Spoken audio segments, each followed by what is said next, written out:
Morning.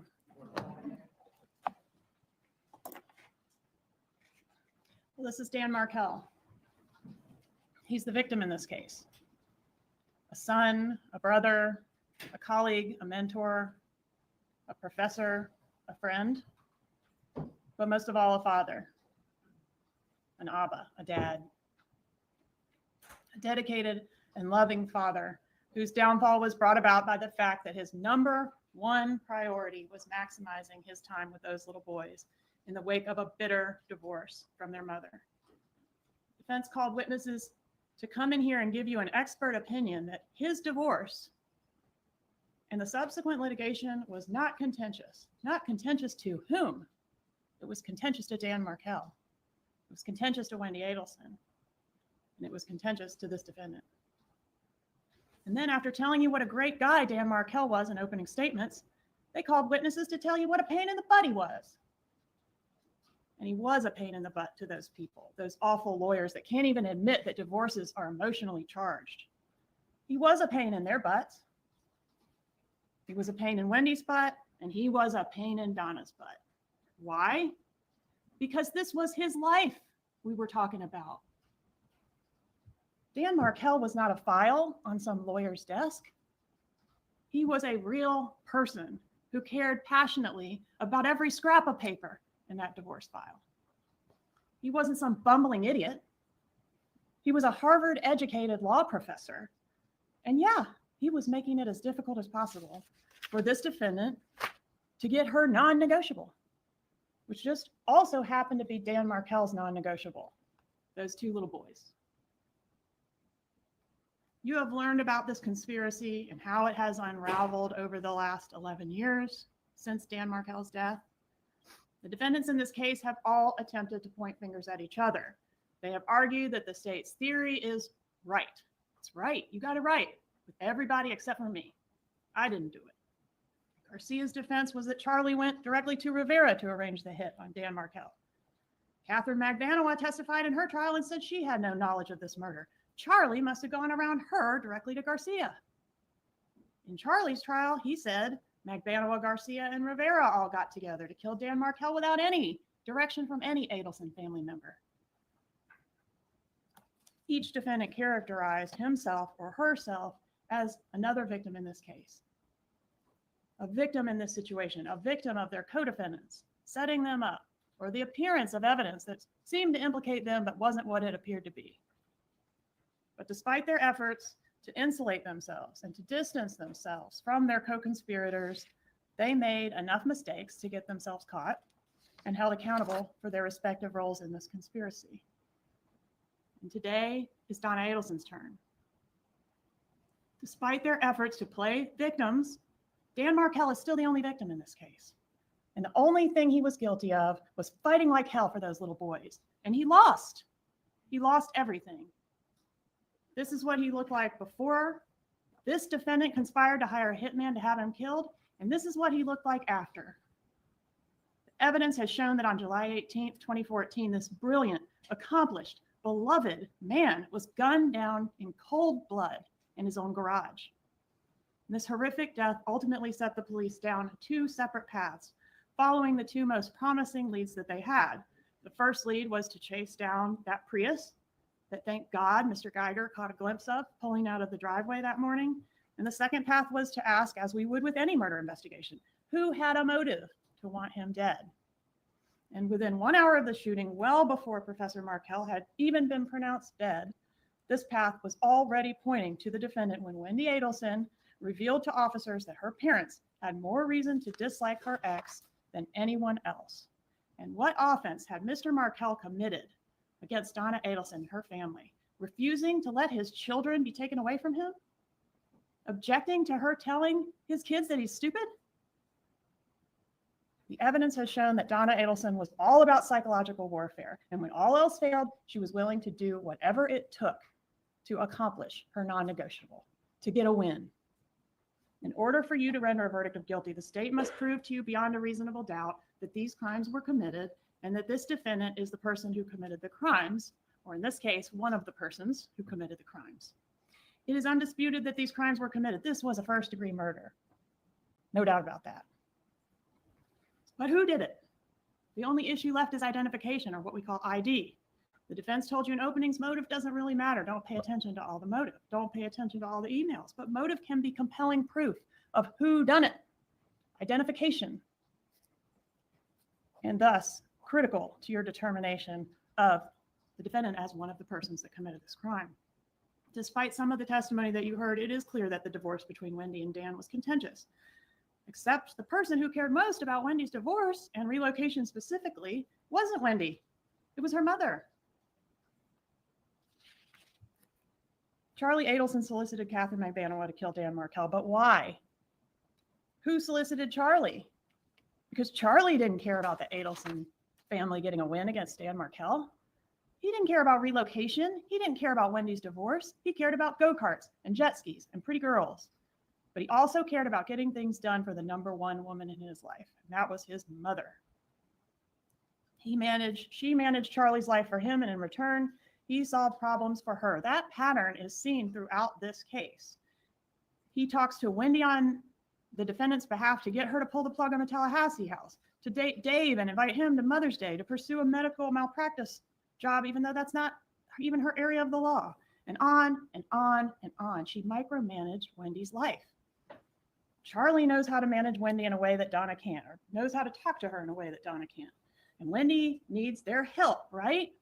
Because according to them, she doesn't even have enough of a brain in her head to run her own life without their help. Donna decides what's best for everyone, and if she runs into any problems making that happen, Charlie is her go-to guy to get it done. He is the problem solver. And what was the biggest problem that Donna Adelson had in 2014? Dan Markel. Wendy filed her petition for divorce on September 10th of 2012, and the defendant was right in the middle of it. In the fall of 2012, the defendant told her son, Rob Adelson, that she had been in Tallahassee for several months, renting a new place for Wendy. She used her own maiden name to do that, to disguise the identity of who was renting it, arranging for movers, moving money around, and getting things set up for Wendy to leave Dan. Then Wendy calls Dan Markel and delivers the news that she's leaving him. How does she do it? She tells him she and the boys are moving out of the marital home, and the defendant gleefully, that was Rob's word, reported to Rob, her son, that she and Wendy strategically planned to deliver that news to Mr. Markel so that he would get this bomb dropped on him right as he's about to take the stage to deliver this lecture. According to Mr. Markel in one of his filings, quote, while the husband was away on a short business trip, the wife left the husband in the marital home, taking with her the children's furniture, clothing, toys, and whatever assets, both marital and non-marital, she desired. The evidence has shown that from the start, this defendant was very involved in managing Wendy's divorce. In October of 2012, defendant writes an email entitled, Things to Discuss at Your Mediation to make sure you have in writing for a settlement, in which he refers to Wendy as a hostage and a prisoner in Tallahassee. That's what she believed. The email also includes the suggestion that Wendy pursue a restraining order against Dan Markel, that Wendy should go for 100% full custody of those two kids and relocation, and the threat of this conversion to Christianity. Quote, if he leaves you in Tallahassee, the children will not be attending Hebrew day school. That's not a threat, just a warning. A warning that her friend, Ms. Cunningham, on the stand dismissed. Oh, that was just a foolish thing to say, right? But the characterization of these threats as, just something that was a one-off heat of passion thing has been completely destroyed by the evidence in this case, because she repeats it. She plans it with a lot of specificity. Wendy even admitted that her mom was serious about planning a baptism for these kids to change their religion as a ruse to try to strong-arm Dan Markel into giving up those kids. This is an example of the defendant operating with the emotional subterfuge as described by her daughter, Wendy Adelson. Also remember how her son, Rob, described her. She has rigid and fixed ideas of what she wants. And as long as you comply, things are fine. But when you don't comply, things are not fine. Wendy even admitted that if Dan had relented and moved to South Florida, or at least allowed her to move there, they might have co-parented happily ever after. But Dan did not comply, so things were definitely not fine. The defendant ends this email with, quote, we will help you in any way possible for you to come here. In October, this defendant drafted language for Wendy's petition to relocate, including allegations that Wendy had been upset about having to live in Tallahassee since 2005, and a mention of putting the boys in a Christian school and on a non-kosher diet. Again, that's not a threat, just a reality. And the suggestion that the boys live in South Florida with Wendy, and Dan just fly back and forth to see his kids. He can just come see them every other weekend by airplane. Doesn't that sound like an amicable, equal time sharing that the lawyers for the defense described was going on here? Wendy's lawyer says she had no knowledge of Wendy's mom being involved in her divorce, but the evidence shows she absolutely was. Wendy sends the proposed petition for relocation from her lawyer to the defendant with a note that says, here it is, let's edit. And the defendant responds the next day with detailed feedback, including an argument that Dan Markel is incapable of taking care of his own children and that Wendy should seek 100% custody. Arguments which Wendy forwarded to her lawyer as her own. And upon receiving the lawyer's answer, she sends the lawyer's answer back to the defendant. That's in evidence. Defendant's thoughts about Wendy's earning potential and her work environment in Tallahassee. Arguments about she'd be better off with this other job that's higher paying in Miami. And defendant says she's been living in Tallahassee, that she, the defendant, has been living in Tallahassee since the petition was filed to help Wendy with the boys. In January of 2013, the defendant advises Wendy on her amended petition to relocate. And this is where the argument is raised about the job as a major bargaining chip in the divorce. The defendant writes here that Dan needs to know that there's no way in hell Wendy is going to stay at FSU. On January 14th, Wendy files an amended petition with request to relocate, which you can read and see. The petition contains many of the defendant's arguments. She couches this relocation in terms of not only important, but like a matter of life and death. Look at these quotes. It will create a major negative change in our lives. It will ruin your entire life. The rest of all our lives, mine, Dad's, and even Charlie's, will be affected by how well she can perform and act before July 31st to try to get this relocation thing turned around. Donna has even started pre-screening men for Wendy to date in the Miami area. In February, Dan files his response to Wendy's motion to relocate, alleging Wendy took his stuff when she left. The sole reason for relocation is to be close to her mother and family in South Florida, and that contrary to what Wendy put in her pleading, he was not seeking to leave FSU. He wasn't trying to move. Wendy failed to comply with their Skype agreement, that Wendy exhibited deceitful behavior, made false statements, showed a lack of integrity, and had unclean hands. Those are some pretty nasty words. Maybe not the worst thing that the defense experts ever seen, but pretty nasty. Dan Markel requests sole decision-making authority for these kids regarding education, medical, and religious matters. The defense lawyer witnesses said, oh, that was never going to work. Maybe that's true. But these were concerns that Dan Markel took seriously. There's tons of discussions in evidence in these binders before you, in the pleadings and in the emails, about Dan Markel's desire to raise these boys in accordance with his faith and his concerns that his wishes were going to go right out the window as soon as the boys went over to be with Wendy or her mother. And defendant took this matter seriously too. She made it crystal clear in these emails that she had no respect for these boys' fathers' wishes for them regarding religious practices. In this email, defendant says she's sitting at Wendy's kitchen table working on Wendy's response to the filing we just talked about that Dan Markel made. So much for her having no involvement in her daughter's divorce.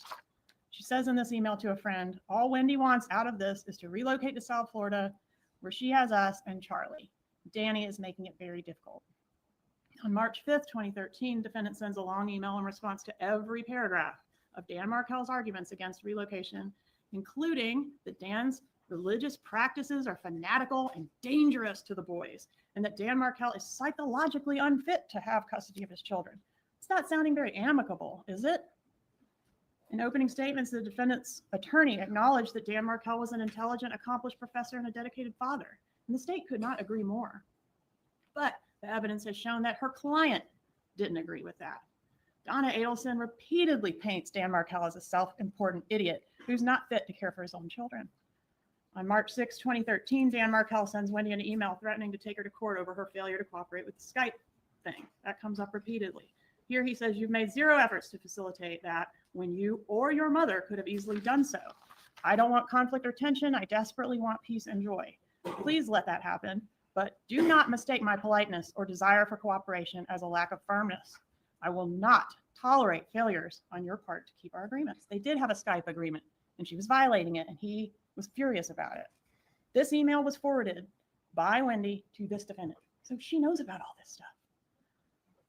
Dan Markel sent Wendy an email in December, which was pretty personal, and in which he is kind of a mea culpa. He apologizes for things that went wrong in the marriage and takes some accountability for what he views as his mistakes in the marriage. And Wendy forwards this email to her mother.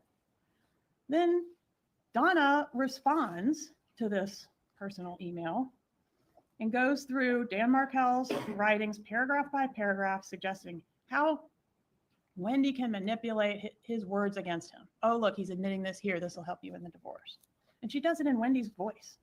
It's weird. Look at it.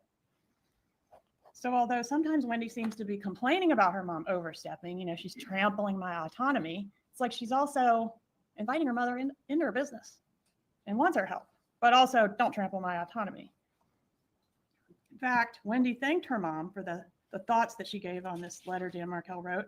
She also wrote that she never would have left Dan Markel without her mom's support. In May of 2013, the defendant refers to one of Dan Markel's responses as a, quote, 23-page rant. Then she doubles down on relocation as the most important and non-negotiable part of Wendy's divorce. I mean, how many times does she have to tell y'all it's important, but somehow the defense is still, it wasn't important, or it was over. It didn't matter. She notes here that Dan Markel threatened Wendy with federal kidnapping charges. He threatened her daughter with federal kidnapping charges for taking those kids without telling him where she was going when she left. The defendant signs off, "I'm too angry to write anymore." And the evidence has shown that this nice, normal, sweet little grandma certainly was angry. To support the argument that Wendy should be able to relocate because Dan was always traveling on work trips, the defendant sends Wendy this email, and it contains every date, like the date ranges that Dan Markel has been out of town traveling for work since the birth of their first child. That's 4 years. She is able to go back and send to Wendy, he was out of town this date to this date, this date to this date. It's a little shocking that she recorded that information, but we know she is a very detailed person. She keeps these extremely detailed day planners. But Dan Markel's travel schedule is of particular interest. In fact, in light of the fact that the hitman knew that Dan Markel had to be killed on July 18th because he was going out of town the next day. The question is how they get that information. Who had that information? Then the next day, Dan Markel files a memo of law asking for the attorney's fees and saying that, quote, if costs are not awarded, then the wife and her affluent parents who are bankrolling the wife's litigation so they can enjoy closer access to the grandchildren will persist in vexatious and groundless litigation. Dan Markel knew that Wendy's parents and their considerable resources were a big part of why this divorce litigation was dragging on. They thought he was filing frivolous stuff to drag out the divorce and the proceedings, and he thought the same thing about them. On June 21st, the court issued the order denying relocation. When Wendy was on the stand, the defense made a big deal out of, oh, you didn't tell mom it was final, did you? You stipulated to it, didn't you? Which we later learned was because the judge had already ruled at sidebar that it wasn't going to happen. But basically, you kept your poor mom in the dark and she thought this was still something that was viable and you didn't tell her it wasn't. But on redirect, it was proven that that was not true.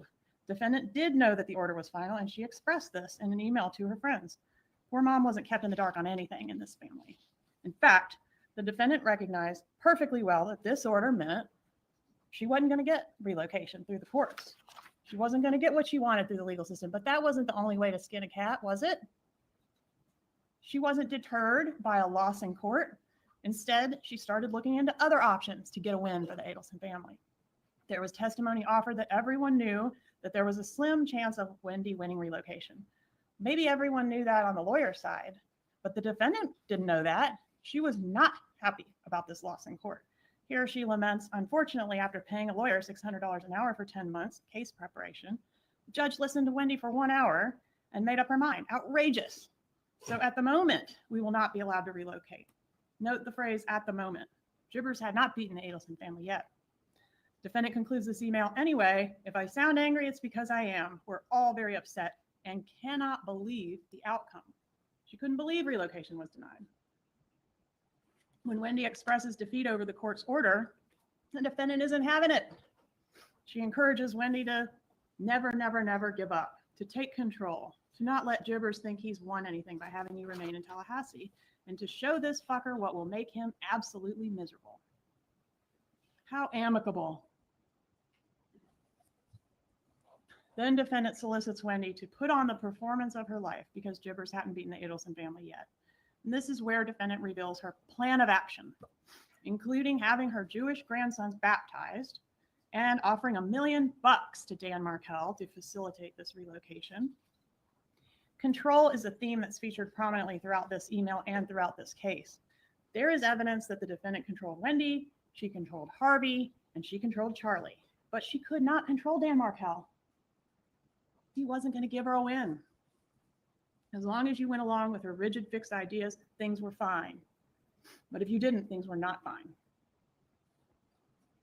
Defendant continues to react to relocation being denied and Wendy's inclination to give up on the matter, including, everyone has a price. Now is the time to start. You said this divorce is not about winning and losing, and it's not a competition.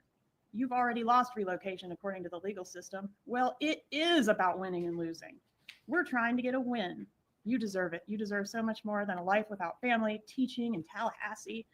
Life is tough. If you don't stand up and take a chance, you don't stand a chance. Please, Wendy, do your part and stand up to him. Make an effort to do this so that our group offer will stand a better chance of being accepted. Don't let this temporary move to Tallahassee ruin your entire life. Fight for yourself, Wendy. We'll be there to help you. Just don't tell us that what you need to do is move forward with a sense of peace. Can't have that, can we? That's giving up. Giving up on relocation was not an option for Donna Adelson. Neither was losing. Throughout the trial, the defense tried to distance themselves from these emails. One of the ways they did that was by trying to put them off on Harvey. They pointed out, hey, this is a joint email account. One of these is signed mom and dad.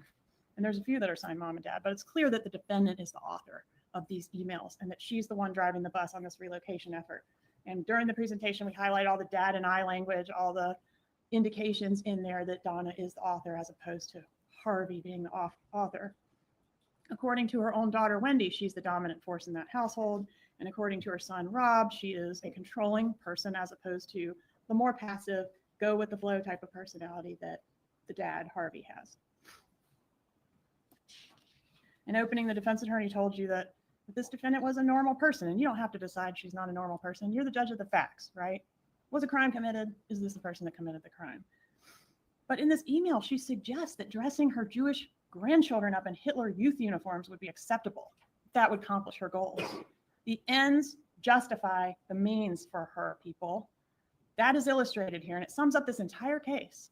The defendant wanted this done because that was the only way left to get a win. If he had submitted, if he'd let her take those kids, he'd be alive. If he'd moved to South Florida himself, he'd be alive. But he would not submit. She could not get that win. He was a huge problem, and she made it Charlie's problem. To Charlie, who liked the idea of being a tough guy, who had connections to people on the wrong side of the tracks, the price of Dan Markel's life was worth the reward of pleasing his mother and easing her diarrhea and getting her to finally shut up about Wendy's divorce. In the mind of this defendant, all their lives depended on the success of this relocation effort. She tells you as much herself in these emails. Listen to her. And as such, any and all means were justified. Because not everything one has to do in life is comfortable or easy. Sometimes it's ridiculously hard. This is what passes for normal in this family. I said the defendant made Wendy's divorce Charlie's problem, and the evidence shows that the defendant did keep Charlie in the loop every step of the way. Here's a July 10th email that states, just to catch you up on what's happening with Wendy, and discusses who should be involved in the bribe that the family wants to offer to Dan Markel. On July 19th, the defendant requests, and Wendy sends her copies of the motions, responses, orders, and transcripts from her divorce so far. That same day, Dan Markel makes a settlement offer that this defendant encourages Wendy to reject, saying the answer is no to all of this. Please, Wendy, we've been with you from day one. Do not accept or sign anything without the two of us reviewing and discussing all of this with you. Screwing him financially is what will aggravate him. But ultimately, a settlement is reached. You all have heard about this date, July 31st, 2013. But contrary to what the defense has told you, the fighting did continue. On October 12th of 2013, 3 months after the divorce was final, the defendant forwards an email to Charlie Adelson, which Dan Markel had sent Wendy. And the defendant adds the note, this is what this fucker is sending your sister on a regular basis. He is absolutely crazy. Impossible. Does it sound like everything was over? Was the amicable divorce over? Not contentious at all, right? This is fall of 2013, the same time frame in which Wendy starts dating Jeff Lacoste and Charlie starts dating Catherine Magbanua.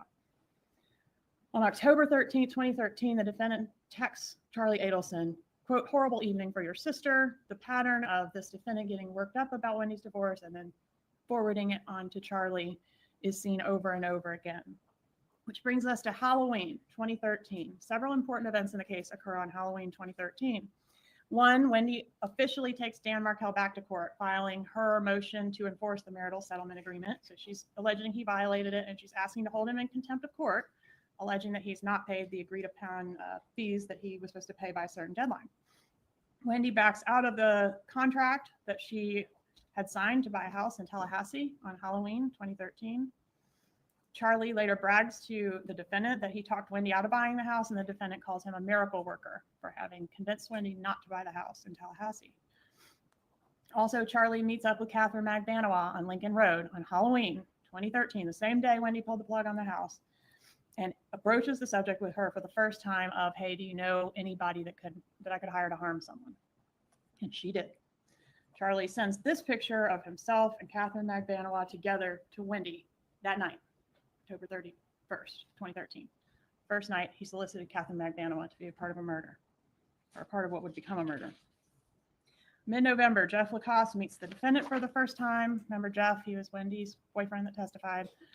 He said he would meet her 6 to 7 other times in addition to that first time during the course of his relationship with Wendy. Sometimes just in passing, picking Wendy up for a date. Other times more substantially, including taking the boys to the circus. And that becomes maybe important later. Meanwhile, the fighting continues into December. We're in December of 2013 by now. On December 16th, Dan Markel emails Wendy and the parenting coordinator that was assigned to help them try to navigate these issues about the defendant, Donna Adelson, disparaging him to his kids. In this email, he introduces what he calls a major issue. The headline on this concern is not buried, guys. Like he says, I'm introducing a major issue. He very plainly gives a preview of the grandma motion, which will ultimately be filed in March of the next year. And here he says that on November 8th, one of the boys announced at a Markel family dinner that grandma, referring to this defendant, says you're stupid. Grandma says you're stupid. Then the following Monday, on November 11th, when Dan Markel was buckling the boys in at the park, they both tell him that grandma says you're stupid. When asked why, they say because you're trying to take her sunshines away from her. When asked who are her sunshines, the boys answer they are her sunshines. Then again on November 30th, while playing with the older child, that child repeated the statements to Dan Markel, grandma says you're stupid. And again, when asked why, the child repeated that the defendant said that Dan Markel was stupid because he's trying to take grandma's sunshines away from her. Markel implores Wendy to address the situation, as he would like to avoid a hearing in which his kids are going to be primary witnesses against their grandmother. He assures her that he will, though, if necessary, seek judicial relief that prevents contact between the children and their grandmother. This lawyer that testified said, "Oh, that wasn't going to work." Well, he didn't think so. "Oh, well, that's no big deal. I've seen much worse than that in my career." Well, yeah, Dan Markel hadn't seen much worse than that. Dan Markel had a big problem with grandma saying he was stupid, and he wanted to take it up and address it with the judge if necessary. Dan Markel emphasizes that this is a matter he takes very seriously and says that the defendant's actions could lead to the termination of Wendy's parental rights. Is that true or not? Doesn't matter. He thought it was true. He threatened it. And those are fighting words. Going to terminate your parental rights? Wendy forwards the email to the defendant the next day, December 17th. And what's the response? Wow. That's a response we see from the defendant quite a bit. She's usually more verbose. That's true. But why is the defense working so hard to say that their client didn't see this email and didn't know about these allegations? I mean, isn't it clear that Wendy is sharing all the issues relating to her divorce with her mother? Wendy communicated with her mother on all these filings, and this one pertained directly to her mother. Of course they discussed it. Are you really to conclude that nobody was fighting anymore prior to Dan Markel's murder when the evidence leads you to conclude the exact opposite? This was a pressure cooker, and it was being turned up hotter and hotter with each passing day. Not only is this a situation that's escalating between the actual parties to the litigation, but now the defendant has moved from working behind the scenes, helping Wendy with the divorce, to actually being the subject of the pleadings that are before the court. There was supposed to be a hearing on that issue. One thing Dan Markel wrote in this email is, Quote, I fear that the children's best interests are not being pursued so much as what grandma wants. If he only knew how legitimate that fear really was. Those weren't just some ugly, foul words thrown around in the heat of the moment, folks. They continued well past the finalization of the divorce. Here on January 10th, 2014, so now we're into the year where Dan Markel is killed. 6 months after the divorce is final, defendant says of Dan Markel, wow, is he on drugs? Is he also going to pay $70K plus the legal fees and interest that bastard owes you? So the bad blood is going strong here 6 months before the murder. And the divorce wasn't really final anyway, in the sense that we're continuing to have pleadings get filed back and forth. In February of 2014, Dan Markel emails Wendy threatening to file motions, exposing her for what he said was hiding assets, $200,000 worth of assets from the court, and giving false testimony under oath. And also to accuse her attorney of misconduct. Her lawyer witnesses say none of that's a big deal, none of that was going to be successful, but he thought it was going to be successful. To him, it's a lot of money. To him, it's a big deal. The next day, on February 15th, 2014, we see a text from the defendant to Charlie. Wendy's totally stressed out. Yesterday was a rough one. She will probably have to go through another depo. Outrageous. Rob Adelson testified that his mother told him they were, quote, depoing Wendy to death. But then their expert witness got up there and said Wendy was never deposed. I guess they didn't provide her with that information or any of these emails or text messages post July 31st, because this thing was not over on July 31st. In this text, defendant accuses Dan Markel of stalking Wendy, and Charlie agrees. The defendant tells Charlie to keep the conversation with Wendy light and don't bring up the divorce drama, which kind of implies there was divorce drama going on. There's a sense in this email and elsewhere in the evidence that defendant and Charlie have to tiptoe around Wendy, like she's this damsel in distress that needs the two of them to step in and help her handle her business. On February 17th, 2024, defendant again reports to Charlie how Wendy's hearing went and talks about how there are plans to seek to have Dan Markel forced to submit to psychological testing. Here, defendant is 7 months after the divorce and just 5 months before the murder, responding to Dan Markel's filing a request to produce, and she says it's time to give it to him. Let's aggravate him the way he's trying to aggravate you. And what can your attorney do to be proactive to give him some grief? Can't you meet with her and work out a plan of attack? Something has to be done with this asshole. This is 5 months before the murder. Here, defendant texts Charlie about Wendy yet again. If you speak to Wendy today, tread lightly. Don't ask questions about the depot, her lawyer, etc. Tough time, and she's really stressed out. The asshole showed up at soccer yesterday, and she goes into a story about, he showed up at soccer and they got into it. And then she ends with such a fucker. Super amicable. Then we have this text on March 4th, switching gears. This is about the birthday gift. Defendant texts Charlie that she's going to call him from the bathroom in Gainesville where she can have some privacy. Please pick up because I will have very limited alone time today. Erase this text after you read it. Then the defendant says, we'll speak privately about Dad's birthday gift. So erase after reading. You might think, well, maybe she was just trying to keep the birthday gift a surprise, but why does Charlie need to erase it? Harvey's not with Charlie, Harvey's with Donna. And according to Rob, there were no birthday gifts for Harvey unless the murder was supposed to be the birthday gift. Plus, in the text, Donna wants Charlie to delete after reading the text that doesn't mention the birthday. She doesn't say anything about deleting the one that does mention the birthday. Rob Adelson was present at the birthday party, which did take place between the two trips that the hitmen took to Tallahassee. And there were no birthday gifts, according to him. The defense suggests that the friends coming to the party was part of the surprise, but then they also suggest that Harvey sent the e-bite, so I don't think they can have it both ways. He can't send the invitations and be surprised by the friends. The next week, Jeff Lacoste, Wendy Adelson, Catherine Magbanua, and Charlie Adelson all go out to dinner. That's the first meeting between Wendy and Jeff and Catherine Magbanua. At dinner, Magbanua mentions her ex having several run-ins with law enforcement. That stuck out to Mr. Lacoste. After dinner in the hot tub, Charlie bragged about having connections to people on the wrong side of the tracks. Notable in the same time frame, March 21st, 2014, the defendant signs a lease on a condo in South Beach, a condo where Wendy, after Dan's killed, would move in with her kids.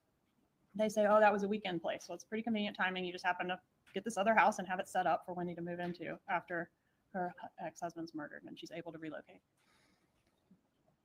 3/26/14, this is when Dan Markel officially files the grandma motion, which takes aim at the defendant, raising more allegations about failure to comply with the Skype thing, Wendy leaving the boys with her parents rather than giving him the right of first refusal.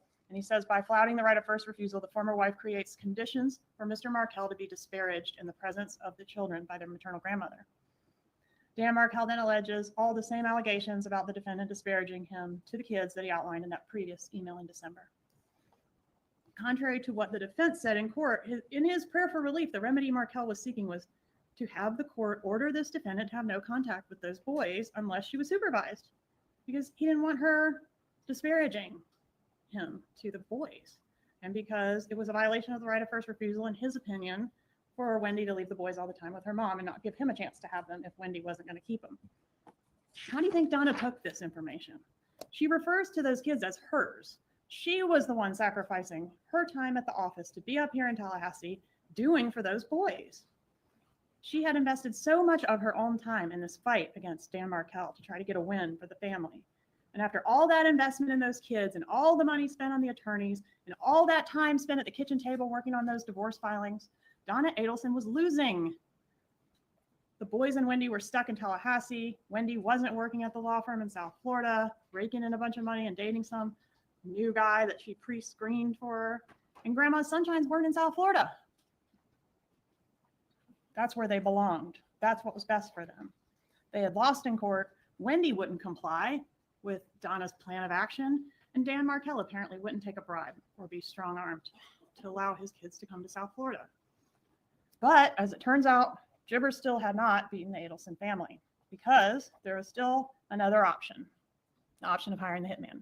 Charlie joked about hiring a hitman, but he had also been actively pursuing that option at least since Halloween of 2013. Over the last several months, Charlie had several conversations with Catherine McBanoa about this job, which started as a request to harm and then eventually revealed itself as a murder for hire. Recall that McBanoa said that often when she and Charlie would discuss the murder and the pressing need to get it done, he would emphasize to her that the toll that Wendy's situation was taking on his parents emotionally and physically as they were stressed to the point of being physically ill. So he would often tell her that's the motive. That's why we need to get this done. It's stressing out my mom. On May 16, 2014, 2 months before the murder, Wendy was added as a resident to that condo in South Florida. On May 30th, 2014, Donna sends Charlie the text, quote, "Horrible morning with Danny. Tough conversation with her." This text was sent less than 2 months before the murder. The drama is continuing. Everyone's still fighting. It's contentious. Prior to the June trip, Charlie had prepared an envelope containing the murder instructions.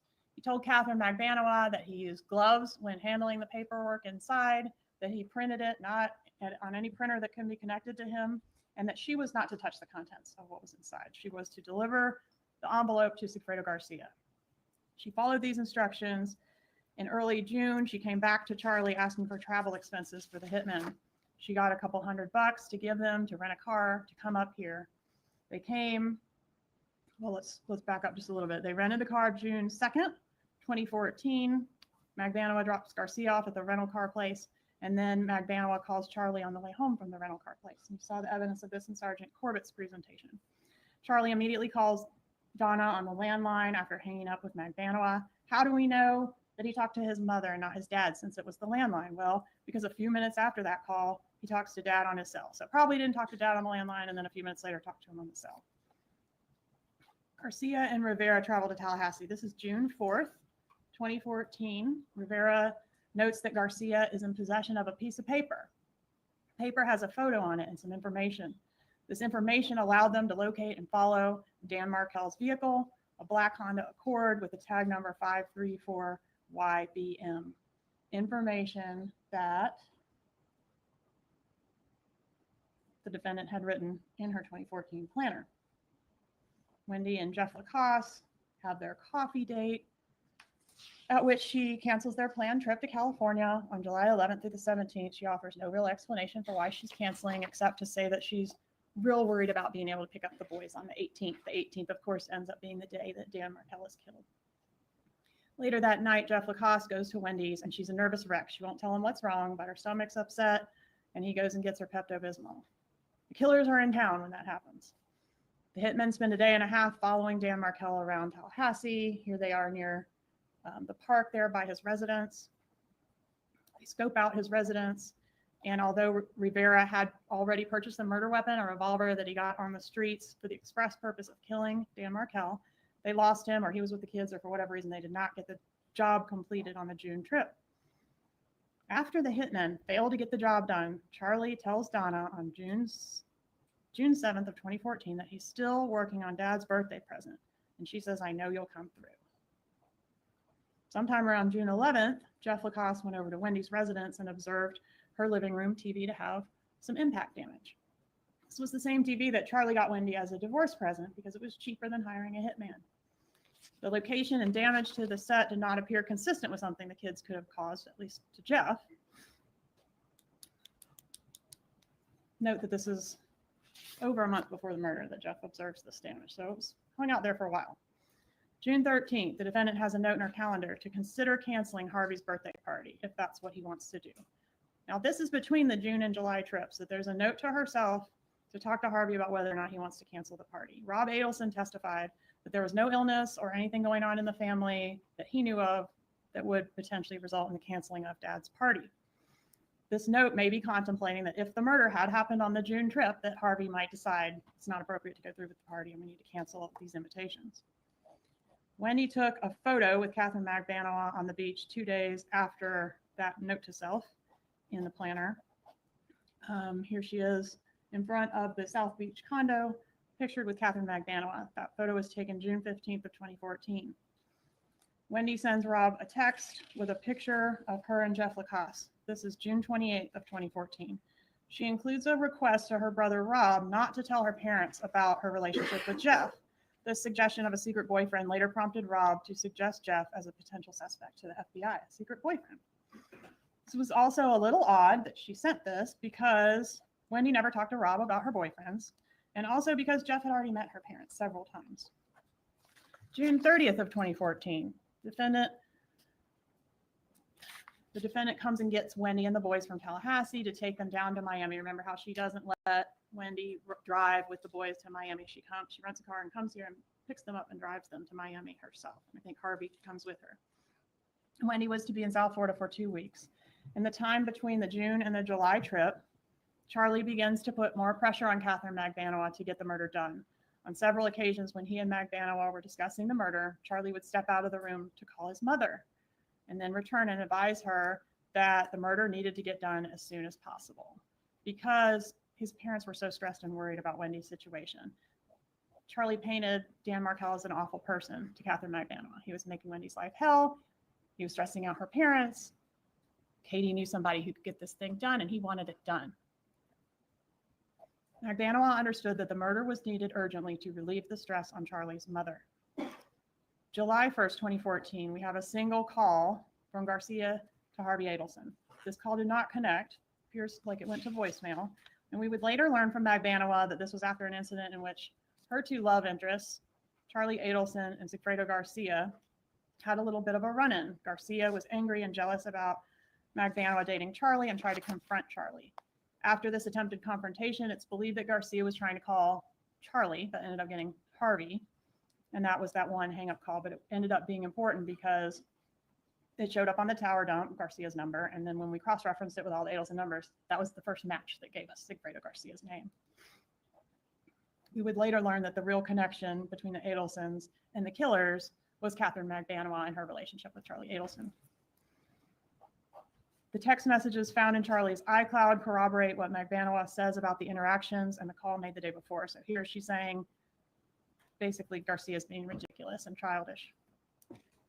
Harvey's birthday Evite goes out on July 3rd of 2014. The Evite addresses the boys by the last name Adelson. Their name was Markel. This is 2 weeks before the murder of Dan Markel. Even though the Evite says hosted by Donna and the party was for Harvey, the defense has suggested that it was Harvey and not Donna that sent the Evites. The evidence showed otherwise, and Corbett told you there was some follow-up from Donna with the Evite people. She sent that email. A text is sent from Wendy's phone to Dan Markel on July 6th of 2014. At the time this text was sent, the phone was present at the South Beach condo where the defendant lived. Dan Markel confirms, yes, I'm going to be in town to get murdered, not specifically, but he's asked, are you going to be in town July 14th or the 18th? Those are the dates the killers were here. And this, despite the fact that the schedule for that week had already been decided way before this text. And Wendy was already scheduled to have the boys on that Wednesday, which is what she's asking about. She doesn't ask about the whole week that he's got the kids. She only asks about the 14th through the 18th. And I think the killers ended up going to Tallahassee on the 15th through the 18th. Obviously, Dan Markel was killed on the 18th. July 11th, 2014, the defendant comes back to Tallahassee to bring Wendy and the boys home. Okay, so bringing her home from the Harvey birthday party. That same day, both Harvey Adelson and the defendant separately, 8 minutes apart, email Wendy Adelson about her TV repair appointment that's going to happen on the day of the murder. July 13th, Wendy and Lacasse meet at Wendy's house, and she's an emotional wreck again for no apparent reason. Lacasse impeached her regarding some statements that she made during a discussion of their relationship that evening in the context of, you know, you got to get past this moving to Miami thing. I mean, what, you're not going to be able to move to Miami. And she says, you know, yeah, it's not an issue unless something happens to Dan. And she says, can I tell you something in confidence? And she makes the chilling statement at that time that her brother, besides joking about hiring a hitman because it was buying a TV because it was cheaper than hiring a hitman, he also, in fact, had looked into hiring a hitman to kill Dan Markel. This conversation occurred just 5 days before the murder. July 15th, the Prius is rented. July 16th, Rivera and Garcia traveled to Tallahassee. July 17th, Rivera and Garcia followed Dan Markel around Tallahassee. July 18th, murder day. You guys okay? Anybody need a break? Okay. July 18th, 8:11 a.m., the defendant texts Wendy about the TV repair appointment. The TV repair appointment was planned for between 8 a.m. and noon that day. And she says, they are on their way over now to help you with the TV sets in your living room. In case you didn't know which TV set it was. This is the TV that Charlie bought as a divorce present because it's cheaper than hiring a hitman. Could it be a coincidence that this TV is also the alibi for Wendy on the day of the murder? While he's being murdered by a hitman? And then, as we know, the defendant later uses TV as code when she's speaking on those wiretap calls. 8:20 a.m., Wendy texts Charlie, this is so sweet. We don't know what it means, but she texted him that, and then she deleted it. Sometime between the time it was sent, 8:20 a.m., and the time that her phone was cell-brighted or downloaded at the police station later that day. 9:04 a.m., Dan Markel leaves a voicemail for Wendy telling her he's headed to the gym and wants to know if it's okay for him to pick up the boys early and take them swimming that afternoon. Wendy says no, he cannot take the boys swimming after school that day. Meanwhile, what's going on across town? The Prius is following Dan Markel into the gym parking lot. There it is at 9:16 a.m. 9:19 a.m. to 9:37 a.m., Charlie and Wendy talk for 18 minutes. Wendy and Dan argue back and forth a bit about him wanting to take the boys swimming, but after getting off the phone with Charlie, Wendy concedes the argument with Dan and says, okay, you can pick them up and bring them back to me when you're done swimming. But of course, the swimming plan didn't happen because Dan Markel was killed. 10:38 a.m., the Prius follows Mr. Markel out of the gym parking lot. 10:45 a.m., Mr. Markel is shot twice in the head, in his vehicle, in his garage. 10:51, the Prius is captured, fleeing the scene on a city bus camera. 11:01, Mr. Geiger calls 911. 11:15, law enforcement arrives at the scene and sets up a perimeter. Dan Markel is rushed to the hospital. He's treated, but the damage is catastrophic. It's not survivable. And he passes away about 14 hours later. 12:30, the hitmen, now headed back south, turn their phones on. They had turned them off for the homicide. They turn them back on. The first phone call that either one of them makes is Sigfredo Garcia to Catherine Magbanua.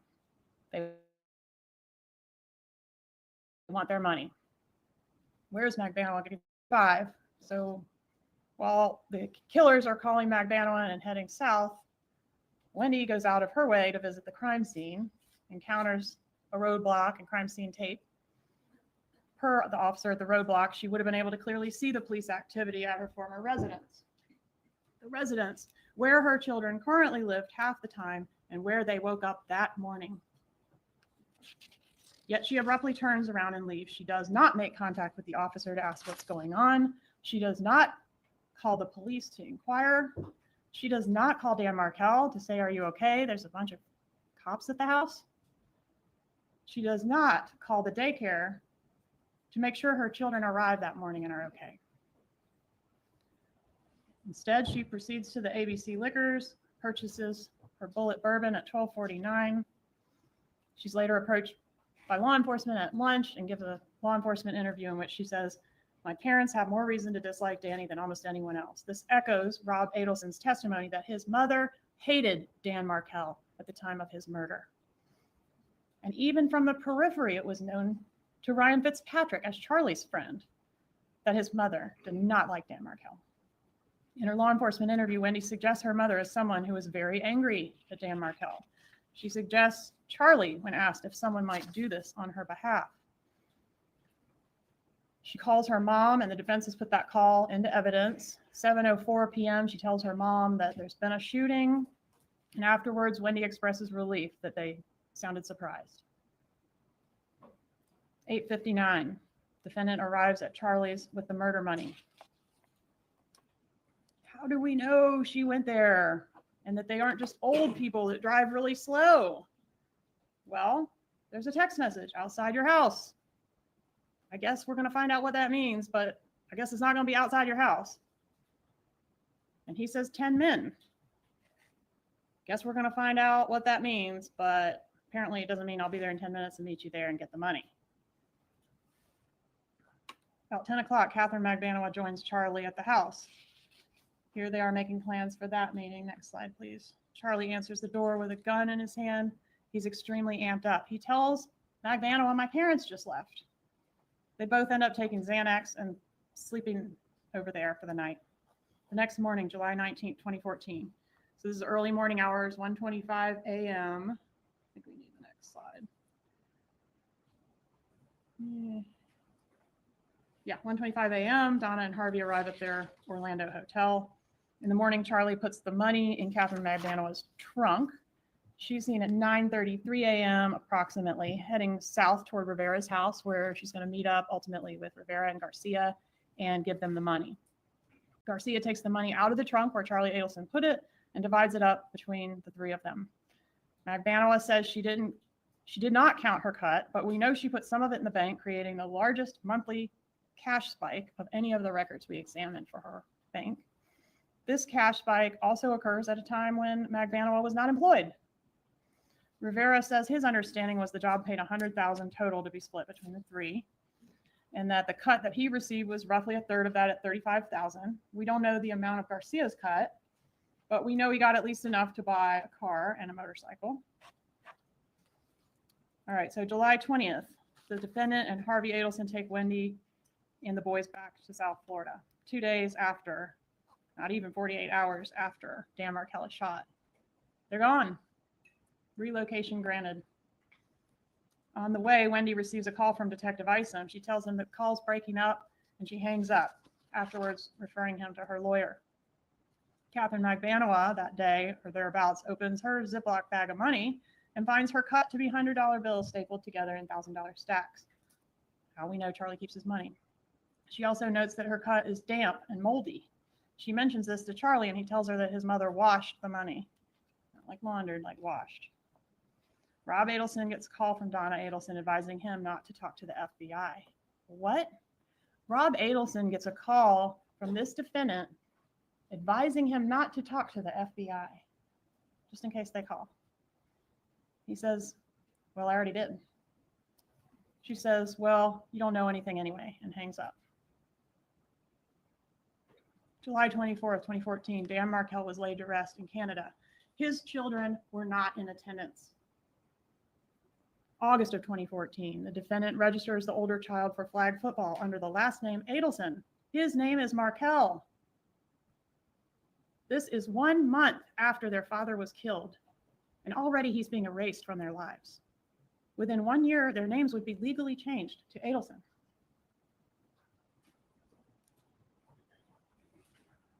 9/12 of 14. The defendant refers to the younger child by the last name, Adelson. 9/17 of 14. The first check is written to Catherine Magbanua, signed by this defendant. This is the murder money. Even though Charlie has signing authority on this account, he could write these checks. He chooses to connect his elderly mother to a murder payment. If she wasn't involved, there is no reason in the world why she would write these checks. The defense said in opening that Charlie told Donna to write the checks because it was his business.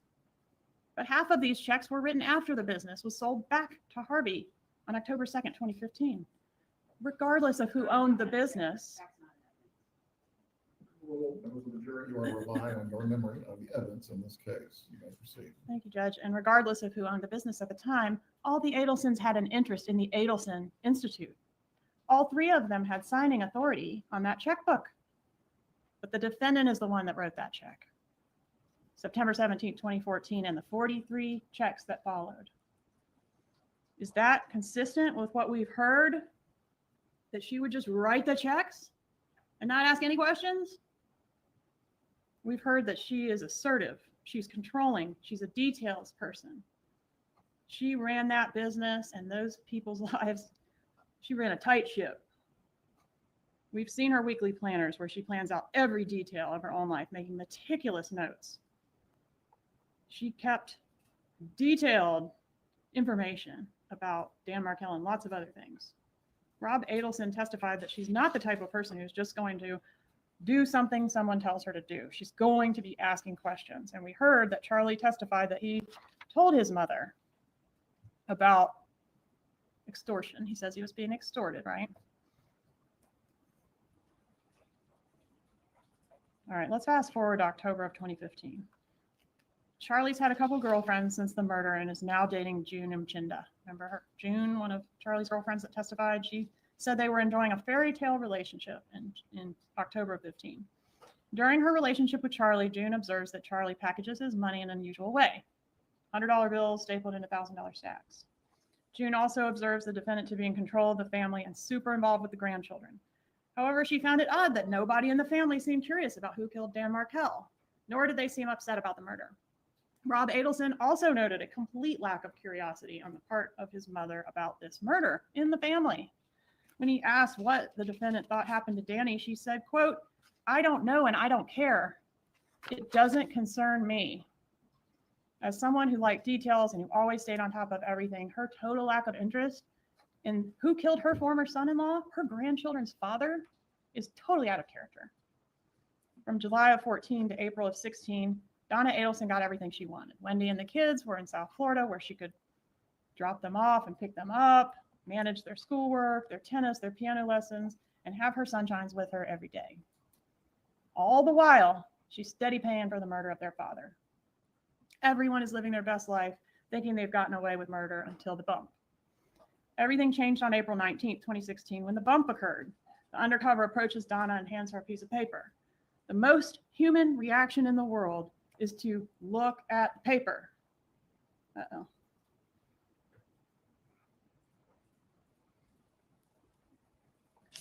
Defense, I think we got one more. There we go. The defense told you in opening that this defendant is a normal person just like you and me. There is nothing normal about the way she conducts herself in the minutes, hours, and days after the undercover approaches her with that paper. The bump and the wire were designed to expose the co-conspirators and their roles in this conspiracy, and it did. Here, we're just 10 minutes later. There's only one thing a normal person would do if approached on the street by a stranger who appears to be threatening harm to them in some way. A normal, or maybe I should say an innocent person would, one, look at the paper. She didn't do that. Two, get to safety. Get help, contact law enforcement or your husband or somebody that's going to come help you. Get somewhere safe.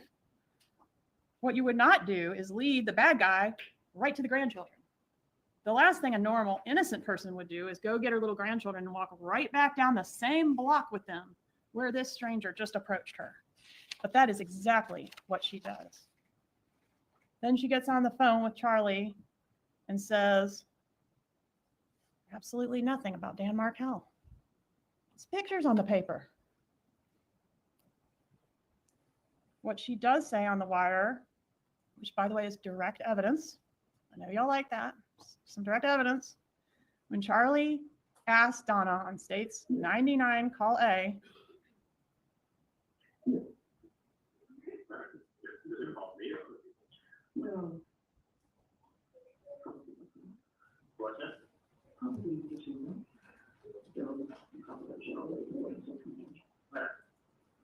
does it involve me or other people? Well, probably both of us. That is direct evidence. If anyone in that jury room wants to acquit her, make them tell you how that is not a confession. In call B, Charlie calls back because he can't stand it. And he asked his mother, will you send me a picture of the bump flyer? Yeah, I can really do this. You want to take a picture of the letter and send people No, I don't want to do that. Well, why not? Why not? Normal, nice little old lady who knows nothing about this murder and has nothing to do with it. If Charlie's the one making you write the checks and Charlie's the Nice one little old lady. he's asking for it. Nice little old She doesn't lady. want to do that. Why? 11 years ago. Call C, Charlie calls back to say,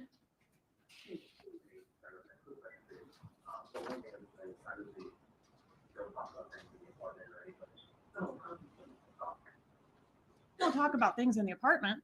Oh, obviously. Obviously, we can't talk about things in the apartment. What's obvious? Is it obvious to you?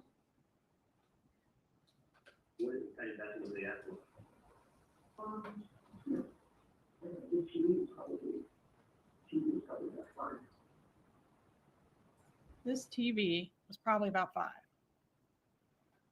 She's the original code talker. This TV, and look what he says. Well, they asked you for $5,000. He decodes it. He's not the one talking in code. He's decoding it and saying what he's picking up what she's putting down. There's no TV mentioned by the undercover operative that approached Donna Adelson on the street. A couple big takeaways for you, please. Innocent people do not talk in code. Second big takeaway, TV is code for the murder throughout this case. You got Charlie's joke, Wendy's chilling statement to Jeff Lacasse. I agree with her right there. My God. You know, the bump. Like she said, any normal person would say, what the fuck are you talking about?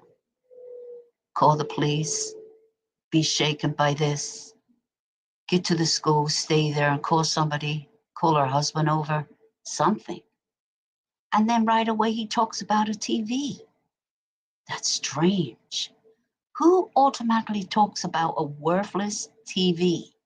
A TV that only costs a few $100s. Yeah. Strange, don't you think? Well, we can't talk in the apartment, obviously. Listen, that apartment building she lived in had top security. Ain't nobody getting in that place. That's why they couldn't put any devices in there. Oh my God. Oh Lordy.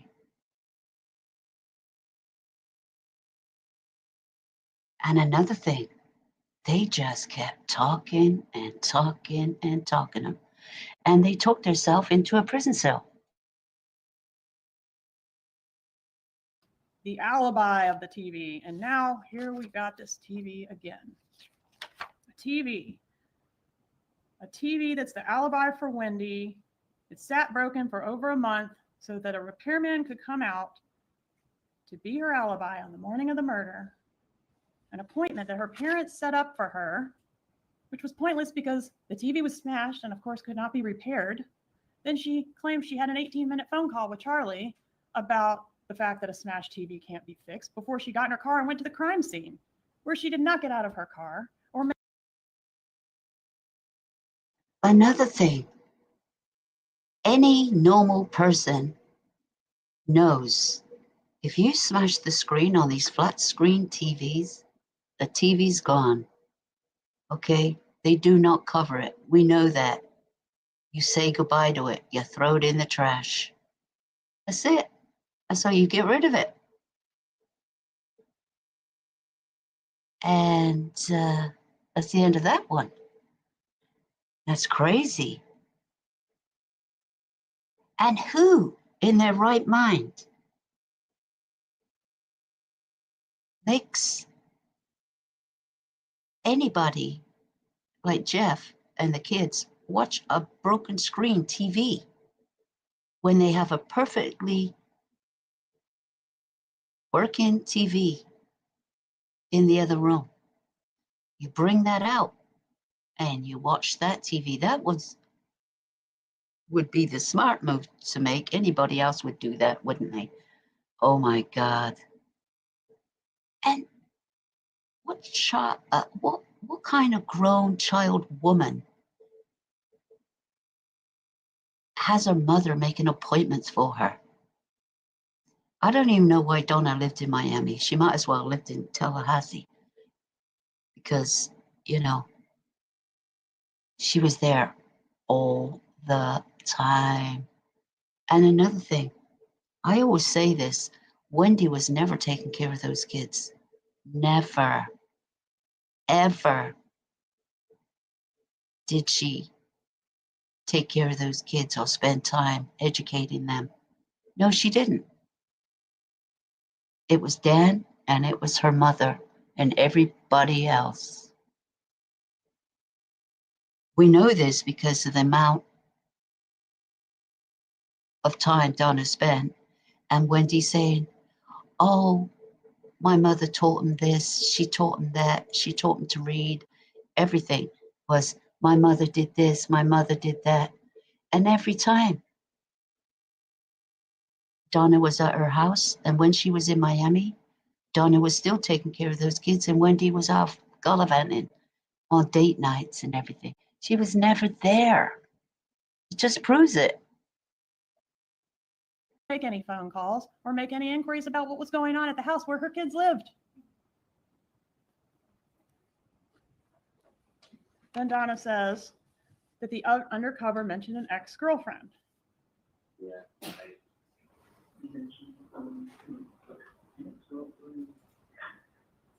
Whereby, without knowing which ex-girlfriend, Charlie calls not his most recent ex-girlfriend, not the one before that. He only calls one, Catherine Magbanua, because that's the only one he did a murder with.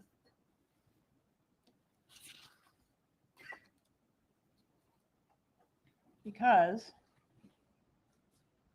he probably did have a general idea what his mother was talking about. When Charlie brings up going to the police, his mother says, that's not a good idea. Why not? Then instead of notifying the police, Charlie and the defendant leave the safety of her very secure building and meet at a marina just 300 yards from where she was approached by the undercover. They were observed speaking very intensely to each other in low tones. After that meeting, Charlie goes to Dolce Vita. This is the restaurant where he meets up with Catherine Magbanua, and we are able to capture some of that conversation that was had there. In that recording, we hear Charlie make statements that are not only incriminating, but that also are totally inconsistent with the defense that he would later offer at trial. Pause on the wiretap here for a moment just to go to what his defense was and what we've learned about that defense. I told you earlier that he said that Magbanua, Garcia, and Rivera acted alone. They just came to Tallahassee and killed Dan Markel, kind of in the hopes that they would get paid. There were several pieces of evidence that Charlie had to explain, and he designed a defense that he thought would do that. First, he had to explain that he's got this close connection between his girlfriend and the hitman. So the obvious defense there is, she heard me griping about Markel and she thought she was doing me a favor, so she did it on her own. Well, the problem with that is normally you're not going to have your extortionist spend the night with you. You're not going to have the woman that has murdered your former brother-in-law spend the night with you. You're not going to inquire about her plans to go to the pool the next morning if she's, just murdered your ex-brother-in-law. So to explain these messages, he testified that he did not believe she was a part of it. She wasn't one of the extortionists. I was extorted by the killers. I had nothing to do with it. No one in my family had anything to do with it. But I thought that Magbanua was just a victim of the hitmen too. She was a go-between for them. She was protecting him from them. All the money he and his mom were paying her, cash and checks, were going to the hitmen, not for the benefit of Catherine Magbanua. Even the checks that were being deposited into her bank account, he said he believed she was taking out and giving the money to the killers. It was just funneling through her account so she could get insurance for her kids. So Charlie testified that he had previously mentioned to Magbanua the $1 million offer that his family was going to give Dan Markel, and from that she deduced, oh, he's got a bunch of money. So she ran her mouth to her associates, and her associates took it upon themselves somehow to figure out who Dan Markel is and where he was and kill him on their own. Per Charlie, it was Katie alone that came to him on the night of the murder and demanded money on behalf of the hitmen, with the threat that if he didn't pay, they would kill him or other members of his family. Since he didn't have that much money, Magbanua then negotiated a layaway plan with the hitmen for him to pay her monthly to go toward this amount of money that the hitmen were demanding. He agreed. He opened up his safe, not at gunpoint or anything, and gave her all the money that was in there. And because she needed to show proof of employment to get insurance, that's why that money was funneling through her account. It was all for the extortionists. The problem for Charlie with that was that he had already agreed to put Magbanua on the payroll between the two trips. You see here in June, he hadn't done it yet, but he says no problem. Okay, so he'd already agreed to do it before she allegedly extorted him. Even though he had signing authority, it's this defendant that wrote this 44 checks. So if he's being extorted, why doesn't he write the checks? It's this extortion theory that we're saying that the defendant adopted when she heard Charlie's testimony and texted everyone she knew that what he just said on the witness stand was the truth. There's a concept in the law known as adoptive admissions. That's when one party makes a statement and the statement is adopted as the truth by another person. So when Charlie says in those first couple wire calls, if there's a threat, you go to the police, it's of interest that Donna doesn't say, what do you mean if there's a threat? We've been extorted for 2 years. There's been a threat for 2 years. Charlie did tell his best friend, Ryan Fitzpatrick, about the bump.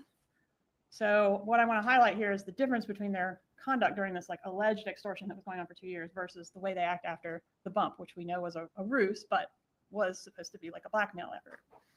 So Charlie tells Ryan Fitzpatrick about the bump. He also tells him about the confrontation with Garcia in the roadway on July 1st, 2014, but he never previously confided in Ryan Fitzpatrick about, even though it's his best friend, about being extorted for 2 years by this girlfriend of his or her associates. Ryan also noted a major change in Charlie's demeanor around the time of the bump. He was displaying a level of stress and anxiety that was not present before the bump, evidencing that his story about being extorted the whole time is false. June Mchinda noticed these changes in Charlie's behavior as well, but she also noted a major change in this defendant's demeanor after the bump. Although she didn't know about the bump, around this time she observed the defendant to be a mess. She had a swollen face, was crying, and said she was on painkillers for stress. On the balcony of the Icon, which I'm not sure this is the right balcony, but some high rise, the defendant told June Mchinda she felt Danny was haunting her from the grave.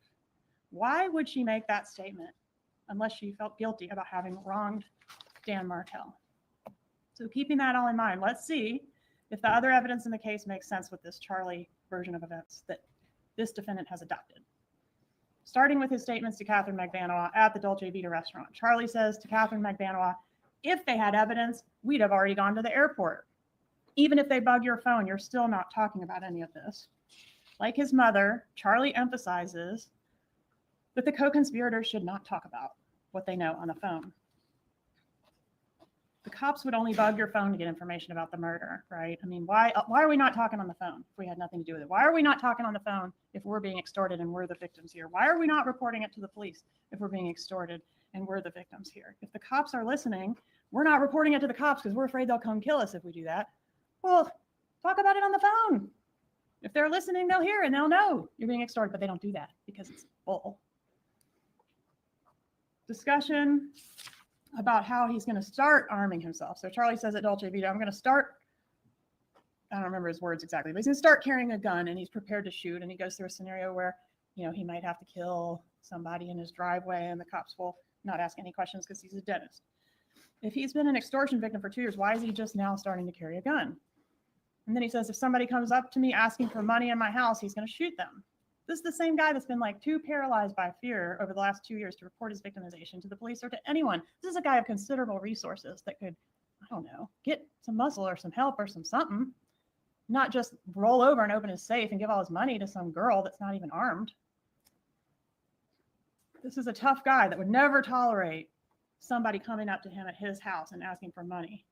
But he's talking to the woman who supposedly did that exact thing, came into his house and asked him for money. He doesn't mention, well, I gave you the money, but I'm not giving this guy any money. You know, it's like they don't mention this extortion. So you see the problem. But this defendant doesn't see the problem. She says that that's the truth. The truth is out. Thank goodness. The truth is out after we remained silent for so long. Defense does not have to prove anything, but through cross-examination and the witnesses they called, they chose to kind of suggest, you know, maybe Charlie was involved, maybe Wendy was involved. But there's no connection to our client.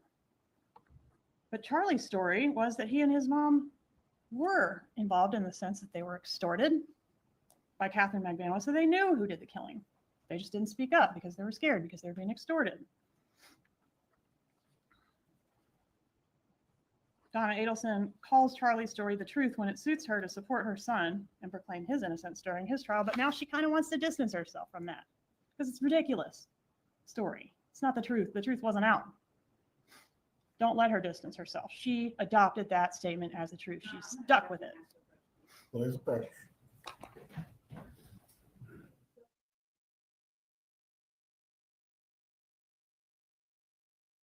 We'll take you to the jury room.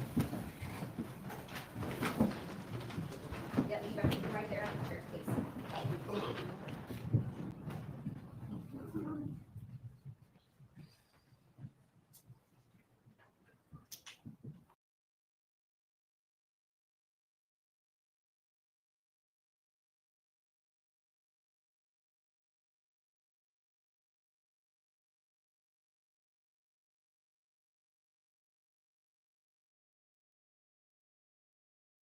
Your argument.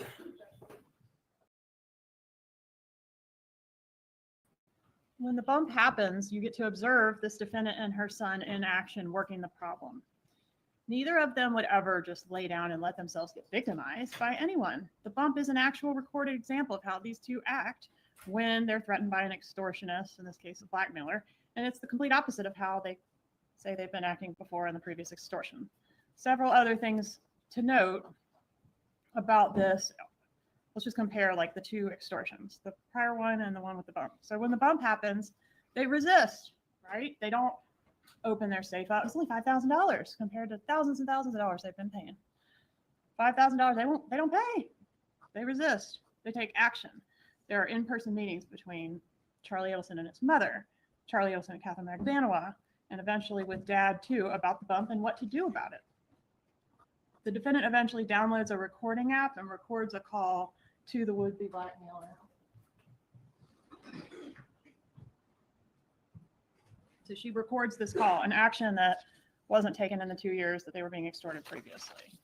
Charlie tells Ryan Fitzpatrick about the bump, although he never mentioned being extorted over the previous 2 years to Ryan Fitzpatrick. They investigate the bump.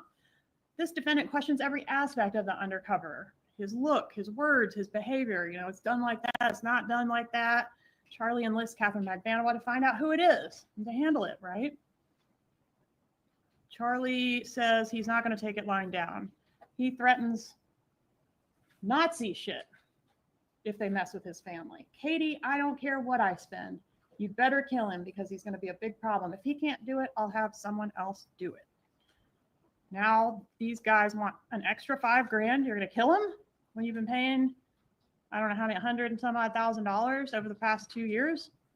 You weren't killing anybody then. They don't pay the money.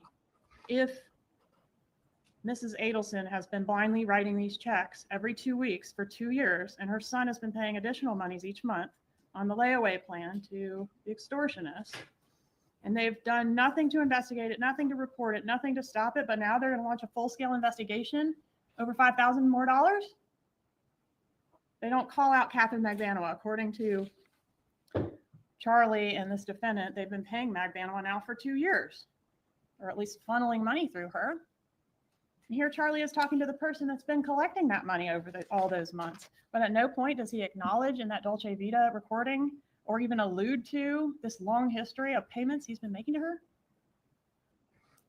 This long history of extortion that's been ongoing through her. While they're still in the restaurant, Charlie gives Magbanua instructions. Say my friends have no idea what you're talking about. And frankly, I don't know what you're talking about, but the name sounds familiar of who's incarcerated. So I'm going to give you something as charity to help the less fortunate, but do not contact these people again or they're going to the police. The whole time you're talking, just say, I don't know what's going on, and only use the words help and charity.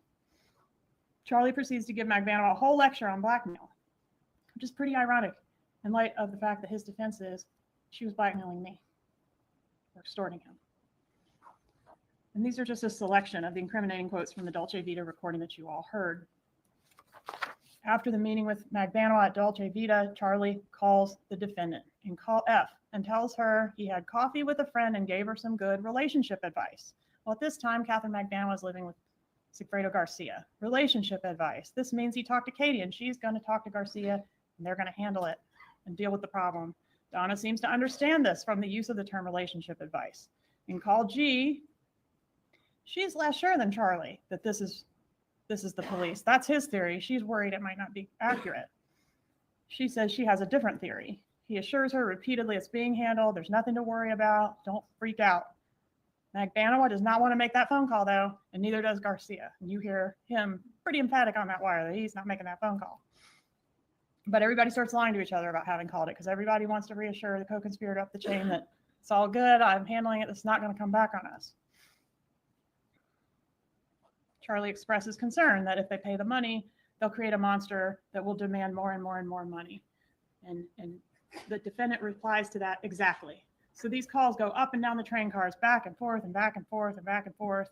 Donna to Charlie to Katie to Garcia and back over and over again. In call R, Charlie is telling Magbanua that he has a very nice gift for Garcia's birthday. So if we think about his defense, the defense that this guy is extorting him after he on his own went and killed the ex-brother-in-law, he's gonna buy a birthday gift for the guy? The man that he knows killed Dan Markel? And Donna says this is the truth. The truth is out.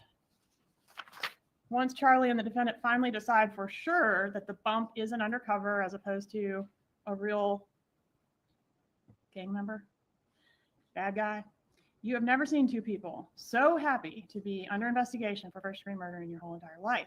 They convince themselves that they're untouchable. It's just FBI fishing. They don't have anything on us. If they had anything on us, we'd already be at the airport. They're thrilled about it.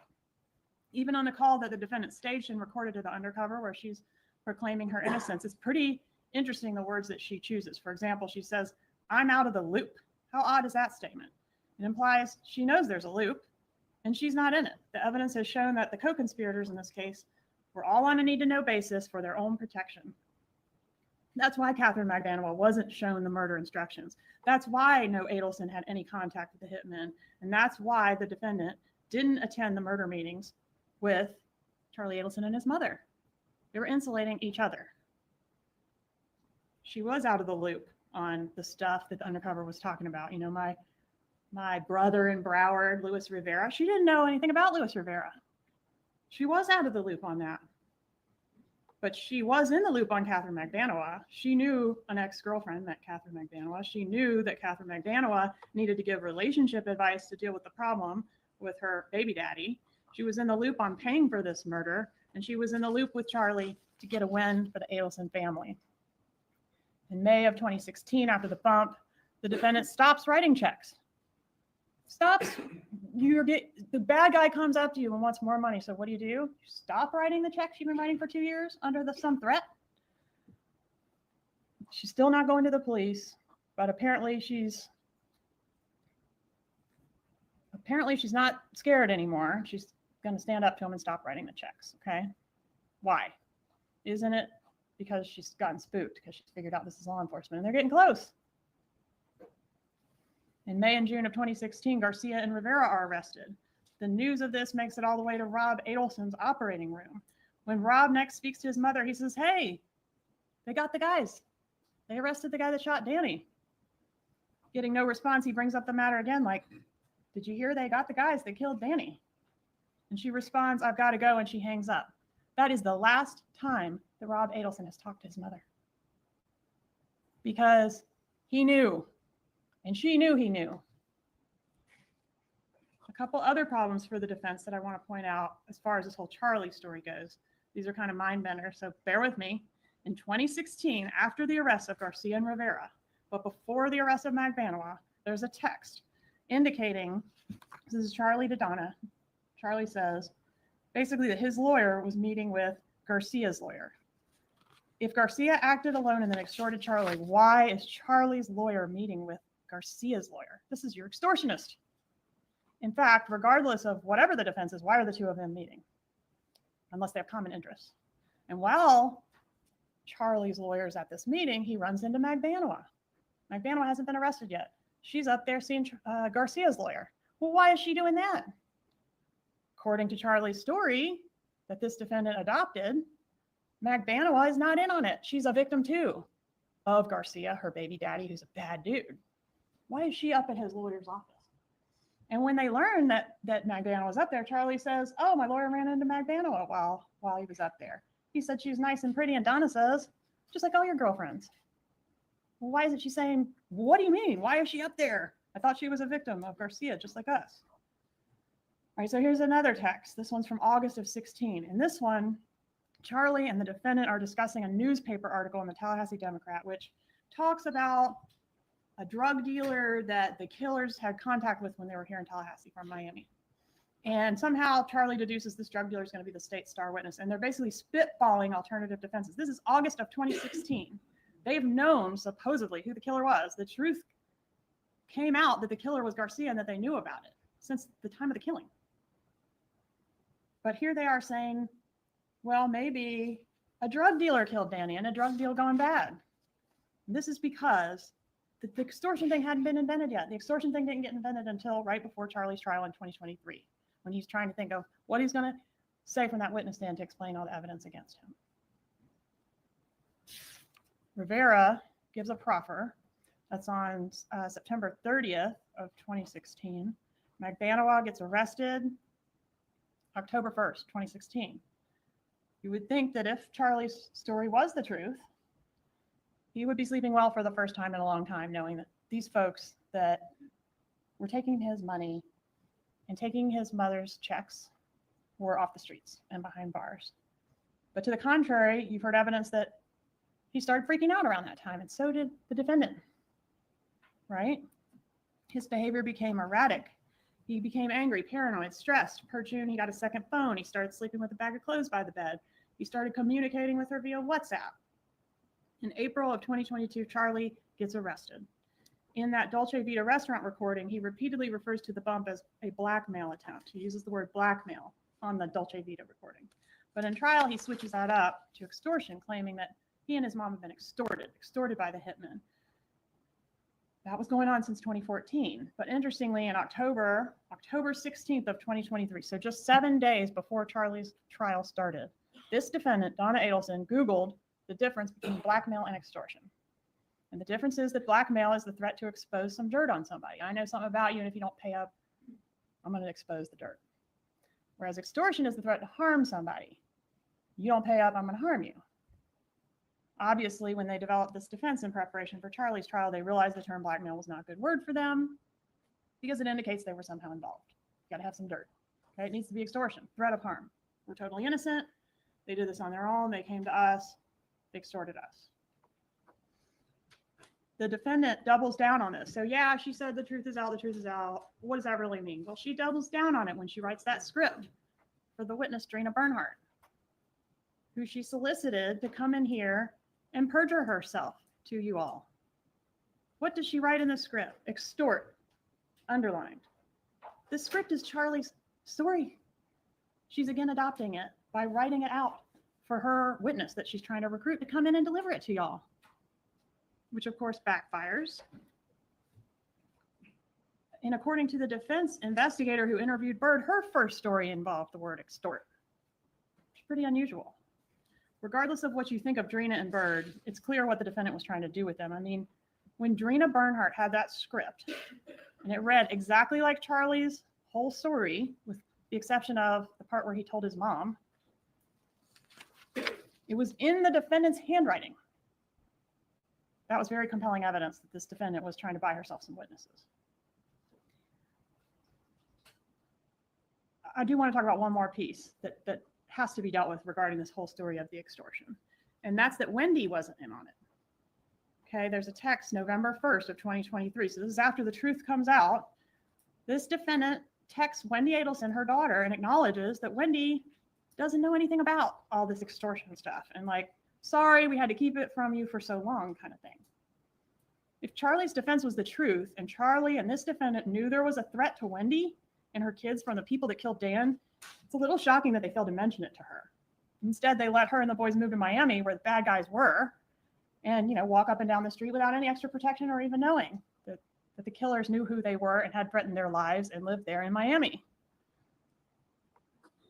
The defendant also acknowledges in this November 1st text at the bottom there. Next one. Previous one, maybe.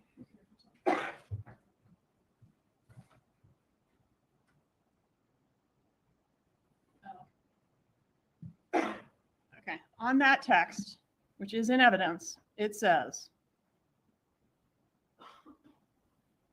get the quote, "You know I'm next." This is the defendant to Wendy Adelson.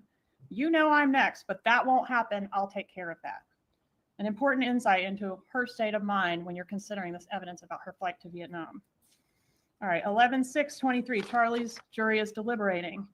The defendant gets angry about Wendy sending prayer hands. I guess, your brother's on trial for his life and you're sending prayer hands, an emoji. She says, protected his sister for years. Protected her from what? Would he need to protect her from the knowledge that they were being extorted? Or does it make more sense that the protection that's referred to is the murder and the fact that this defendant is a little angry that Wendy doesn't seem to appreciate what she views as a huge sacrifice that her brother has made for her and her benefit? Wendy's not charged. This was all for her. 11/6/2023, Charlie is convicted. Nothing about the extortion defense adds up for Charlie, and it doesn't add up for Donna Adelson either. It's true that she did not pull the trigger. She's guilty of first degree murder as a principle, which we talked about at jury selection, about how a party who assists in the murder can be charged and convicted the same as the person that pulled the trigger, even if they're not physically present when the trigger is pulled, which is not disputed that she was not. And you all agreed to follow that law, even if you ended up not liking it, right? I don't know if anyone admitted to not liking it, but you don't really know if you're going to like it or not until you have to make a decision. If you don't like it, you still must apply it. I know that I can trust you to do that. We talked in jury selection about the difference between direct and circumstantial evidence. And it's true that this is largely a circumstantial case. You might recall my powdered donuts example. I had direct evidence that it was the kid not covered in powdered donuts, but we agreed that being covered in the powdered donuts was pretty good evidence that that's the child that ate the donuts. This case is not entirely circumstantial. I mean, she's covered in powdered donuts, don't get me wrong, but there is direct evidence as well. And I want to go over those. To Rob, when told that he'd already spoken to the police, she says, "Will, you don't know anything anyway." That's direct evidence. You can consider that as direct evidence. To Charlie, after being handed an article about Dan Markel's murder, it involves both of us. It involves the two of us. Number 3, 44 checks to the killer, signed by Donna Adelson. Catherine McVanoa admits she was in a plot to kill Dan Markel. And she got 44 checks, and they were all signed by this woman. Next, that license plate number. She had the car, make, model, and license plate in her 2014 planner. Her statements to Bird, she admitted she did what she was accused of. The script written by this defendant in this defendant's handwriting for Drina Bernhardt to come in here and deliver to y'all about stuff that wasn't true.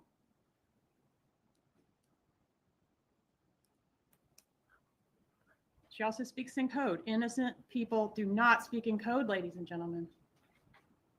And consider the things she didn't do. She didn't want to talk on the phone. She didn't want to talk in the apartment. She did not want to send a picture of the bump flyer to Charlie. She didn't say the name of Dan Markell. Anywhere on that wire, she did not say his name. Dan, Danny, Gibbers, that asshole, nothing. Why not? And she didn't go to the police. Nice, normal Jewish grandmother approached on the street about a murder and an extortion attempt. She didn't go to the police. Why not?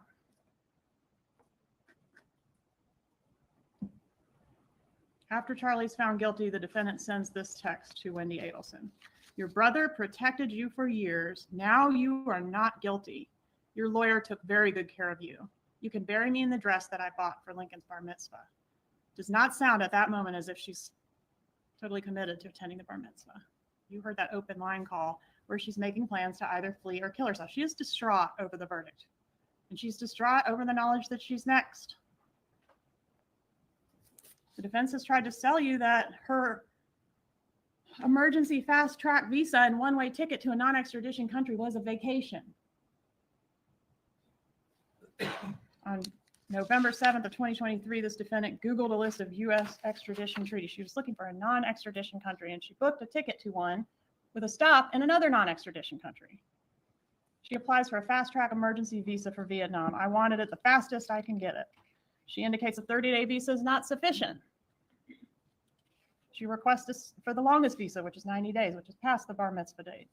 She tries to get Wendy to help with business assistance. And when Wendy doesn't respond, she ends up asking her friend, Annie Cunningham, who y'all met in court. She says, I can't say exactly why, but we need you guys to come here, both of you. Wendy's not responding to us, and we have an issue that we cannot discuss over the phone. Why can't you discuss it over the phone? You're just going on vacation. Annie responds, basically, just say the word. When they leave for the airport, Harvey leaves this note dated 11/12/23 for Wendy regarding what is needed to sell some property, a gun. Donna makes notes in her planner to have Wendy have the lawyer tell Charlie where they are on the lawyer's private line, so the call will not be recorded. Why not? Y'all are going on vacation. You're coming back. You're not fleeing. There's also a note in her planner to cancel disability insurance. That doesn't seem like something one does when they're going on vacation. There's a note, tell Wendy due October expenses, child support through mid-November 2025. They're presumably for Charlie's son planning to pay child support 2 years in advance. So this is made in 23. All right, November 13th, 2023, the defendant is arrested trying to board a one-way flight to a non-extradition country. I mean, y'all decide if it's a vacation. This is a conspiracy. I mean, this took a lot of thought and effort. It's not a typical murder case. The defendant and her son set this up in a way that was designed to protect them. The main benefit of the structure of this conspiracy is that each party can insulate or distance themselves from each other. The primary risk of a conspiracy is that you're doing it with other people, right? You can get caught. Somebody can squeal. Somebody could give you up. And that's why the conspiracy is not shaped like this. Rather, they're not all huddled up together. They're going to be more like train cars. This is the way we see the communication flow throughout the course of the conspiracy. The best way to insulate yourself from your co-conspirators is to organize the conspiracy like a train car, with each car only communicating with the one in front and the one behind. That way, if someone gets caught or cooperates with law enforcement, they won't have enough information on you to give you up. And it's also very important to position yourself within the conspiracy such that those that have the most information on you are those most loyal to you. And that is exactly what Donna Adelson did. To be guilty of conspiracy, it's not necessary for the defendant to say any particular word or do any particular act. But in this case, she did do that. We have all those words and acts that we went over that directly tie her. They are direct evidence tying her to this conspiracy, plus all the powdered sugar dust. Don't let the way she thought she was going to get away with this be the way she gets away with it. Render a verdict that does justice. Find her guilty. Thank you. Members of the jury, at this time, we are going.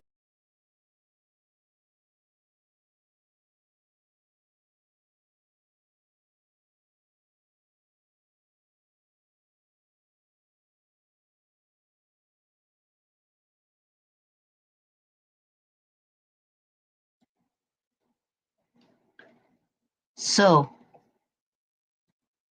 make sure that's working. Yeah. So that was the closing. Let's just go right to the verdict. We'll go to the verdict because we are doing little recaps because Donna Sue Adelson is going to be sentenced today. Listen, he found her guilty and, well, he didn't, the judge, the jury found her guilty, and it's a mandatory life sentence. Now we know that she's 70 some years old, and it really doesn't matter what sentence he gives her because she's going to be doing life. The conspiracy to commit murder, first degree murder, and there's just no way. Now, Donna is probably not even gonna, we don't know how much longer she's got to live. But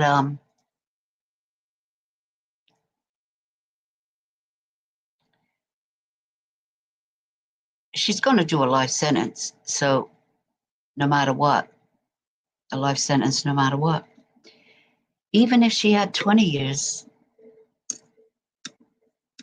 that would be a life sentence for her. But just because she's a little old granny now, she's a little old granny, little old Donna Sue is aged. Wouldn't you age? The stress of it all, the stress of getting caught. But remember, guys, we're talking about 11 years ago, probably a long time before that, kind of like an arranged marriage, somebody that was more or less forced to marry the man her mother picked for her. Why? Well, because Danny Markle was who he was, smart, intelligent.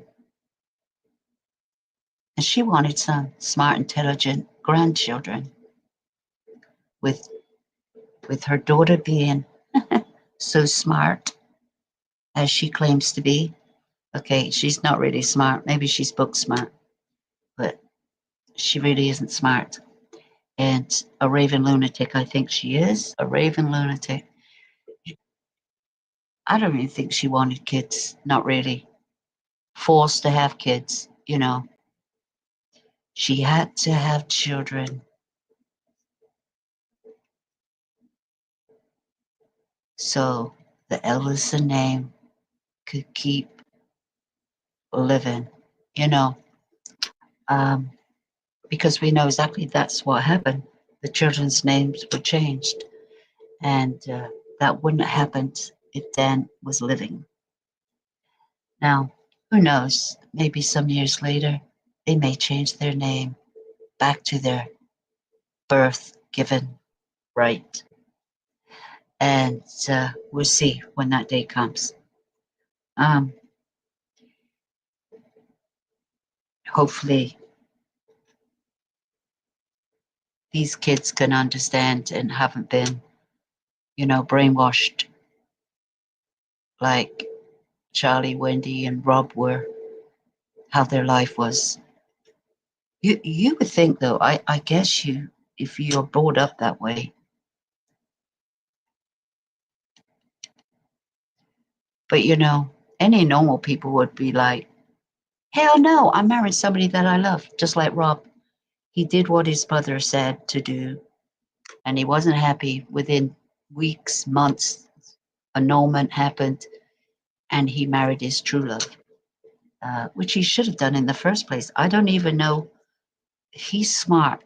He's a doctor, knows throat, doctor, how he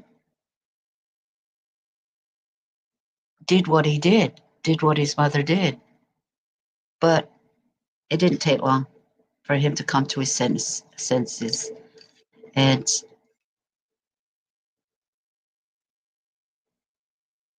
but my God, I mean, they even picked out a wife for him too. So,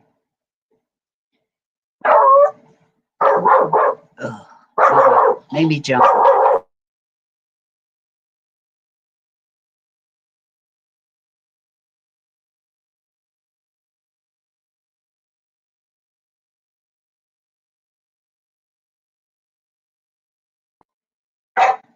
Man, dog has to bark. You know, woof woof. What was I saying? Yeah, the arranged marriage thing. Hold on a minute. I gotta put this dog down.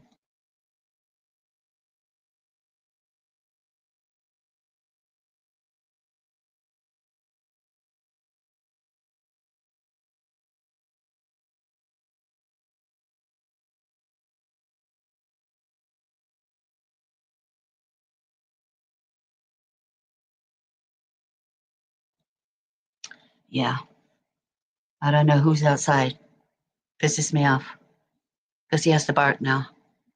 Uh, and so the arranged marriage thing, like I was saying, how strange that you would let your parents do this to you. Sounds more like the mother. And look how it ended. Crazy. Let's get to the sentencing. Gotta sort the dog out.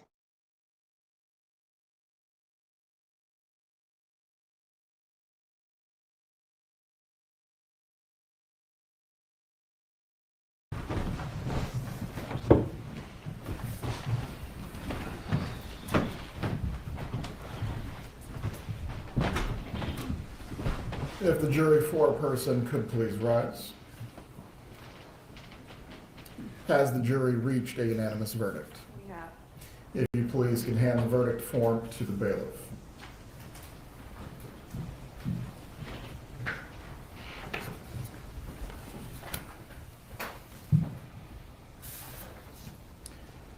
Having reviewed the verdict form, it is in its proper order. At this time, I will publish the verdict. We, the jury, find as follows as to count one of the indictment, first-degree murder. The defendant is guilty of first-degree murder. Mrs. Adelson, control yourself. Count two. We, the jury, find as follows as to count two of the indictment. Conspiracy to commit first-degree murder. The defendant is guilty of conspiracy to commit first-degree murder. Count three. We, the jury, find as follows as to count three of the indictment. Solicitation to commit first-degree murder. The defendant is guilty of solicitation to commit first-degree murder. And it is signed and dated by the foreperson. One moment. Members of the jury, the bailiff will escort you to the jury room.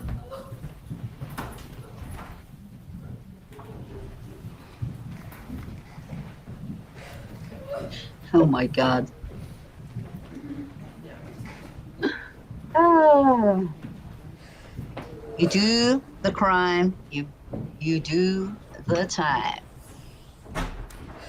Mrs. Adelson, while this was not the outcome I'm sure that you desired, there will not be any further outbursts in front of the jury. If you cannot control yourself, I am going to have to determine if you'll be removed from the remainder of this process. Do you understand what I'm saying to you? Do you need a moment to collect yourself? Before the jurors are brought back in, we will take a brief 2-minute break. Do you Let's give her understand? tissues if she needs them. Yes. Yes. Yes. When the jurors are brought back into I the don't feel room, sorry for her. does the Sorry. defense wish to have the jurors polled before? Very well. You got to look at Dan. He's no longer here. What he suffered, 2 pow-pows to the head, and still hanging in there, brain dead. Even if he had survived by a miracle, he would never have been the same. He would never have been the same. In fact, he probably wouldn't have known who you were. Probably could never speak again. And would Please eventually bring back pass any away jurors from so his we can injuries. conclude their portion of the trial. That's what would have happened to him if he, by a miracle, he had lived.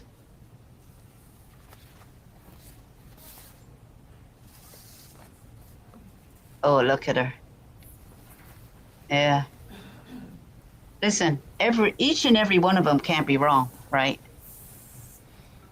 Lewis, what he said. Katie, what she said. All the tapes. All the, texts.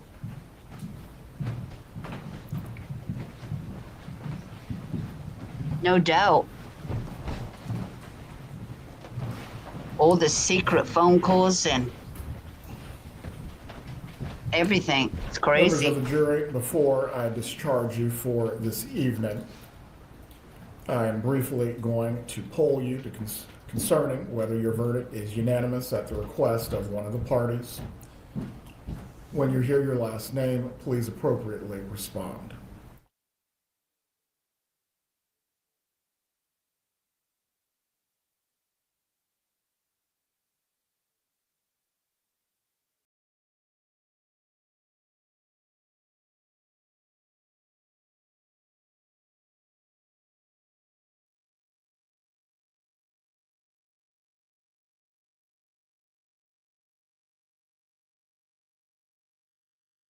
And so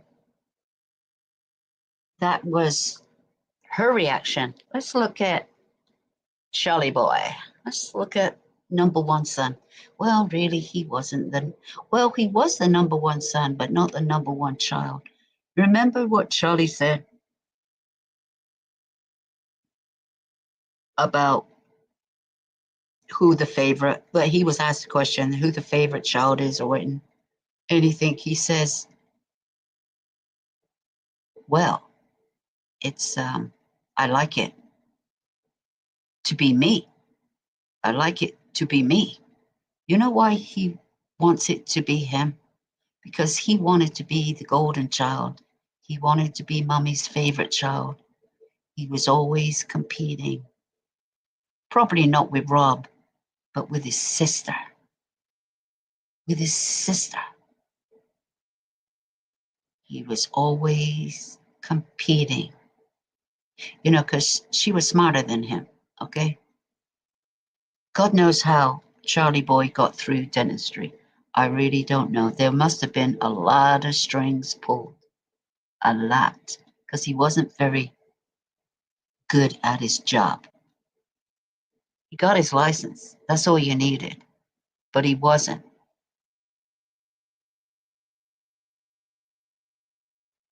And that's the end of that. He was horrible at his job. But people are still going to pay the money. He still earned a good living. But I don't think that was through dentistry. Let me tell you. That was through his underground work. You know what I mean? Underground work. Wheeling and dealing. Yeah, that's how he made his money. He sure did. They knew where to come. Come to Charlie Boy. Come to Charlie Boy. And you know what sickens me about his trips abroad, where it's not illegal to mess around with 14-year-old, maybe 13, who knows, 13, 14, 15-year-old. So you know where his mind is. I think this Charlie Boy's sick. Do you want me? Sick.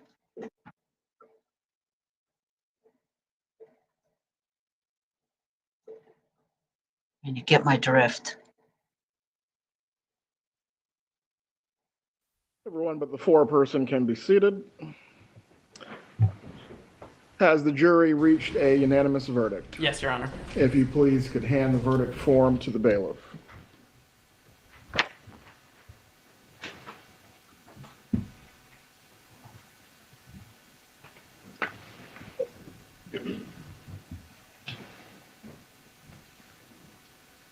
The verdict form is in its proper order. Madam Clerk, please publish the verdict. In the Circuit Court of the Second Judicial Circuit in and for Leon County, Florida, the State of Florida versus Charles Adelson, case number 2016 CF 3036B, verdict. Count 1. We, the jury, find as follows as to count 1 of the indictment, first-degree murder. The defendant is guilty of first-degree murder. Count 2. We, the jury, find as follows as to count 2 of the indictment, conspiracy to commit first-degree murder. The defendant is guilty of conspiracy to commit first-degree murder. Count 3.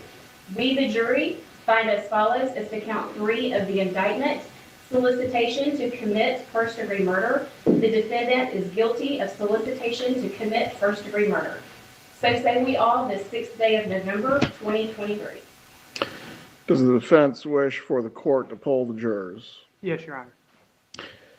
Juror Moore, was your verdict and the verdict of the jury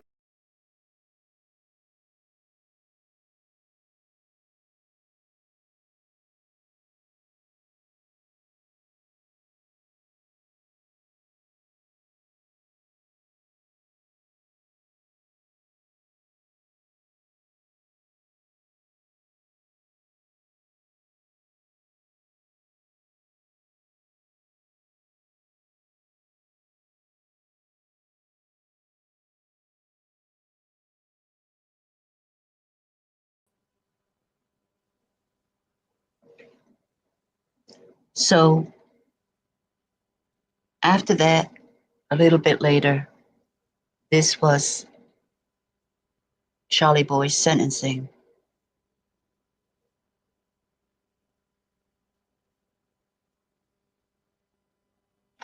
You know, Charlie gave all his food up to his couple of his special friends he made in prison, in in the jail. I'm going home. I'm going home. See you later. You can have all my food. You can have, whatever. And they go, yeah, okay. See you around, Charlie. See you around. And he was back that very night.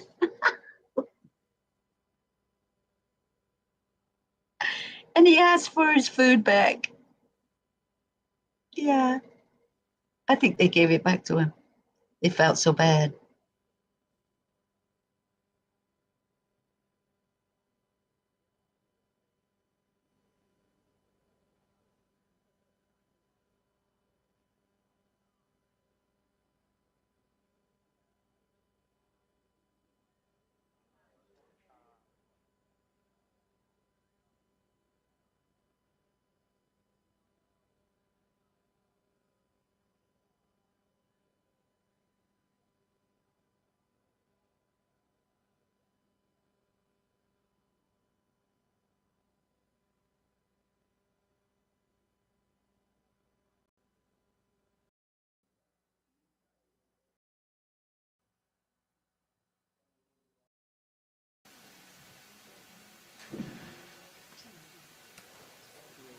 Well, that took a little time to get started, to get any sound there. We have sound now.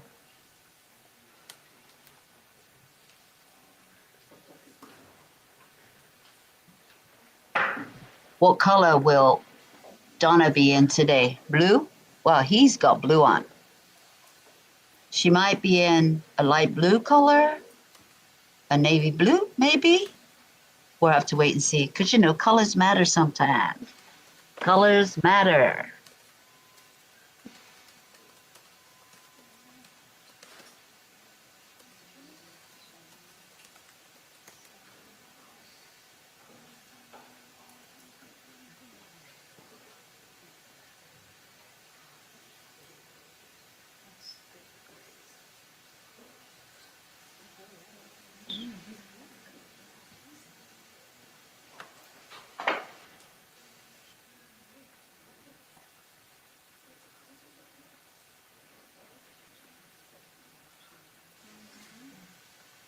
this YouTuber, Patty, she's in the parking lot and she said, just somebody just pulled up in a Mercedes with a bald head.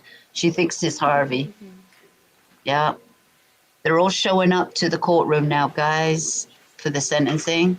All right, for the amount of session, the Honorable Judge Stephen Everett presiding. Good morning, everyone can see me.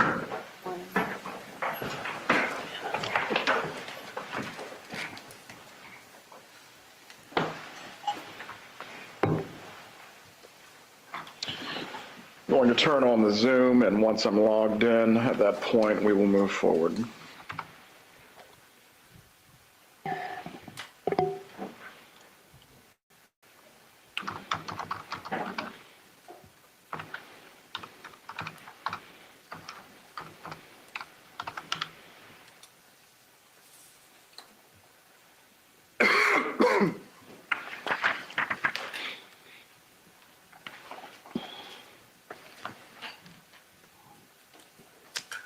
Okay, it wasn't Harvey. But anyway, he probably got some special treatment. You know, come on, we'll let you in the back door.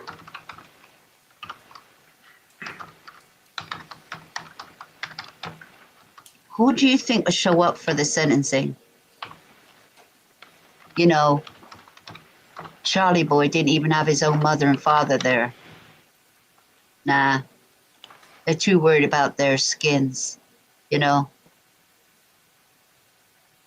Yeah, they didn't even show up hardly for him. That just shows you what kind of parents he had.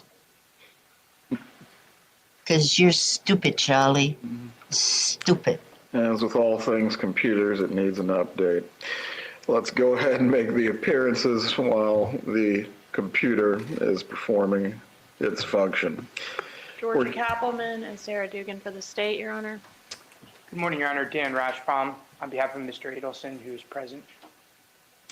And we're here this morning for final disposition after jury trial in Mr. Adelson's case. Did either the state or the defense have anything they needed to raise concerning the pre-sentence investigation report? Nothing from the state, Your Honor. No, Your Honor. Very well. The pre-sentence investigation report will be filed as a part of the court record. Once the Zoom has finished updating, it was Harvey that from pulled up. there, I will open up the Zoom room, and I believe Somebody needs some the victims' glasses or families something. were intending to either be present or make additional victim impact statements. Harvey's in Ms. the Kappelman? house. We have several members of the family that will be present and one that will be speaking on behalf of the family. Very well.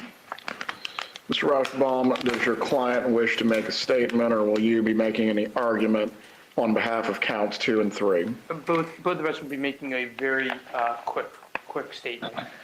I'll make a quick argument, and Mr. Adelson would like to make a very quick statement. He'll be given the opportunity to do so. First, we will take the victim impact statements. If the parties are intending to sign into the Zoom, you may do so. Just make sure your devices are on mute so it does not create any feedback or problems.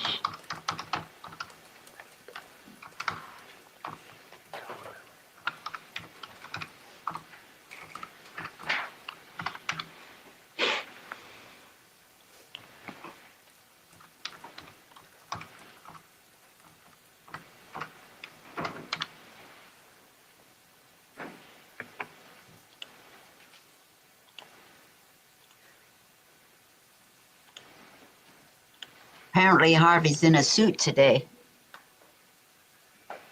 What's that going to make any difference? You got a meeting after or what? Harvey is living his best life now. You better believe it. What do you think he's doing?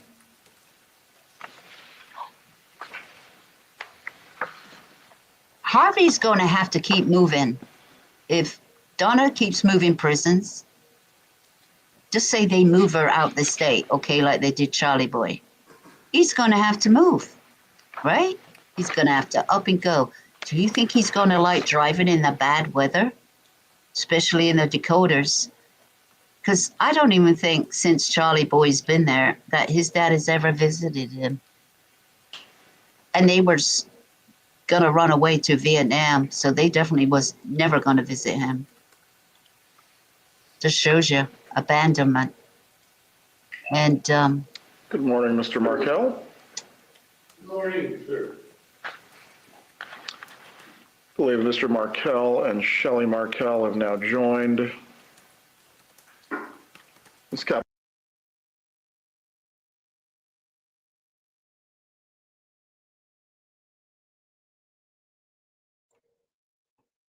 yeah, I didn't want to see that part. I'm just going to check on,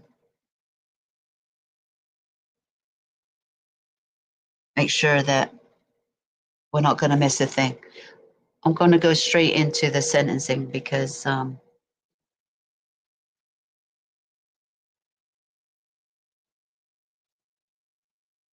why did they go out of that? That was crazy.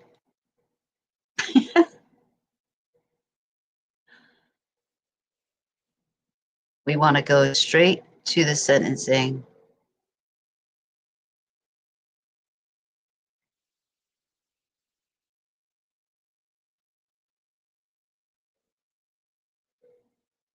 Right.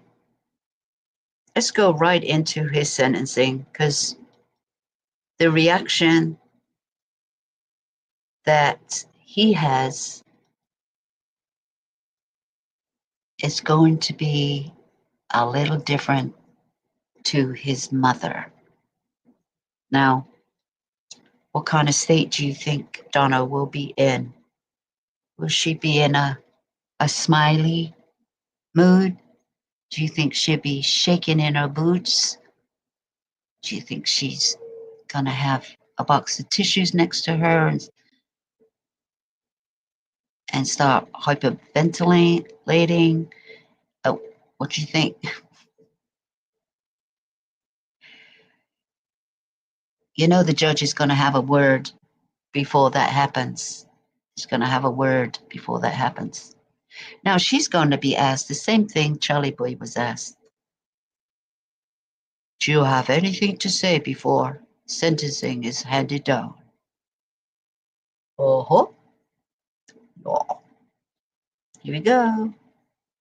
Argument to make on behalf of your client as to counts 2 or 3. Judge, we understand the situation. We just ask that those counts be run concurrently. Very well. Mr. Adelson, I'm going to give you the opportunity to make a statement if you wish. You do not have to speak. However, this is your opportunity if you choose to do so. I do. You may stand. Same. I would just like to say that I maintain my innocence. Well, And that's what Donna's going to say. please rise. I'm now going to pronounce the sentence.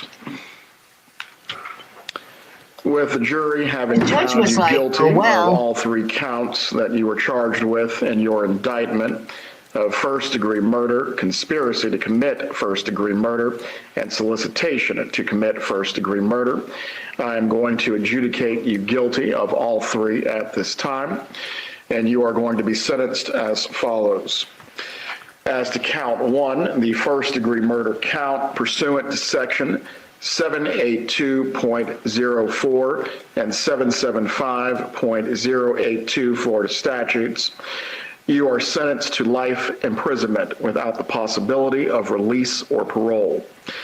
As to count 2, you are going to be sentenced consecutively to 30 years in the Department of Corrections for conspiracy to commit first-degree murder.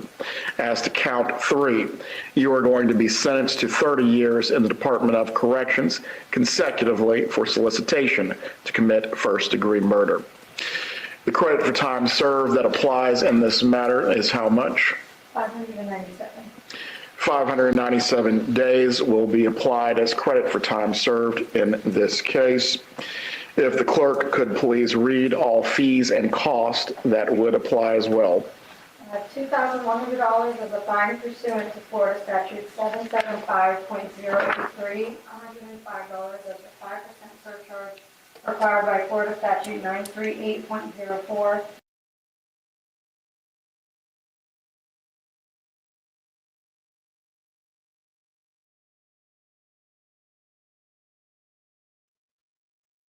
So you heard the judge read out the sentencing. Ooh, he slapped it on for him.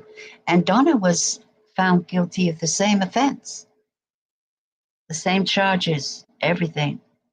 So she knows what's coming. She gonna play the little old lady. Oh, you gotta wheel me. I can't walk anymore. I'm too old. They treat me so bad in there. Those noodles, those Roma noodles. Just getting too much for me. I'm gaining so much weight. Look at my face. It's so puffy.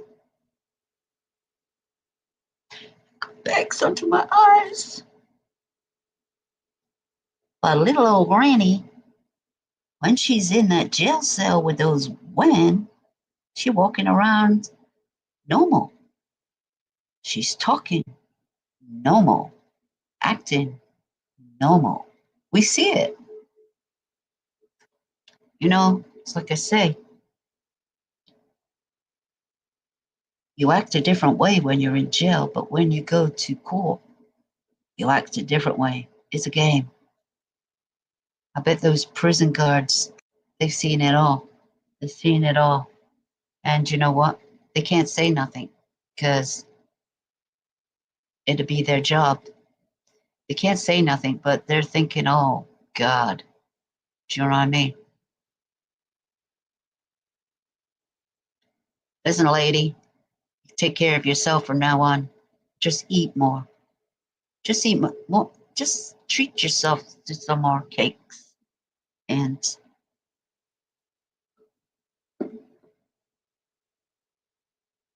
treat everybody. Why not? Make new friends. But you know what? She goes to prison. You better not tell them you got money. Better not tell them. Because they're going to scare you. They're going to scare you. I like to know what happens in the shower. What really happened in the shower. You know, was that a planned thing? Was it really made up? You know, of course it was made up. Remember how she told the story? And she grabbed my... kind of like that. Why does every time I talk, my dog barks? Hold on a minute.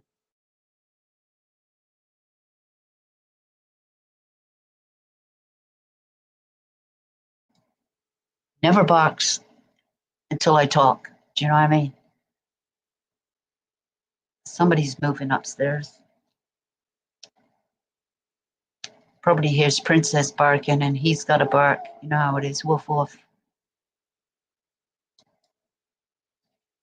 So let's try to find something else, guys.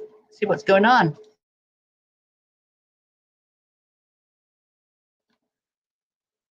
I know everybody is on YouTube doing the same thing I'm doing, you know, but that's okay.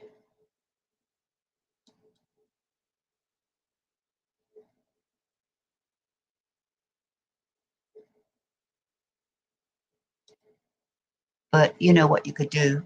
You could watch my videos and chat and, you know, make a comment or two and subscribe. It's free. It's all for free. Don't cost you nothing. That's will be appreciated is support for others. Let's see what we can find here. My God, you know that guy that hired his best friend to end the life of his doctor wife when she came home early. He had a friend, his best friend, and his friend looked like him. Remember that? Mark Severs. Remember him in the Florida? Well, he had a hearing today. He had a hearing, God knows what for. Oh, well, because it's been a long time now. It's been, oh, I don't know. How long ago was it? It's years ago now. But He probably had a hearing. Yeah, he needs a hearing. And it's going to go on again tomorrow, I think. He's never getting out. You know, he had his wife violently attacked with, I don't know, an axe or a hammer. I mean, my God, I don't know how many blows it took to knock her butt out, but I hope it was quick. She was going to die anyway, but I just hope it was quick. And that was her husband's doing, because he wanted to get rid of her. He wanted it all. He wanted it all. He didn't want a divorce. Apparently, you know, she thought everything was going good. But, you know, you should see the signs. I mean, there's lots of signs.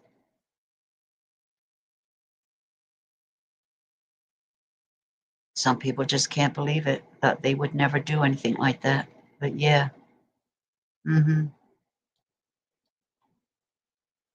They say that all the time when it's a little too late. Is it Thanksgiving in Canada? Doesn't that seem a bit early? I mean, middle of October.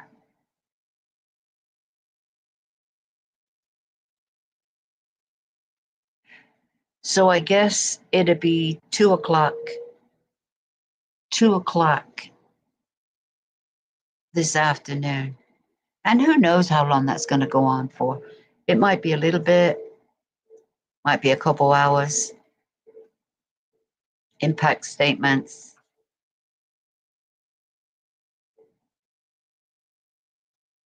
I just want to see her sentenced. That's it. Want to see her sentenced. And actually, I don't want to see her cry or boo. She can stop that nonsense, because it just ain't going to work anymore. She's going to be in her orange. Well, she could be in orange. She could be in blue, because I think they have different colors for jail inmates, convicted inmates, and prison inmates. So she could be in blue. She could be in navy blue. She could be in orange. She could be in green. Who knows the status of her condition, you know?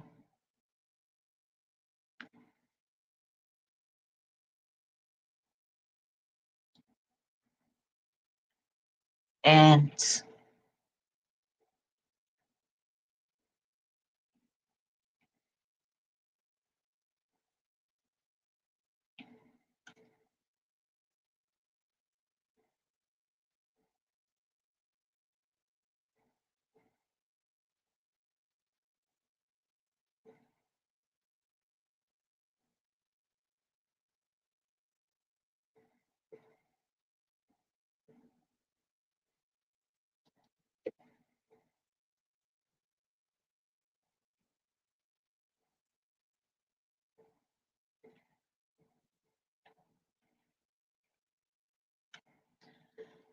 let's see. Did you hear about that Corey Richards?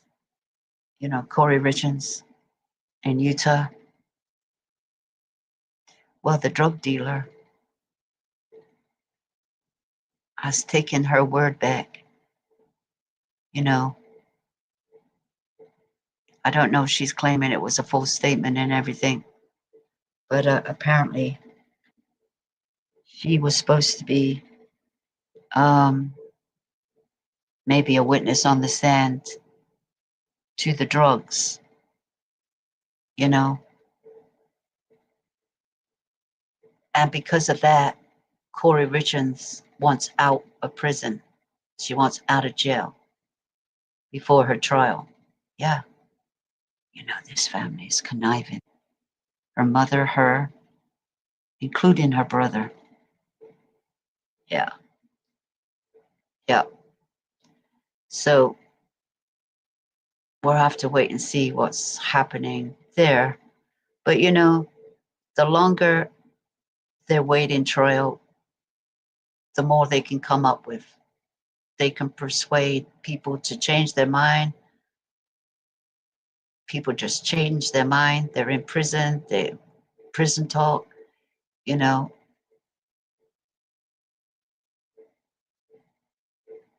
maybe she's been threatened. We don't know. I doubt it. If she's been threatened, she probably says she hasn't.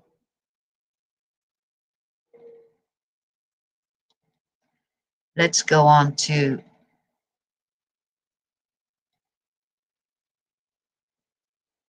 Catherine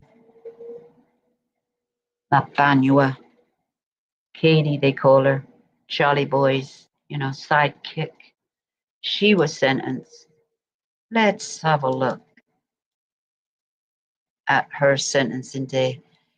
I think she looks pretty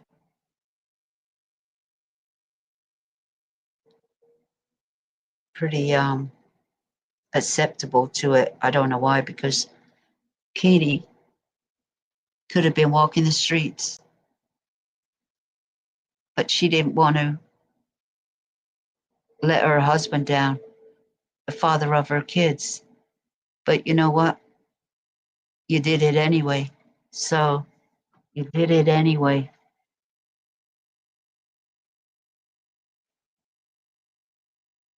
You come and testified. You did it anyway. But you could have been with your children. Dumbass.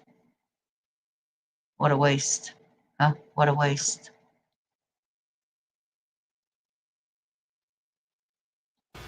That's it from Ms. McDonald, Judge. And I All right. appreciate the time, and she also wanted me to thank the court. She didn't get an opportunity to do that at the end of the trial. Thank you, Your Honor. All right. I've Thank you, seen Mr. such Watts. lawyers, crybabies. Okay, I did have the score sheet here that I mentioned before, and the lowest permissible sentence on the counts 2 and 3 would be 172.50 months on those, and then the statutory maximum, as we've mentioned, is 30 years. Ms. Kappelman, would you mind going up and can you move that podium, because I can't see you behind that at this point. So if you can move it one way or the other so that I can see you sitting at the table. You see, Katie's Great. in Thank navy you very blue much. and white. All right. Also, I'm just assuming that Madam Donna Clerk will be. or Ms. Kappelman, do we know what the credit for time served is at this point? I have that, yes, sir. I have 2,119 days. All right. And what the court costs are, Madam Clerk? That would be $2,625 plus a $100 cost of prosecution.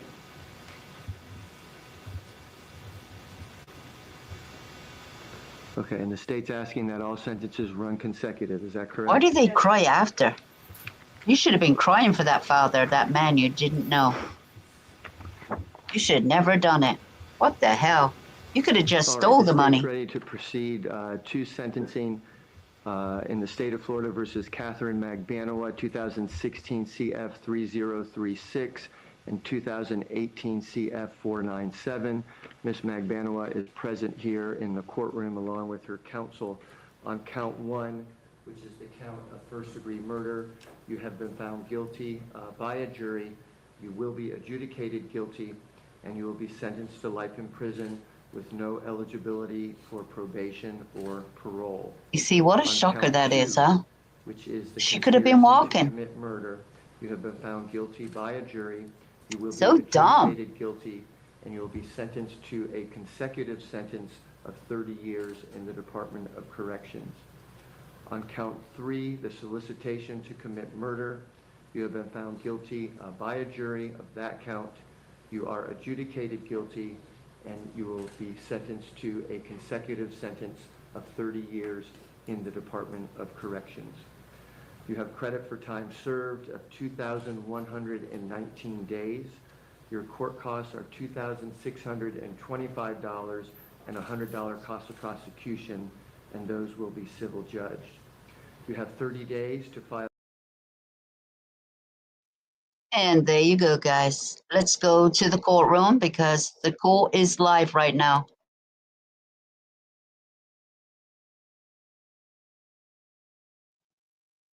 The court sign is up. The camera is on. We are live in the courtroom.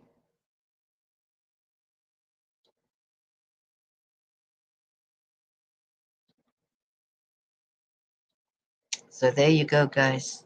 That was a few, guilty sentencing while we waited. And we are ready. We are ready for when court is ready to start.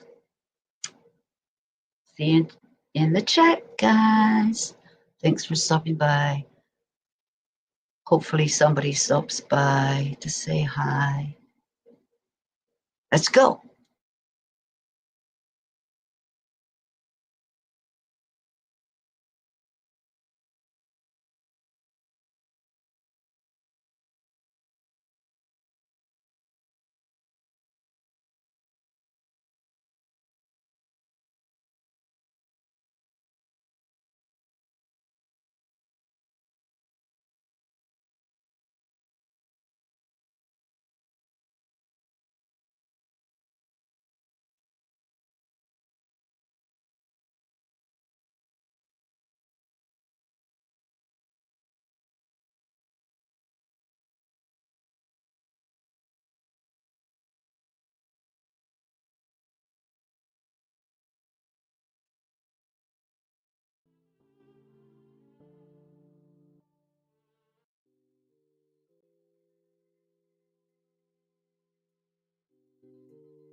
They don't really know if Donna's going to say anything. Most of the time,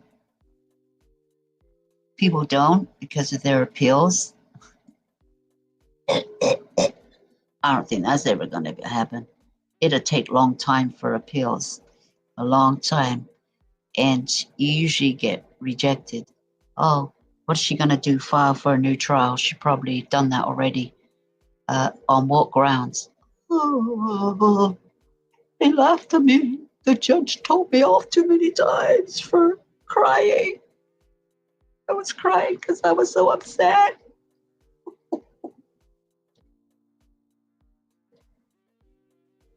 Anyway, it's going to take a long time. Now, Harvey's in the court. Harvey was seen getting out of his car at the parking lot and walking in towards the courtroom. Court building, that is.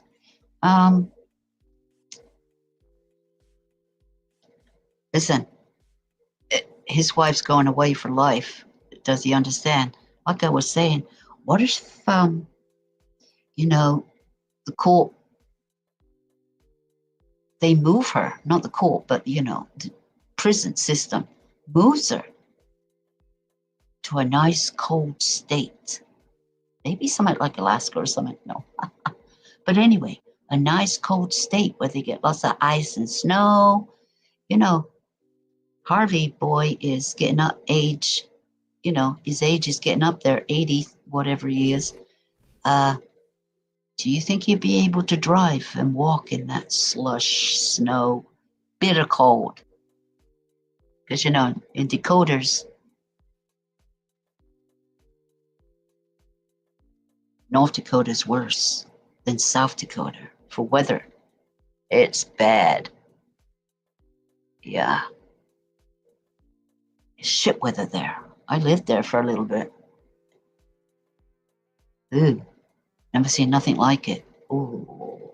It's worse than Wisconsin, guys. It's worse than Wisconsin weather. I mean, that weather never gave up. Ooh. But they have, severe wind drifts. Oh, and big rocks that fall from the sky. Telling you. Ooh, horrible. But anyway, can he keep moving Well, if she moves to South Dakota, you know, he could visit his son as well. What are you doing today, Harvey? Oh, I gotta visit my son and my wife. Wow, are they both in prison? Yeah. You know, they were innocent. They didn't do it. They didn't do it. And now I got a life, the rest of my life, visiting them behind the walls of the prison. That's my life. No more vacations. I can't go to Vietnam anymore. No, to that lovely resort our friend owns there where we were going to escape. And they got us before we could get on the plane. They got us. We couldn't even believe it. We were so close. If only we had gone the day before. Huh. Yeah, they were watching every move you made. You know, we had to sell our life insurance and everything to go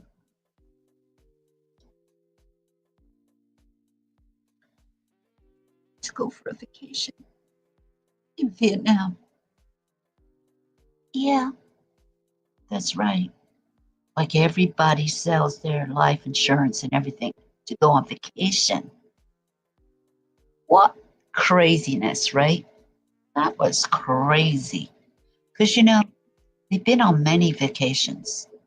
They've been on many. And they've been to Vietnam too before. They loved it.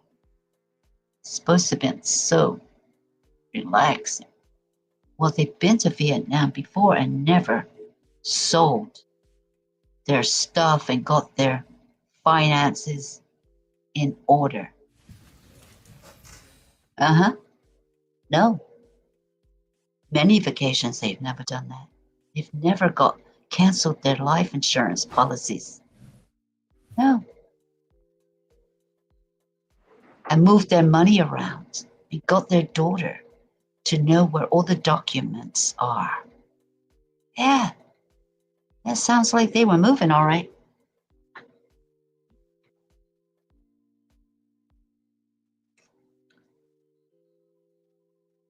There's movement in the courtroom, but I don't know what that is. I don't know what time they're supposed to start, but just hang in there and it starts when it starts. That's all I can say. Thanks for stopping by.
Well, Donna and everybody are in the room, and she is wearing purple. So many colors they have, don't they? They have a lot of colors. Purple is her color.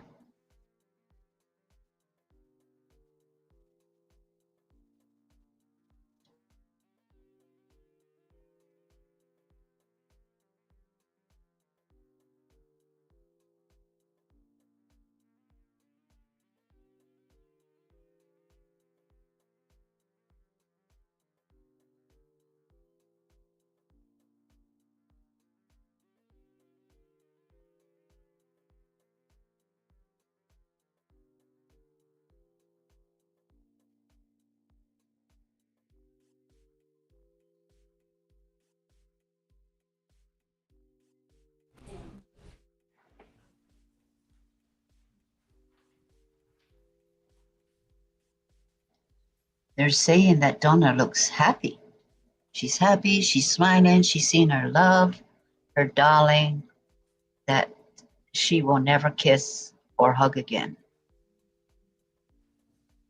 Do you think they'll let him have one more tongue? I don't think so.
Yeah, they're saying that Harvey's got his friend there, the one with the walking stick, the one that testified. He's there for moral support. What are they there for? Do you know what I mean? They're just there to make sure that she does get sent away and they can say, adios. Come on, Harvey, let's go celebrate with a beer and pizza.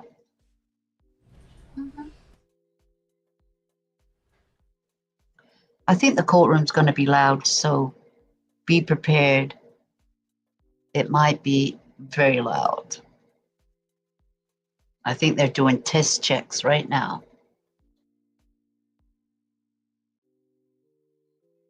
Also, I just think everybody's there, I think, that needs to be there. Oh, here we go. Oh, she's starting to shake. Look, here she goes. Here's Donna. She's crying already. You're going to tell her to quit that shit.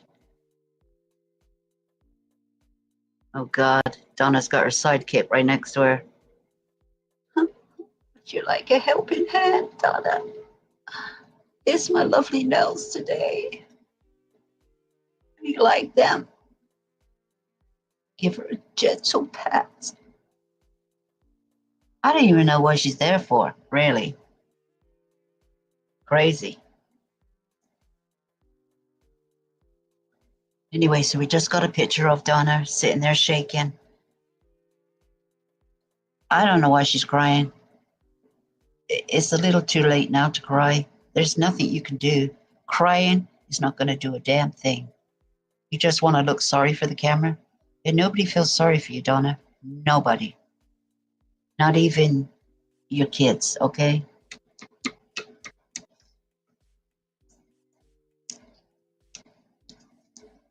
And your daughter, well, she's just laughing all the way to the bank. Yeah. Who's gonna get all your mimims? Who's gonna get all your mimims? You know, your daughter's been living the life of luxury since the whole thing happened. She became a millionaire overnight. Yeah, a millionaire. And she walked away with it all.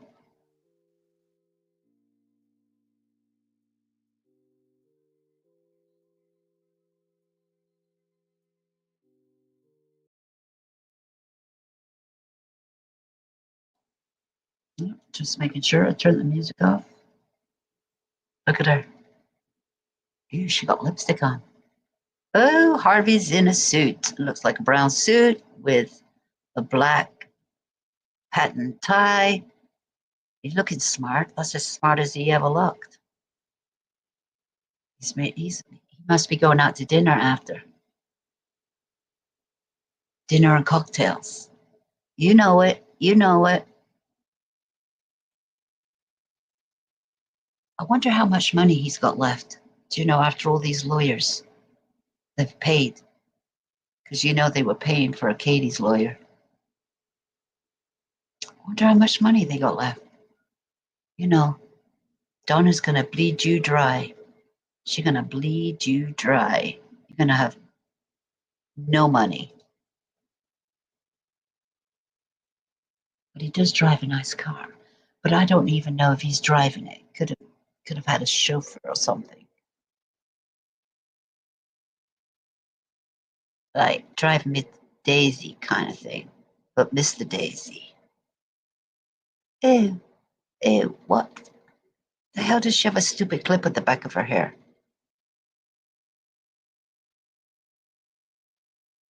I bet you she's handcuffed. Well, she has to be. Just don't swing your hands in the air, because we'll see him. Look, there's his friend. There's his friend.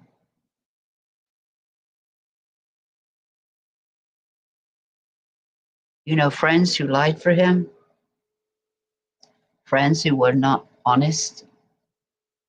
I guess they kind of were honest, but they wasn't going to be till they were confronted. She got them all lying for her.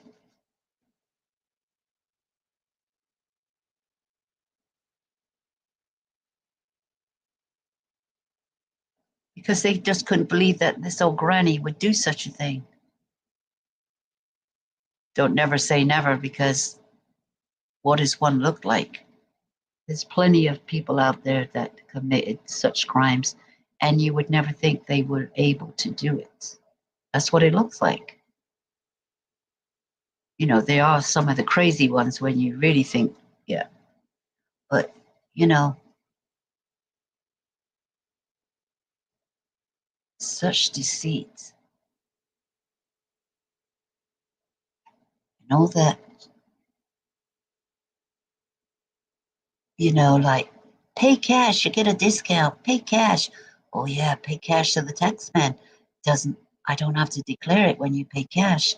Yeah, what's all that fraud, right? Yeah, I'm okay about making a little money, but they're making out like they did everything above board, and they didn't. They didn't. All rise for session. Honorable Judge Stephen. Here we go, guys. Dun da da da.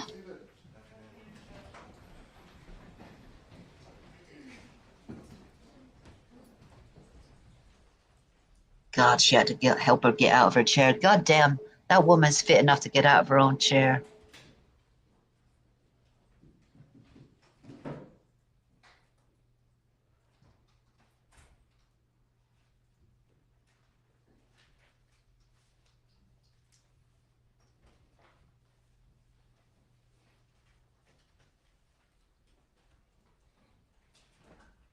And now she's got to listen to the statements. I don't know how many there will be, but she's going to have to listen. Well, maybe not so, because there were some impact statements done when on the verdict day. So I don't know what's going to happen today.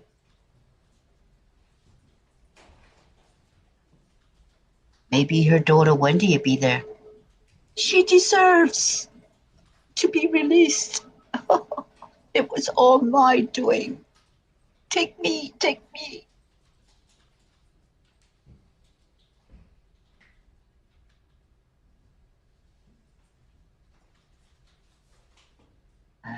That's never gonna happen. Wendy's probably in Texas, at the Texas Roadhouse, jumping on a nice steak. Oh well, they were idiots. I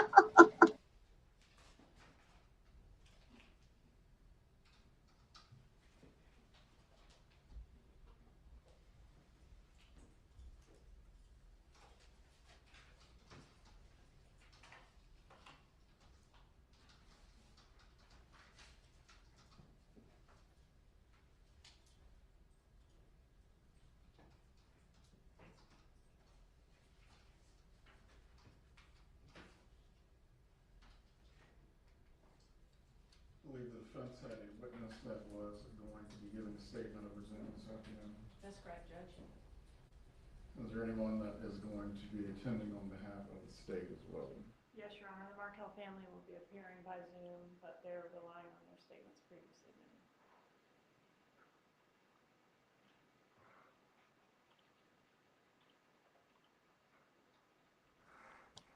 Ew, they are gonna make another statement. Okay.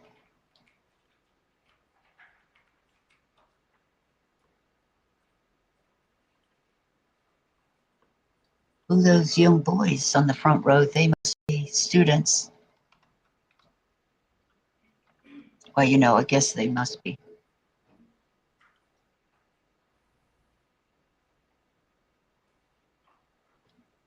Where's Patty? She always gets the best seat.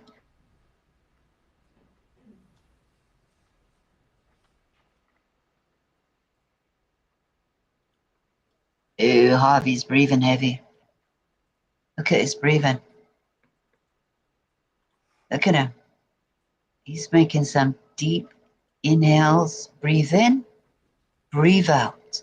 Breathe in, breathe out. His stress look is, yeah. Well, they better watch him. He never have a heart attack or something, So everybody in the courthouse, watch out for Harvey. There's no shock to this, though, guys. She's got a mandatory life sentence. There's no shock to what is going to come today.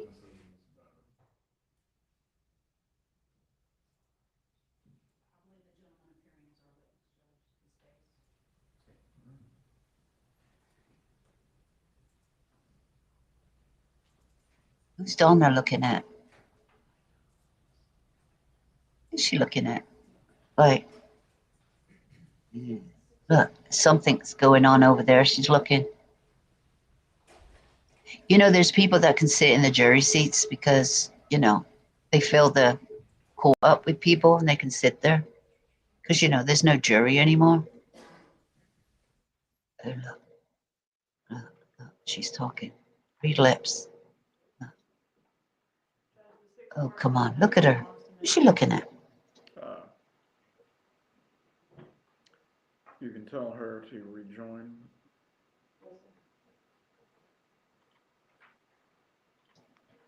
She's never going to see her husband. Only behind that glass and a telephone. There's not going to be no come in the room over the table kind of thing, like the old days. It's going to be through glass. They won't be able to touch anything. It'd be like, oh, their hands touch the glass and they just like, what the hell did you do? You ruined our life. Harvey's a kiss ass, man. He's a kiss ass. You know exactly what was going on. For final disposition and sentencing in case number 2023 CF 3226, State versus Donna Adelson. Parties can make their appearances. Georgia Kappelman for the state. Did you see that look she gave the judge? And she nodded no. Jackie Colford on behalf She nodded. She's already started, guys. Have the parties received their copies of the pre-sentence investigation report? Yes, Your Honor. Yes, Judge. Are there any objections that either party wishes to make to the pre-sentence investigation report? No, sir. There are corrections that would need to be made, Judge. I don't think she likes that Jackie anymore. It's in there. On page 1, they have the date of arrest as November 20th, 2023. And she was actually arrested on November the 13th of 2023. I will notate the, Ms. Kappelman, is there any No challenge to those? No, sir. I will notate the copy then that will be filed with the clerk as November 13th of 2023. Yeah, because you know the details. It's in the details. They matter. There are several. The first place, near the top, it says wage salary, and this was supposed to be her current employment that she had, and it said $1,000. She did not have employment where she made $1,000. She was not receiving any salary to income, so that should be 0. Ms. Kappelman, do you wish to be heard concerning this? No, Your Honor. Again, I will notate. She had retirement. Salary Come on. $0.00. Thank you, Judge. When's she getting paid retirement money? The number of jobs in the past 2 years, 1. She has had no job. She's been employed the majority of the 2 years. Which part of page 5 are you referring to? Well, that's on page 5, right underneath the wage. So no jobs, no employment. Correct, that should be 0.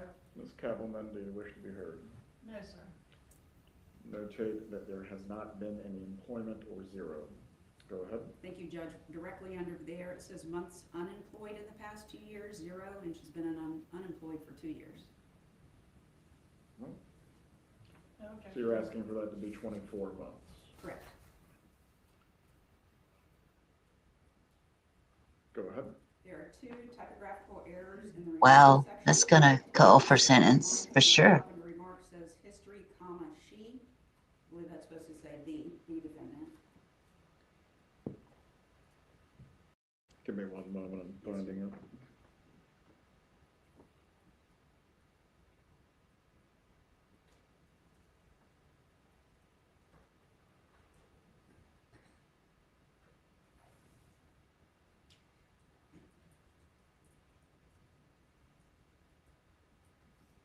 You said history is the first word leading into the History is correction. right next to the word she. You see that's on the second line down. It says remarks, and then the word right under there on my copy says history, comma, she. Yes. It should be the. Ms. Kappelman. No objection. Go ahead. And then in the same paragraph, 4 lines down to the far right, it said who had fallen in. That should be ill, I-L-L. No objection, Judge.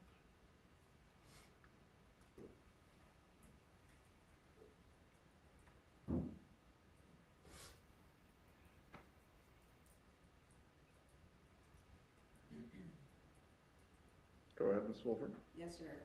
Going down under the financial status to where it says estimated total debts, in the second line, it says a second mortgage was taken out to pay for their home.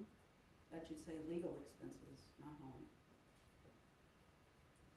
No objection.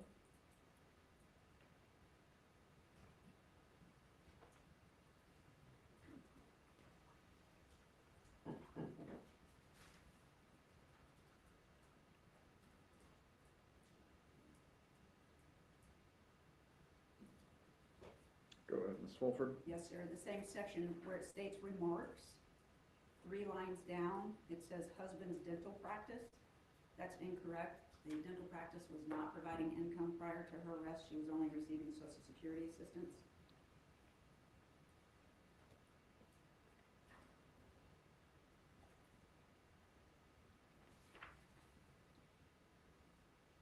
So you're just asking husband's dental practice to be scratched through. That's correct. The only income was, they listed Social Security, but they listed both. No objection. Well, anything else? On page 7, Your Honor, about halfway down the page, it has the remarks section. And if you go 3 lines from the bottom where it's listing grandchildren, on the right, it has a child's name, 14, and then it says a female, 7. That's actually a male. No objection.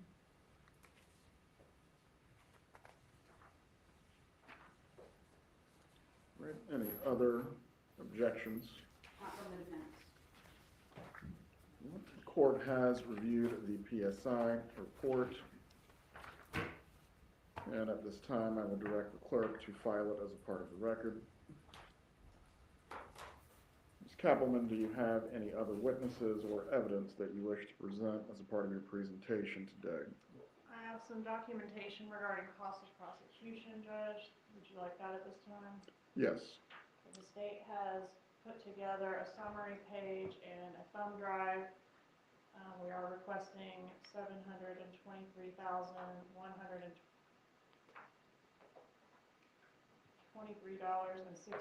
in restitution.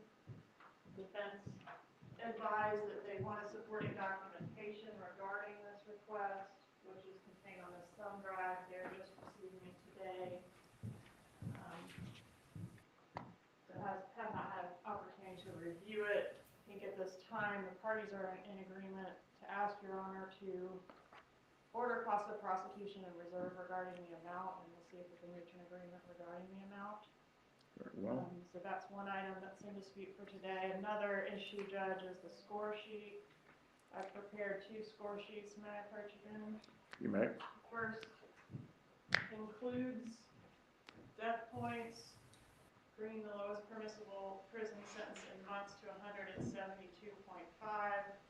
The second does not include the death points, bringing the lowest permissible prison sentence in months to 82.5.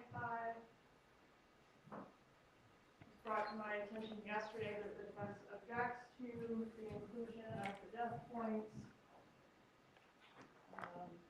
The limited research that I've had an opportunity to do suggests that they should be included if the death was a direct result of the crime. I believe it was. The defense wants to argue otherwise, so whichever score sheet Your Honor chooses to go with, they're both provided there for you. The state is requesting, are you ready for me to argue what I want for sentence? Okay. Go ahead. Obviously, life on count 1, Judge, we would ask for 30 years consecutive to count 1 on count 2, and 30 years concurrent to count 2, but also consecutive to count 1 on count 3. I do not have any additional testimony or other evidence to provide, Your Honor.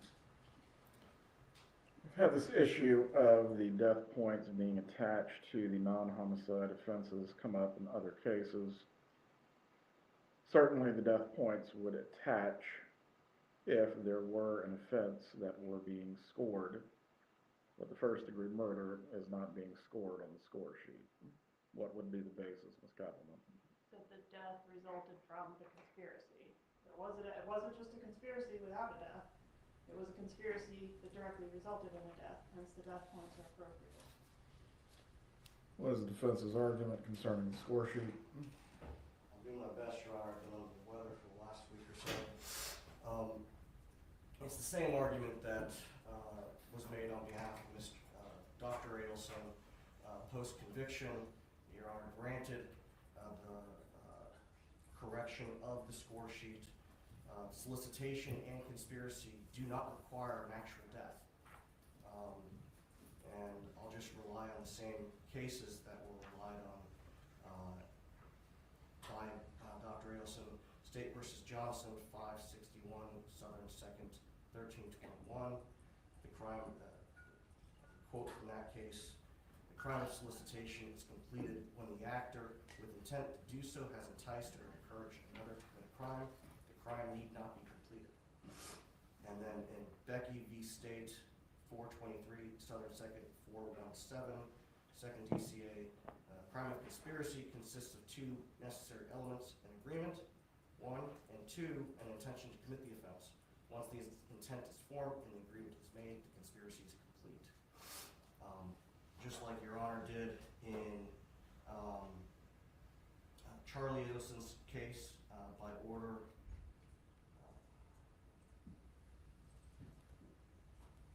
That was not opposed by the Attorney General's office. I believe that order is dated January 24th, 2025. Your Honor agreed with that position and ordered the state to prepare a corrected score sheet of the points. Ms. Keppelman, my memory of this is in line with the defense position. Certainly, if the state wishes to take any appeal concerning the score sheet, that is your choice. Understood, Judge. Death points will not be added to the score sheet that is signed by the court. Is the defense ready to proceed with its presentation? Yes, Judge. You may proceed. Thank you. Would you like me here or at the podium? You may remain at the table, or you can come to the lectern, whichever. Okay, thank you, Judge. I guess we would start with the witnesses that we have. The one that's standing by on Zoom is Dr. Ben Graber, who would like to make a statement on behalf of Mrs. Adelson. Dr. Graber, if you at this time can please turn on your microphone.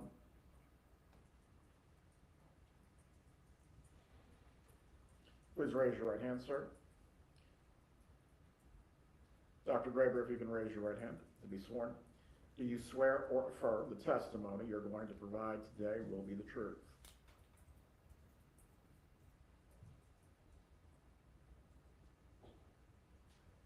I believe you have a volume problem, Dr. Graber. I can see your lips moving, but I can't hear you.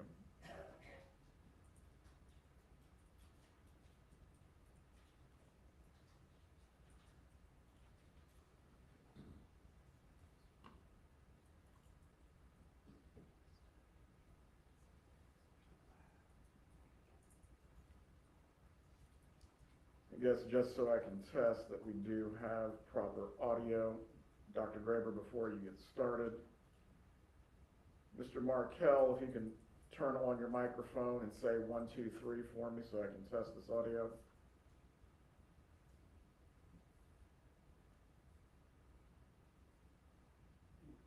All right, he's not coming through either.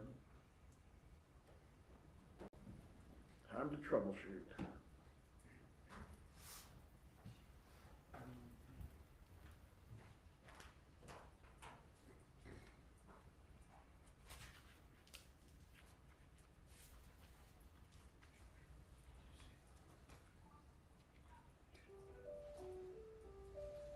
Yes, but I didn't know what I was supposed to be doing.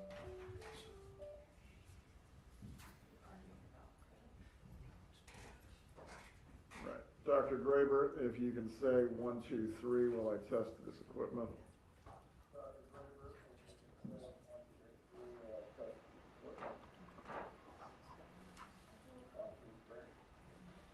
All right, I can hear you now, but we can't get him over the loudspeaker. At least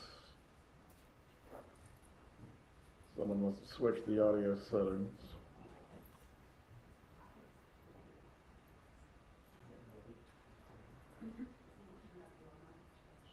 My mic's fine. It's the witnesses need to be heard.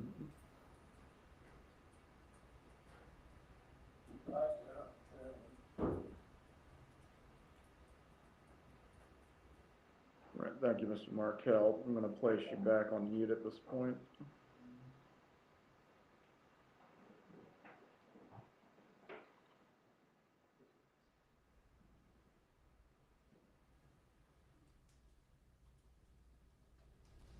Right, Dr. Graber, try to talk for me one more time. 1, 2, 3.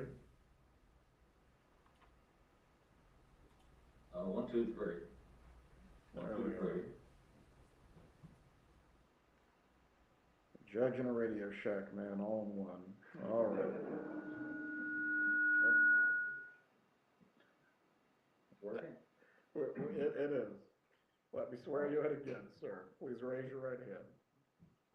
Do you swear or affirm the testimony you will give today will be the truth? I do. You can lower your head. If you're examining the witness, or is he reading a statement? He's going to present a statement, Judge. Dr. Graber, you may proceed at this time. Thank you, Your Honor. I appreciate the opportunity to come and speak on behalf of Donna Adelson. can, let me just, brief description of who I am, my background. I've been a friend of the Adelson family since 1979. First 20 years I knew them, we were actively engaged in many activities. The last 20 years, I haven't seen them that much until this trial became apparent to me. And my background is I'm a medical doctor practicing obstetrics and gynecology, 45 years here in Florida. I was also a state legislature from 1988 to 96, representing Coral Springs and parts of Broward County. I was the county commissioner in Broward County and mayor of Broward County for 1 year in 2006. Also a professor at the University of Florida Medical School and the University of Miami Medical School in clinical OB/GYN.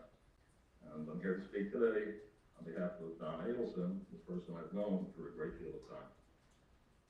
Hi Donna, just want to say hi. I'm sorry I can't be there to hug you. And I'm sorry we didn't get to have that dinner after your trial was over. But I'm here to, on your behalf, to let you know that you have friends, and I believe in you. Let me say that, Tom, I never thought we'd be here at this situation when I first met you. It was a total shock to me and to our families. And it's a tragedy for me to have to be here to talk about this. I feel very bad for your family, for the Markell family, for the tragedy everyone's experiencing. To me, I've been following this for 2 years. It appears to be a dissolution of two families. My background is similar in many ways to both families. Like Ruth Markell, I'm the son of Holocaust survivors. I actually was born in Germany at displaced persons camp, came to the United States at the age of 18 months. So like the boys, Lincoln and Benjamin, I don't have a lot of recollection from the first beginnings of my time in the United States, but they don't have the recollection of their father, which is very sad to me. But they do have families, and I had family. And we have to learn a great deal from our tragedies how to come back into life. My distress is not just for Donna and the Adelsons, but for the Markells as well, and especially for 3 generations of each family, which I see in tragic downward swing. And yet, I did meet Lincoln and Benjamin at the bar mitzvah last year. And I got to meet those 2 boys, wonderful boys. Unfortunately, I never got to meet Dan Markell, but I have read many of his articles. Very impressive, very brilliant, very talented man who made some very good points about the law and about compassion in the law, which he felt could be improved. And I agree with that. So part of what I'd like to say today is basically that I do believe that Donna is a victim of not just circumstance, but has been actively exploited by parties involved in this case. I believe she was exploited by her son. Knowing Donna, who was the youngest child in her family, knowing her mother, and how close she was with her mother, and understanding their love and need for family, it makes no sense to me that she would pursue an activity that would destroy 2 families like it has. However, having known her son and some of his issues, I believe Donna, in her own naive way, trying to be a loving mother, is subdued by guilt, by silence, by denial, and perhaps even active exploitation, and used for activities she had no part of. So I believe she's innocent on all 3 counts, even though she was found guilty on all 3 counts. Part of my understanding is also that the victims here are both families, and to watch the hate and distress and the vengeance I see is a terrible thing to look at. As Holocaust survivors, you'd think we would understand that better, how damaging it is to families. I would have to say my background is I grew up in the Bronx, went to the public school system. I actually was at Queens College when Donna was there, but I didn't know her. She graduated a year after I did. My wife Sandy graduated from Queens College as well. And in Coral Springs, we met up after being there a while, new young families, professionals trying to build a life, having children, building a community, which we did. So to see this situation occur, to me, is devastating in many aspects. As a legislator, I can tell you that we see things in law. Even though I'm a doctor and I was chairman of healthcare, I was a Democrat, majority leader, and I sat on the Judiciary Committee for 2 years, and understand the laws. Even wrote some of the sentencing guidelines and participated in passing them at that time. And what I learned over the years was that I had the privilege of passing many laws, because I was a leader and was able to work both sides. And so many of my laws exist in the books. I get calls from judges periodically asking me about the intent of the law when I wrote it, because they have a case and it's come down to what did you intend to happen from this law. And they would ask my opinion, and they would use that information. So I'd like to look a little bit about the intent of the judicial guidelines for sentencing. I think the life without parole is a very harsh sentence. And that was not the intent, was to punish domestic cases with that, but to hit drug dealers and organized crime and dangers to the public. But I think it's been switched over to be used in conspiracy theories against the average citizen, which was not the intent of the law, in my opinion. Second of all, I think that it's unfortunate that this case has gone into so many new victims. And we've already, you have 4 victims who have been found guilty of murder. 2 have committed the murder, maybe 1. The other are conspiracy theories. And I would believe that I would suggest that needs to be reviewed by the legislature. That's my opinion. Now, in this case, Dr. Graber, before you continue, is this being offered as character? Because he is not an expert on the law. It's character, Judge. Very well. You may continue, Doctor.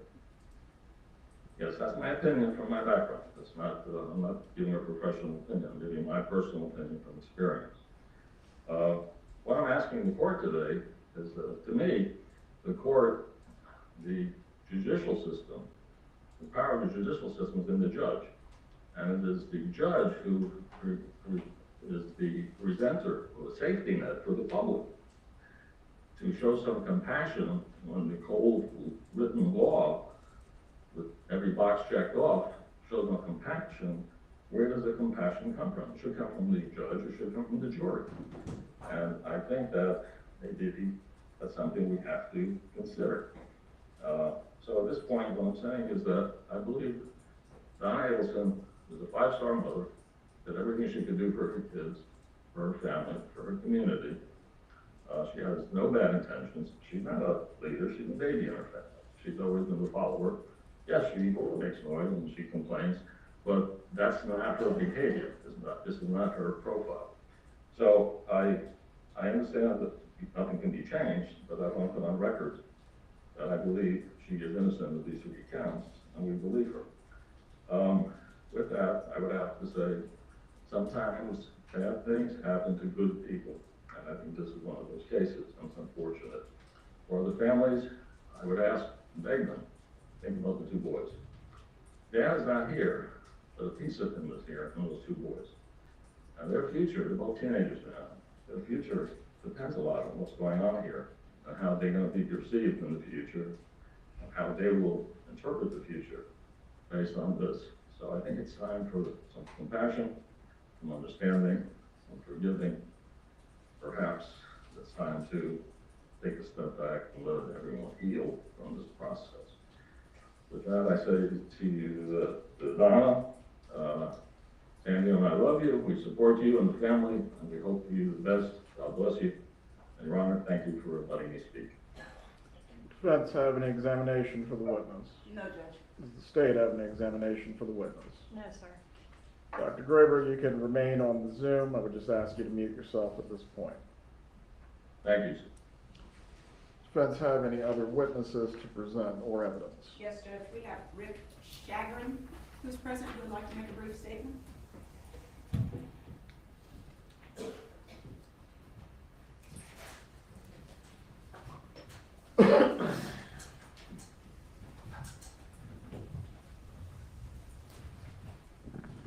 That doctor thought she's innocent. I believe she's innocent. Raise your right hand, sir. She needs compassion. Yeah. Do you swear or affirm the testimony you will give today will be the truth? I do. You can lower your hand. You may direct the witness or you may give a statement. If you could state your full name, please. My name is Richard Gordon Chagrin. And have you prepared a statement here today? Yes, I have. Okay, you can give that to the court at this time. This is on behalf of myself and my wife Susan Brotman, an attorney at law. We have known Donna Adelson for over 35 years. She's been a dear friend and travel companion, and we are still in shock of her current circumstances. We know her to be a loving parent, wife, and grandparent. We stand behind her claim of innocence.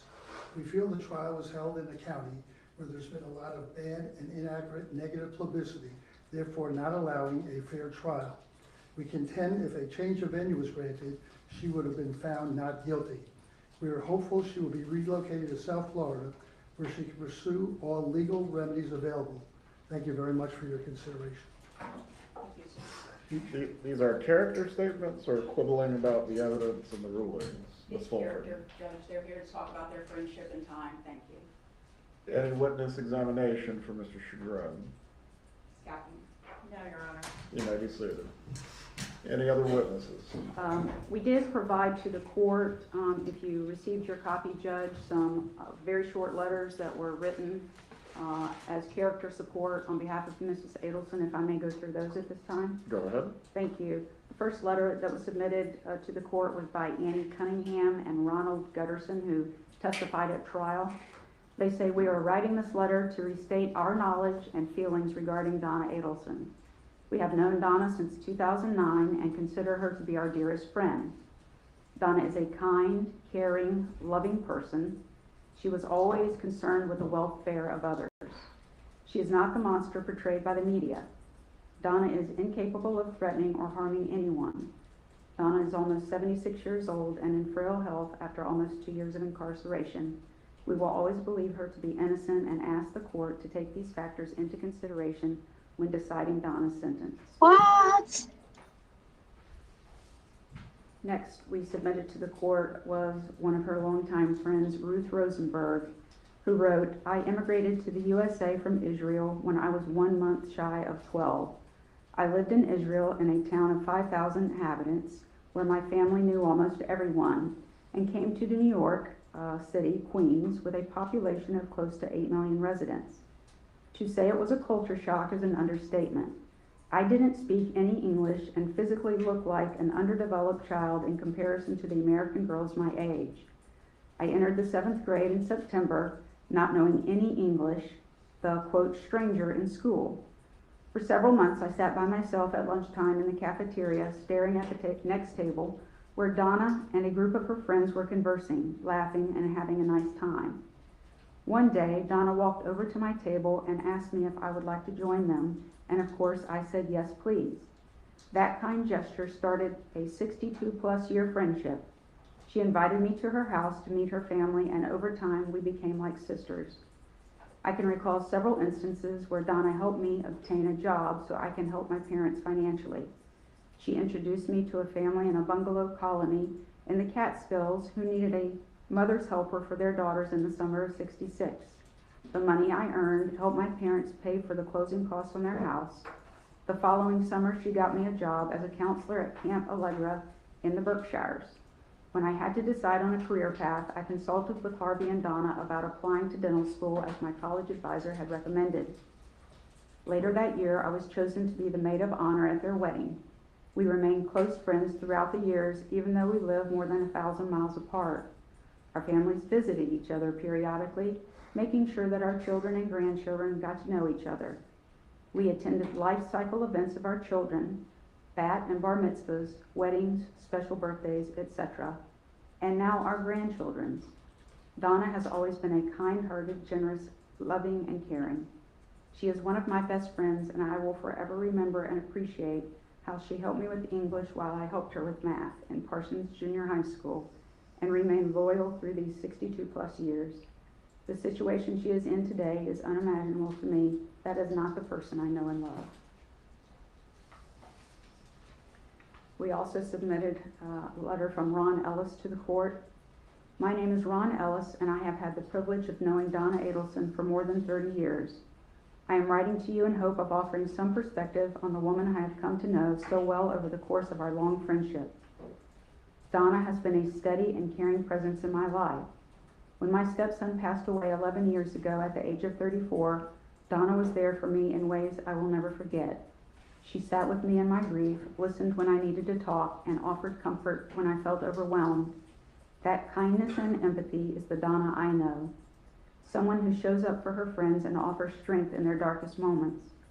Over the years, I have seen Donna's compassion extend beyond just me.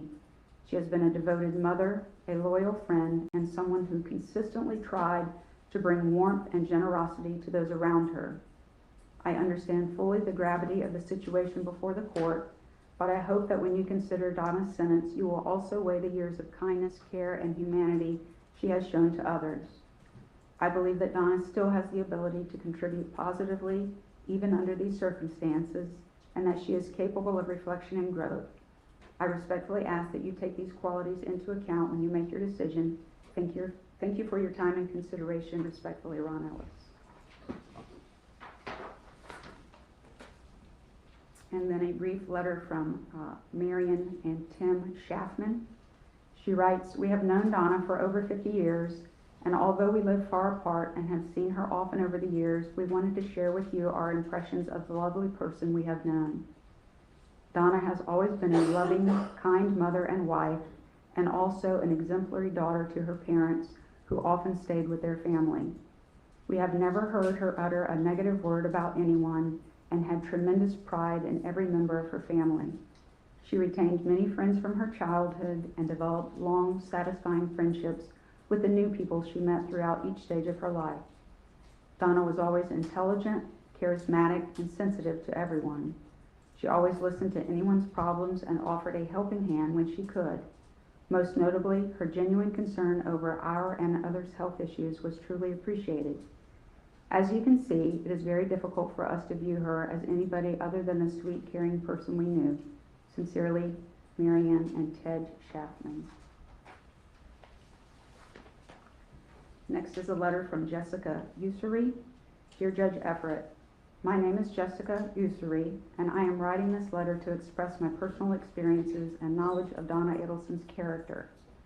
Donna and I share a beloved grandson, Roman Harvey Adelson, born in 2017. My first memory of Donna is a video made and shared on Mother's Day 2017. Charlie Adelson surprised his mom with the news that he and my daughter Brianna were expecting a baby.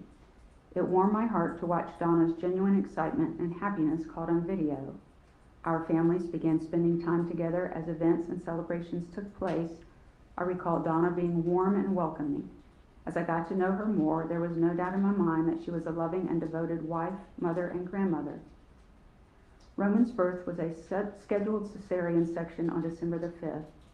On that day, I was overcome with mixed emotions of excitement and fear. A family awaited Roman's birth at the hospital during unnerving procedure. Donna was affectionate and compassionate, as I was visibly anxious and emotional. I will always remember how she reassured and calmed me that day. We shared tears of joy and the hugs when a beautiful and healthy boy came into this world. Donna was caring and supportive of Bree as a new mom. I have many fond memories of time spent with the Adelsons. Although Charlie and Bree were no longer a couple beyond Roman's first year, we all remained close. Donna has been kind, thoughtful, loving, and generous. Thank you sincerely for taking the time to read the letter, Jessica Ussery. And then a short letter to whom it may concern. I've worked at Adelson Institute for Aesthetic and Implant Dentistry from October 3rd, 2011 to September of 2022. During my time of working there, I had the opportunity to experience the beautiful person that Donna Adelson is. Through my time of working often side by side with her, I've witnessed her grace and ability to diffuse upset patients. She is incredible with having compassion for others and is truly one of the sweetest people I know. She's so supportive and understanding when it comes to her employees. When an elderly person comes in as a patient, she always made sure they had assistance, whether needing help filling out forms or even opening the reception door for them.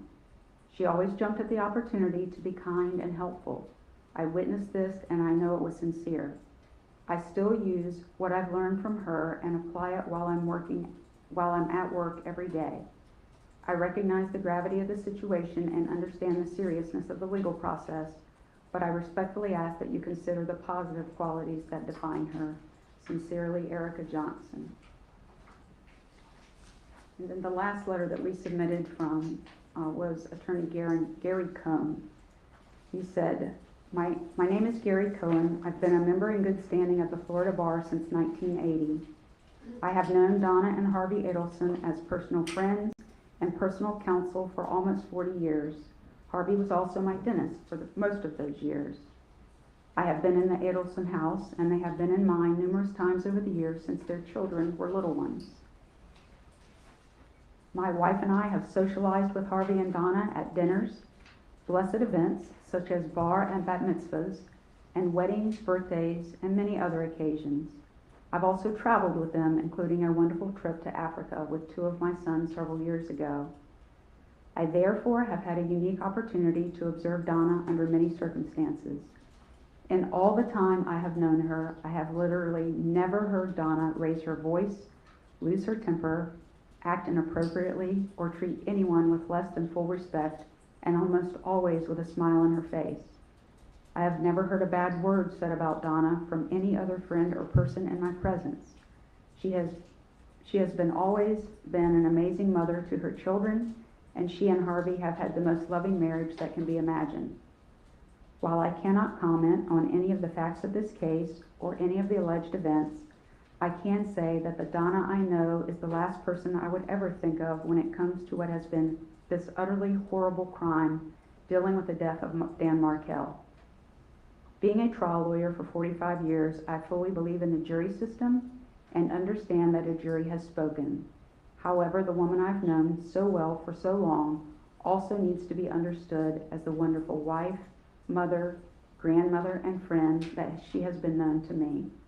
I only hope that this information can be of use to the court when it comes to the sentencing of Donna Adelson. Gary Cohen.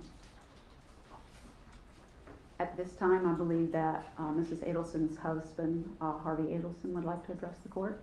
Very well. Do you wish to enter these letters into evidence? Yes, Judge. Does the state have any objection? No, Your Honor. They will be composite defense 1 for sentencing. Thank you, Judge. Dr. Adelson, please raise your right hand, sir. Do you swear or affirm the testimony you're about to give will be the truth? Yes, I do. You can lower your hand. You may speak.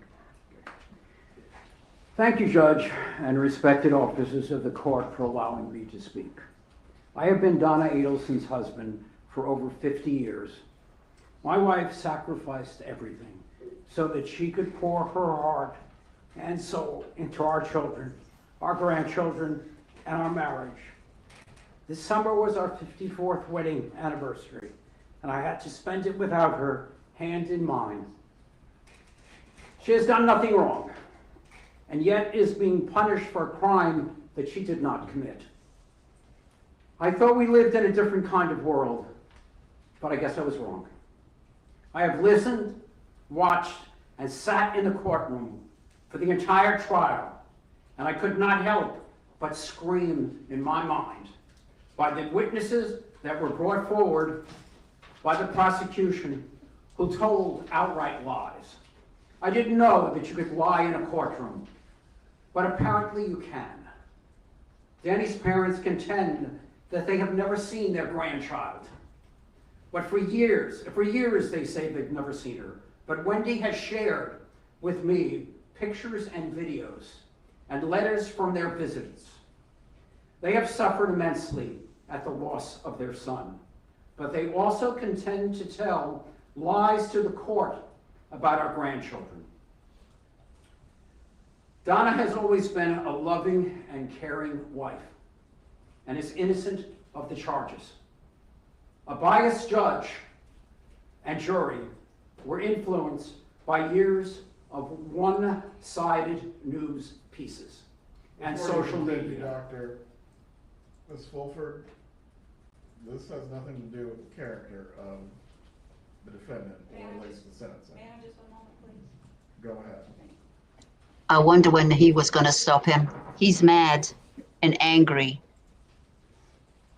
Yeah. You're supposed to be saying all kinds of nice things about your wife and why you should set her free. No.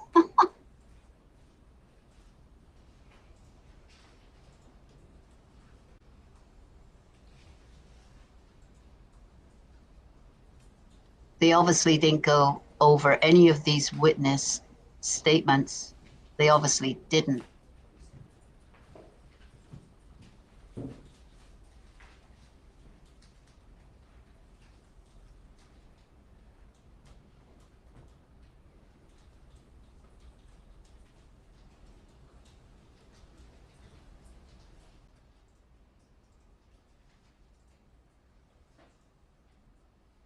Hey, Rubber.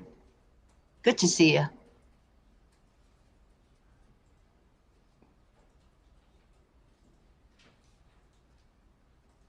You know, Harvey never said anything in Charlie's, sentencing or nothing. He didn't even show up. Just 1 second, please.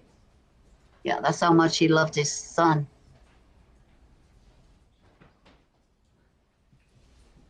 All right, thank you for letting me continue. Donna did not participate in the heinous acts that she was convicted of doing. You are sending an innocent woman to prison. You have taken my wife and you have taken my life as well. And for what? This is not justice. It is vengeance, and it is wrong. You have an examination for Dr. Adelson. No, Your Honor.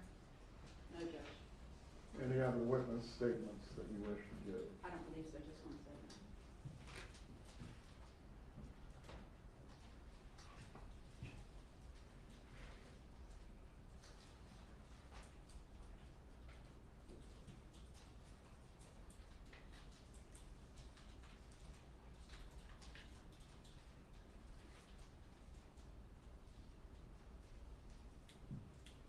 We don't have any further witnesses, Judge, but Mrs. Adelson has decided she would like to make an unsworn statement to the court.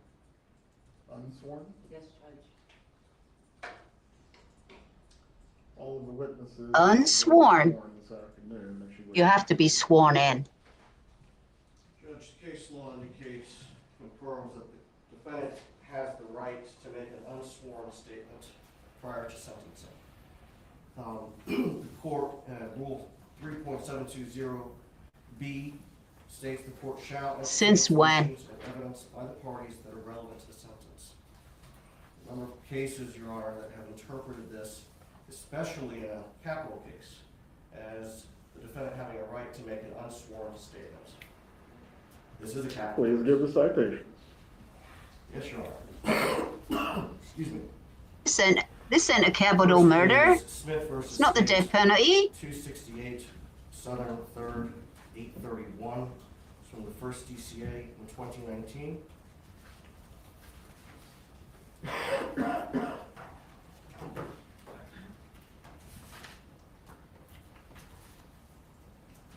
You want me to continue, Your Honor? Give me one moment. Yes, sir. Bringing up my Westlaw. Capital murder is the death penalty. She did not Give the citation again. get the death penalty. It's 268 First Southern degree. 3rd 831.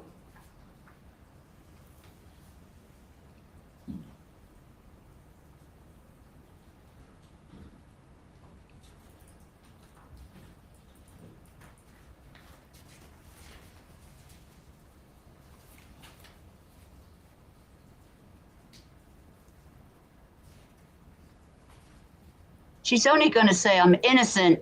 I never did this, and cry. Anything. She don't want to make a sworn statement because it could be used against her. Then don't make one. Come on, Judge, deny it.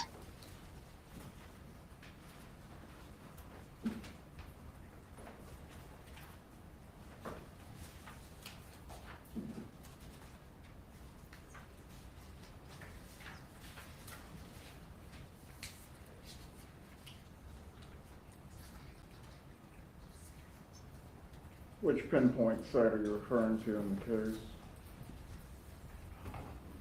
It's not, let's see. Oh, come on, defense. Let's see. You should have been ready. You should know exactly where it is. You shouldn't even be looking for it. I'm gonna give you this one. It's Hill versus State, 246, Southern 3rd, 392. It's for the 4th District Court of Appeal. One moment. Yes, sir. 246, Southern 3rd, what's the last part? 392.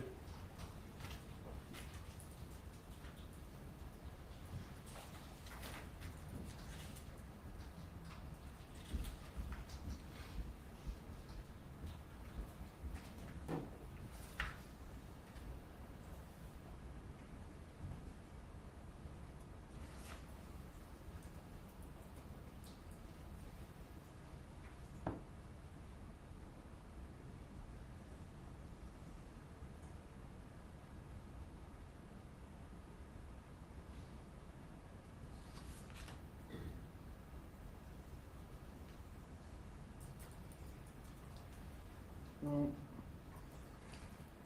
seeing in the case where it does state the defendant has a right to make an unsworn statement, we will proceed. Thank you, Your Honor. Would you like Mrs. Adelson? Oh, okay. Proceed to the Just man at council table. Thank you. I'm gonna move. here we go. Let's see what she has to say.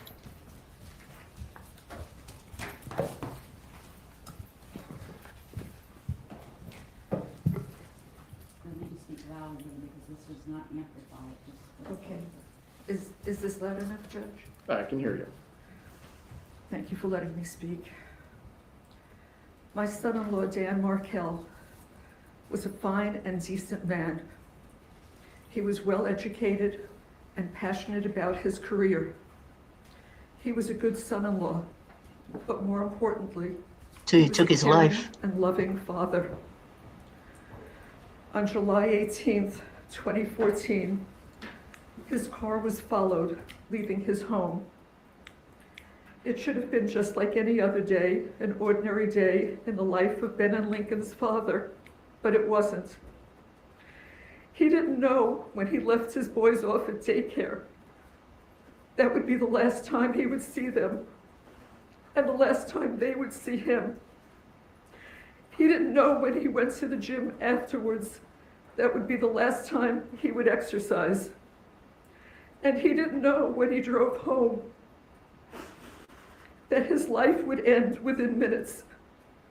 Danny wasn't just being followed, he was being hunted. He was brutally murdered in broad daylight, sitting in his car, in his garage, by vicious killers. I cannot imagine the terror he felt when he saw a gun pointed at him through the window of his car. I cannot conceive of his heroic efforts to stay alive during the hours after the attack. Danny died in the early morning hours of July 19th. His death is a loss to his children, his parents, his sister, all of us in his family, his friends, his colleagues in the legal community, and to his students at FSU Law School. Danny's boys each have a photo of themselves with their Abba, their dad, beside their beds. They grew up kissing the framed photo and saying, "Good night, Abba, I love you." The pictures and memories are all they have because cruel, cold-hearted people took him from all of us who loved him My heart was broken when Danny died. My grandsons were going to grow up without the father who loved them. I wondered, how could we help these boys through this trauma?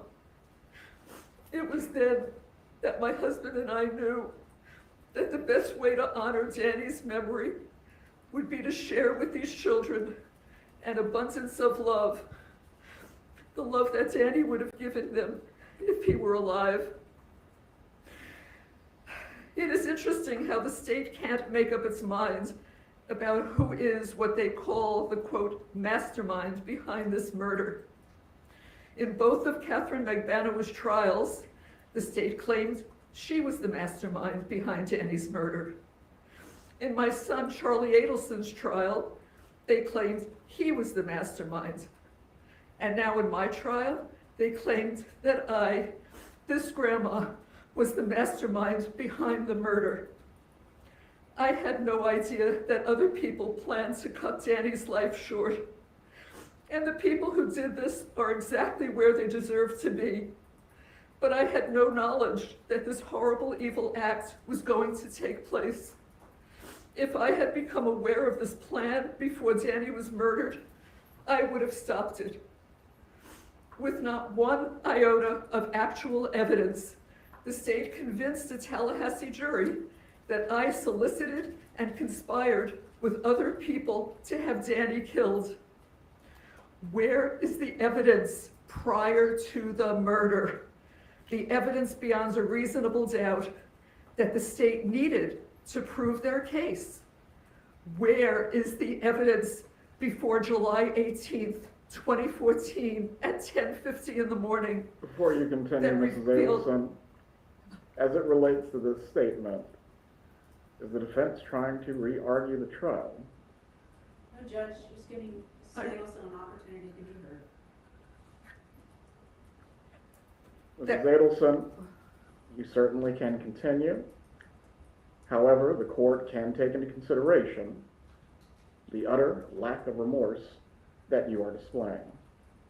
Please proceed if you desire to do so. Where is the evidence before July 18th, 2014 at 10:50 a.m. that revealed that I had any involvement in this vile and horrific act? Where is the solicitation and conspiracy evidence? The state needed to show that there was evidence before the murder to convict me. The state couldn't show that because there wasn't any evidence. They were trying an innocent person. It makes you wonder if the jurors were sleeping when the state had Sergeant Corbett on the stand for hours. Their own star witness testified that my phone was never, I repeat, never at my son's house on the night of the murder. The state's theory that my husband and I dropped off money to my son was blown out of the water by their own witness. And yet, the state continued to push that story, that lie of the so-called money drop, to the jury through the remainder of the trial. And the jury bought into it, hook, line, and sinker. Reasonable doubt. Many months ago, my attorneys filed a motion for a change of venue. An expert witness testified that Tallahassee had been barraged with over 9 years of negative social media, printed news, television news, and podcast publicity about my family. He explained to the court, both with evidence and demonstratives, that for me to receive a fair trial, it needed to be held in any of the researched and designated areas in the state of Florida other than Tallahassee.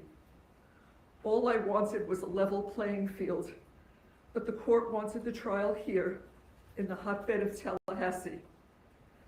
I sat through 3 days of jury selection. 180 potential jurors were asked if they had developed an opinion in my case. Those that answered yes also added, "I believe she is guilty." Not one person, not one, said, "I think she may be innocent." That should have been a clue to the court to grant our motion for a change of venue, but the court denied the motion. One of my jurors admitted during jury selection that she had background information concerning what one of the state's witnesses would be testifying about. Why was she allowed to be on my jury? What moment? Another juror. Mrs. Fulford, Oh, I didn't hear you. Mr. Zellman, again, this has nothing to do with elocution of any sort. This is a raising of grievances, which are properly given to the appellate court. What does any of this have to do with sentencing? Could I have just one moment, please?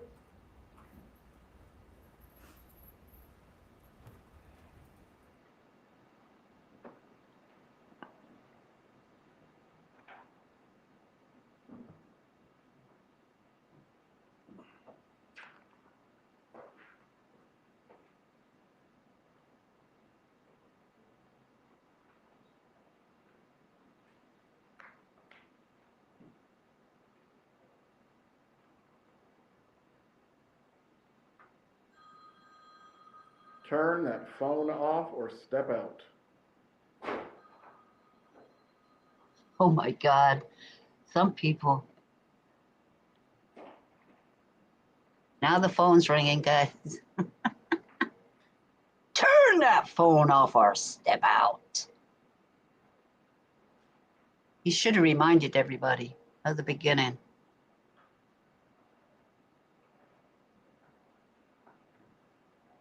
When the phone is off.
Please. What happened to Danny is unforgivable. But I am an innocent woman convicted of this terrible crime without evidence. Danny was a brilliant legal scholar. He would have been appalled at the total lack of justice that went on during my trial. He would have been embarrassed to have his name associated with any of it. There are two crimes here. The first was Danny being viciously murdered. The second one is taking my life, the life of an innocent woman. Convicting me should not be retribution for Danny's death. That is not justice for Dan. I've always respected the law. I've never gotten a parking ticket, but I'm going to prison for a murder I did not commit. I do intend to file an appeal so that hopefully I have the opportunity to be given a fair trial outside of Tallahassee. 11 years ago, Danny was murdered and taken from all of us who loved him. For the past 9.5 years, the state has broadcast to the world, including Danny's parents and sister, that I hired hitmen to kill him. Never in a million years would I have wanted Danny to be harmed or killed, nor could I ever do something that would leave these two small boys to grow up without him. I love these boys more than life itself. This is a lifetime of loss for these children. They didn't deserve this. His family didn't deserve this. Danny didn't deserve this. And so As I appear before you today, Your Honor, I promise you with my whole heart, I was not involved in any way with Danny's murder. I was not.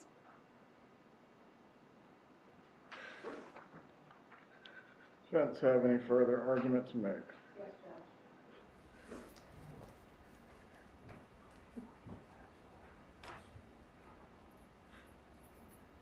Judge, before Ms. Fulford makes the argument, I want to address the comment that the court made a few moments ago concerning considering lack of remorse in fashioning a sentence. In Shepherd v. State 227 Southern 3rd, 746, the First District Court of Appeal held that lack of remorse cannot be considered in fashioning an appropriate sentence. If this were a situation where remorse and admission of guilt may be grounds for mitigation, the lack of these factors cannot be used to increase the defendant's sentence, and such reliance violates the defendant's due process rights. And they also rely on Ritter v. State 885 Southern 2nd 413, also a first DCA case. I believe the Supreme Court has ruled on this issue concerning remorse and lack of showing remorse as well. If you need me to find the citation for you, I will. Yes, please. We'll take a 10-minute break.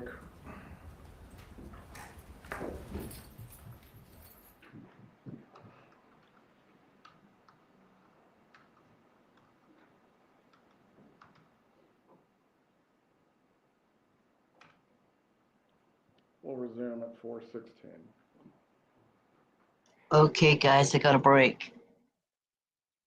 Okay, she wasn't sworn in because she was allowed to make that statement without being sworn in. Listen, it don't matter if she's sworn in or not. Whatever she makes can be used against her. And she could say she never said it. I don't know. Such anger. She didn't even say that remorseful, because she's not.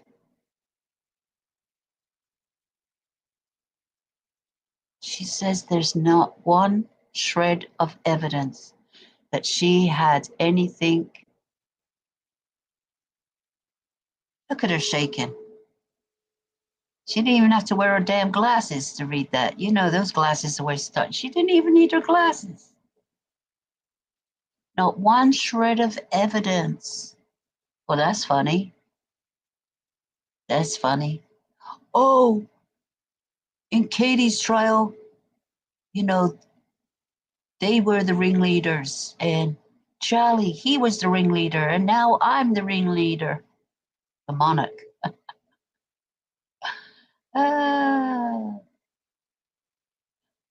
Well, Charlie said they didn't have no evidence on him neither. You love those kids more than life itself. Yeah, more than Dan's life. Listen, I like to know how they got his address, who paid them the money, everything. It's crazy, isn't it? What you doing, blaming Charlie for it? There's no evidence I was ever at his house handing any money. No, Donna, you don't get the point.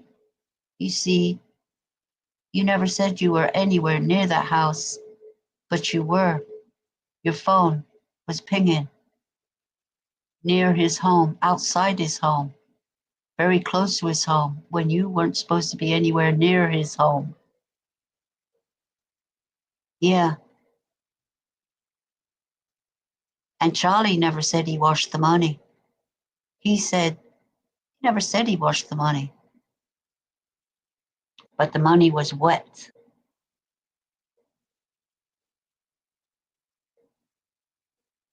What's all the secrecy?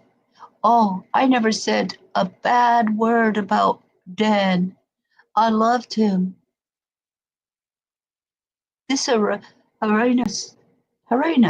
Yeah, crime, horrendous as well. But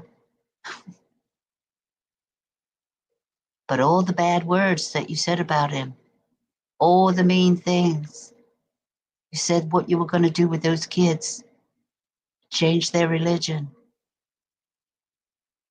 You talked about Jews. Yeah, never said a bad word. All those things that you would punish, Dan.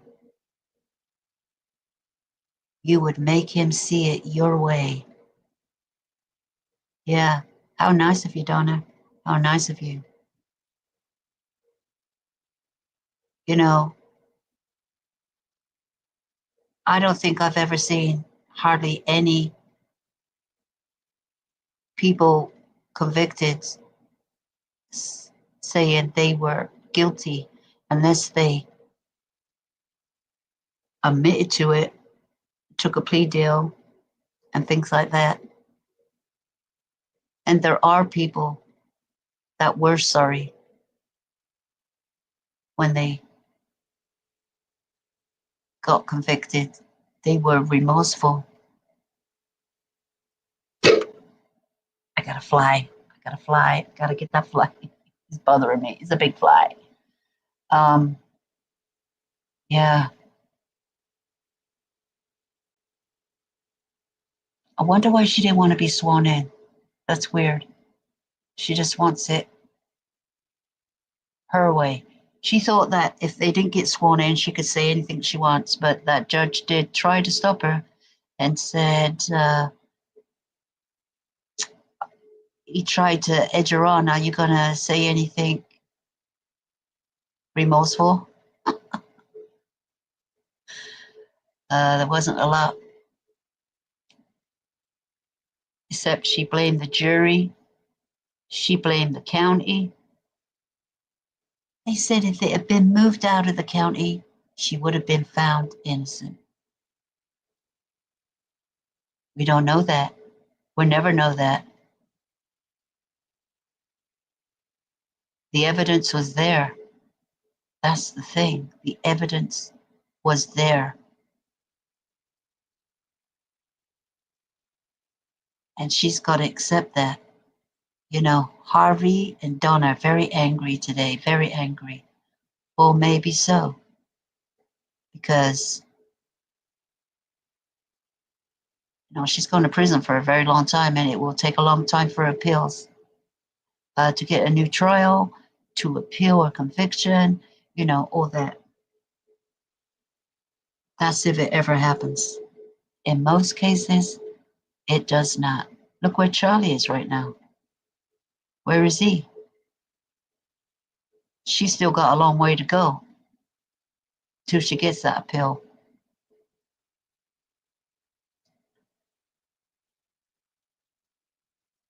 She wasn't remorseful when it happened.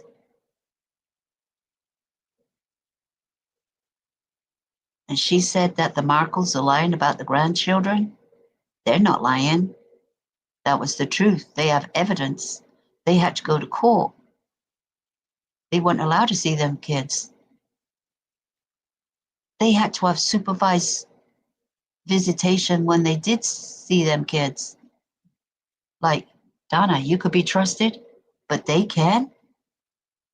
Listen, the Markles live in Canada. They couldn't see their grandchildren as much as you did.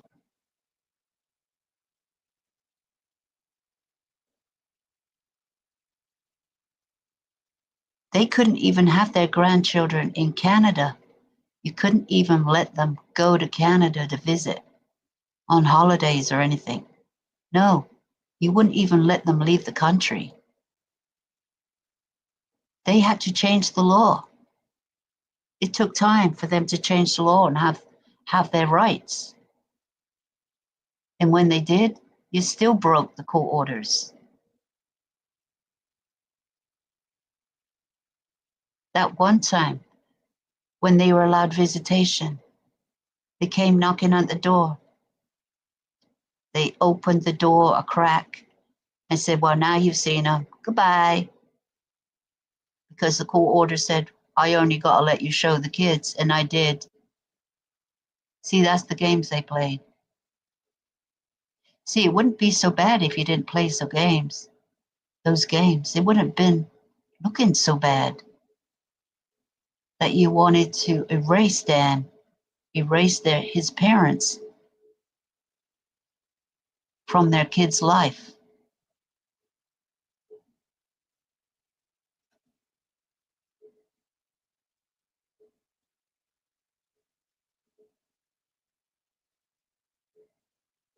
You know, when Dan was alive, he took his kids to Canada, no problem. You know, letting your grandkids go to Canada, they weren't going to keep them. No, they weren't going to get up on kidnapping charges or anything. But you changed but you hated the thought that they were going to visit their grandparents, who have as much right, Donna, as you did. You just took over those kids' life. You even changed their name.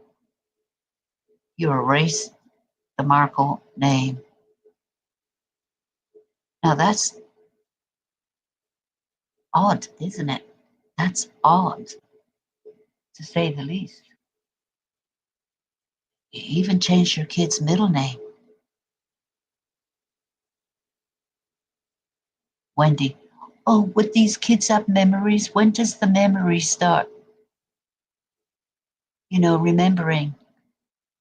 Listen, that boy, the oldest one, he has memories, and they never go. No matter what you do or say, that boy has memories. I remember when I was that age.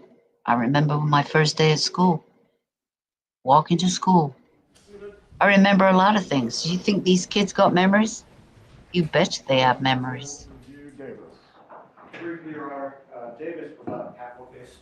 This is a capital case. Although the criminal punishment code would only apply to the non-capital cases, I would already submit to Your Honor that it is distinguishable under those circumstances. Going to read from Head Note 8 and 9. Nor was Davis forced to choose between allocution and maintenance of his innocence. He certainly could have allocuted without voicing his disagreement with the verdict, blaming the driver, the police, his lawyer, the trial court for his conviction, and attempting to explain his personal interpretations of the law to the judge. He could have asked for leniency without admitting guilt. He could have provided the judge with reasons to impose a sentence less than the maximum besides his claimed innocence. But he instead chose to make a lengthy statement claiming innocence, denying responsibility, and placing blame for his conviction on the alleged misconduct of others. The trial court was under no obligation to ignore such statements and did not err in considering those statements and imposing the legal sentence here. Do you have anything that distinguishes Davis in any way? As I said, Your Honor, Davis was not a capital case. Very well. Any other argument or evidence the defense wishes to present? Yes, Judge, thank you. Please move forward.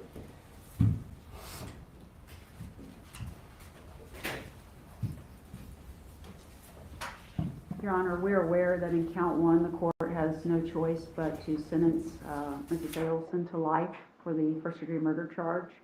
We are going to request a downward departure as to counts 2 and counts 3, the solicitation and the conspiracy counts. What are the grounds? Pardon me? What are the grounds?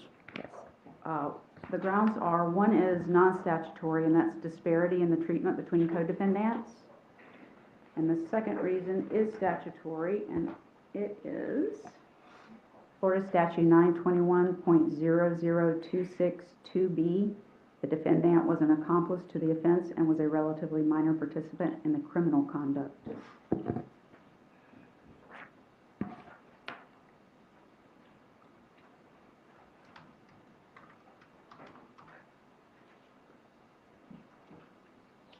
Now they want their charges Evidence in support downgraded. of sub B would be the trial record, or do you have something more specific? For 4B, we're going to rely on the trial record with respect to the conduct of Mrs. Adelson, and we would ask the court to take judicial notice. Your Honor did preside over Charlie Adelson's trial, and the evidence regarding the other co-defendants' activities or participation was also brought out in the testimony in the trial of Mrs. Adelson, so we'd rely on that record, Judge. Ms. Kappelman, as to the argued grounds for statutory mitigation and also non-statutory mitigation, does the state have any argument to make? No, Your Honor. You may continue. Thank you, Judge. I'll start with the disparity. Do you need case law citations for this, or you're aware of it, Judge? Okay. The first case would be Sanders v. State, 510 Southern 2nd, 296. This is a Florida Supreme Court case from 1987.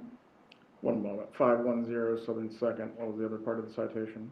I have copies, Your Honor. 296, and that's Florida Supreme Court in 1987. Go ahead. State versus Fernandez, 927 Southern 2nd, 939, which is a third DCA case from 2006.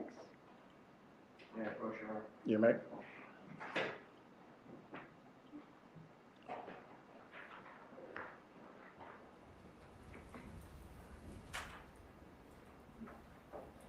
And then the third case, Judge, is State, I can't pronounce it, but State versus Kunkemoller, 333 Southern 3rd, 335. That's a first DCA case from 2022, but it is distinguishable because it does not address the issue of culpability as the first two cases do, but I wanted to bring that to your attention.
May I continue? Thank you, Judge. I'll start with the disparity argument, if I may, Your Honor. In this case, there have been several co-defendants who have either been tried or entered pleas and received sentences. I want to, for this particular argument, relate exclusively to Luis Rivera. He testified in the trial, and through himself and other witnesses, Your Honor has heard what he did in this case. And what he did in this case compared to what the state has alleged and the jury found that Mrs. Adelson did, the culpability levels are very different. Mr. Rivera was allowed to enter a plea to second-degree murder. And although, as the PSI indicates, he received a sentence of 19 years in the Department of Corrections, that was run concurrent with a sentence he was already serving in a completely unrelated matter in a federal case where he got a 12-year sentence. So the number of years that he will actually serve for his participation in the homicide of Dan Markell is 7 years in the state of Florida Department of Corrections. His conduct, as Your Honor can recall, is that he traveled to Tallahassee sometime in June and scoped out the home of Danny Markell, engaged in some drug activity with Sigfredo Garcia, and then returned to South Florida. A few weeks later, he returned to Tallahassee and again scoped out Danny Markell's house. But he didn't just do that. Prior to arriving in Tallahassee, with himself knowing that he and Sigfredo Garcia were going to kill Danny Markell, he purchased and provided the very firearm that was used to kill Danny. He came to Tallahassee and they sat in wait outside his home. They followed him with Mr. Rivera being the driver, followed him while he took his 2 little boys to daycare, and he sat and watched as Mr. Markell, hand in hand, took those children inside the daycare. He then followed Mr. Markell all the way to the gym, sitting in wait. What was he waiting for? He knew what he was waiting for. Mr. Markell did not. He had no clue that these men were outside in a car just waiting for him to go to a place where they could shoot and kill him. And they waited until he exercised. They watched him get back into his vehicle, and then, like hunters, traveled and followed all of this time period straight to his home. And there was no hesitation. He knew exactly what they were going to do. Without any hesitation, they pulled right in behind Danny.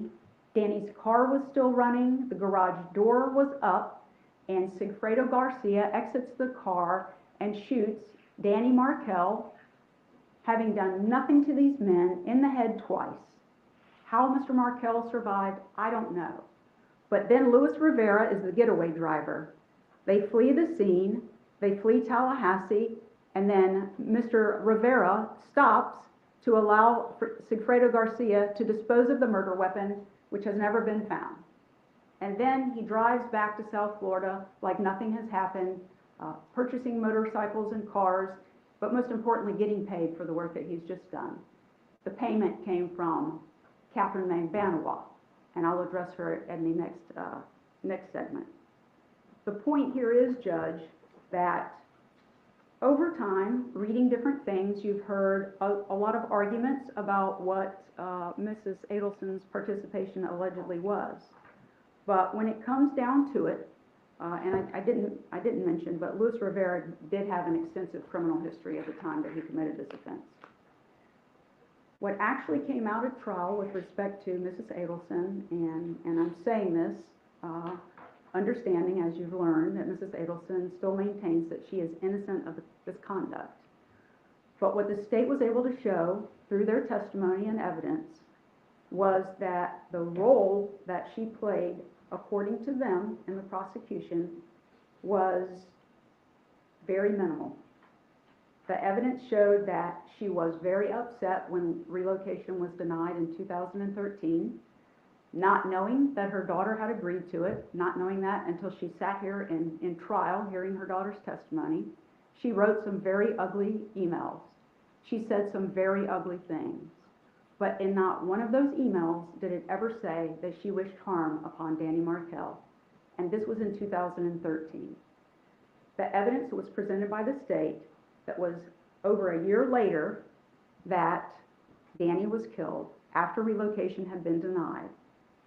Although they argued that there was continued hostility on the part of Mrs. Adelson regarding the issue of relocation, with the hundreds of thousands of emails they had, they didn't present evidence that this ongoing dispute was being brought up in any way between the parties. The relocation between them, that issue had stopped. The testimony that was elicited was that Charlie Adelson, the son of Mrs. Adelson, was the one who was close with Mrs. Adelson, and that when she had a problem, the argument from the state was, when she had a problem, Charlie was the problem solver. And the testimony at court that was presented by the state supported that theory, that Charlie was the problem solver. They further elicited evidence, testimony, that without any knowledge of what the phone calls were, Catherine Magbanawad testified that when she was with Charlie Adelson discussing scenarios, which she didn't describe what scenarios she was discussing, that on occasion there would be a phone call between Charlie and his mother. She didn't hear the mother speaking. In fact, he left the room when he talked to, allegedly, the mother, and he came back in. He never relayed to her any information about the phone call. But the state's theory and the evidence that they presented was because Donna Adelson had been so upset about the fact that relocation was denied, and she continued to be upset, according to the testimony, that Charlie Adelson took it upon himself to reach out to someone, which was his girlfriend, and have her get someone that she knew who could commit this murder, make contact with them. According to the testimony in the state, in this case, Charlie Adelson told Katie, Catherine Magbanawad, I'm not trying to be disrespectful, it's just those the names were reused, but Mrs. Magbanawad, that she wanted him killed and he would pay for that to happen. Her testimony was she had no idea what the payment was going to be, but she did in fact reach out to her, the father of her children, Sigfredo Garcia, and he agreed to commit the homicide. Mr. Garcia then elicited Luis Rivera to participate with him in the homicide, and I'm not going to go through all the evidence in the case. I want to focus on what Mrs. Adelson allegedly did. Up until the point of the homicide, the only evidence that was presented about Mrs. Adelson's participation were those ugly emails. And there's a distinction, as we discussed during the trial and sometimes even at sidebar, of the evidence being up to the moment that Mr. Markell was killed. Up to that time, the only evidence introduced by the state in this trial for that time period were those ugly emails, and they were ugly. She called him very foul names. She said some ugly language. She clearly was not happy. And whatever conversations may have taken place while Catherine Magbanawad was inside Charlie Adelson's home and Charlie was outside talking to another person. Mrs. Adelson maintains her innocence. But if you're looking at this particular cause of this disparity in treatment, the state is asking that Mrs. Adelson be sentenced to obviously life on count 1 as she has to be, followed by 30 years in the Department of Corrections on counts 2 and 3. This is far in excess of the sentence that was received by the man who himself testified to hunting down Danny Markell, providing the gun for him to be murdered with, leaving the scene of the crime, disposing of the murder weapon, and going on with his life in his gang as he always had. In that disparity, Judge, it just doesn't reconcile with the facts here of what they say Mrs. Adelson did. Although there was a theme that she was the mastermind, I would argue to the court that the evidence did not show she was the mastermind in any way. The masterminds that were shown in this trial were Charles Adelson and Catherine Magbanawad. It didn't show any activity prior to Mr. Markell being killed where Mrs. Adelson was involved in any way. Take away what you're arguing as the theme for the moment. the chief difference between Luis Rivera and your client is he entered into a plea, correct? That's correct. He did enter into a plea, but that, according to the case law, that can be considered. And he has also cooperated with the state, testifying in many trials. He was a cooperating witness testifying in these trials.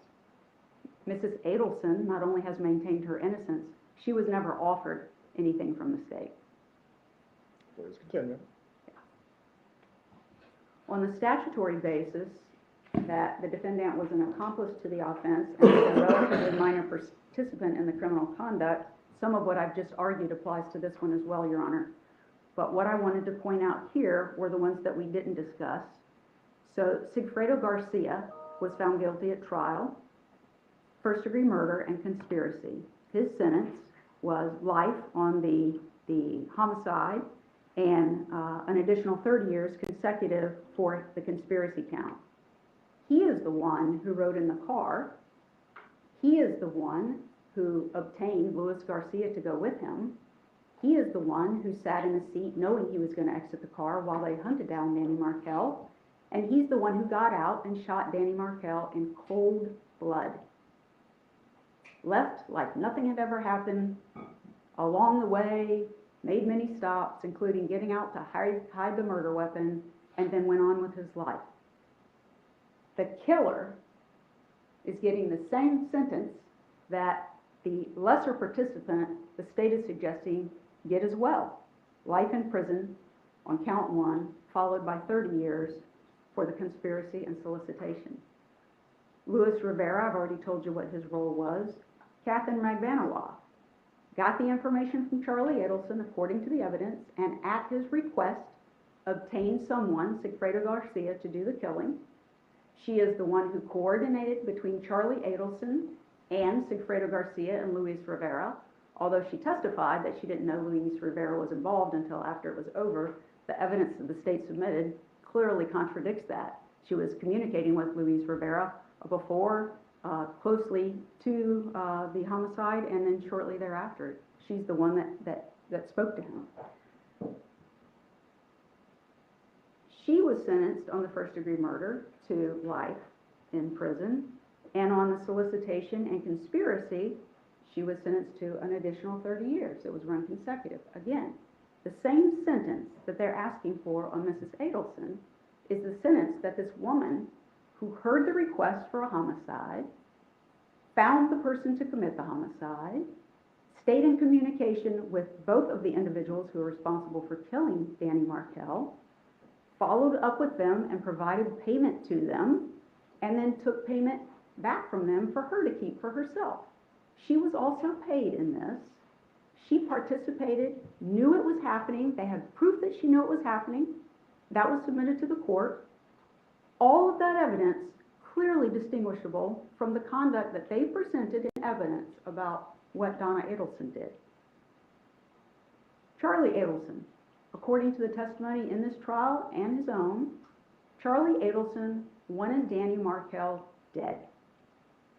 So on his close or very first date with Catherine Magbanawah, he asks her out in public at Halloween, some Halloween function, hey, do you know anybody who could get somebody killed? According to her testimony, she followed through with that.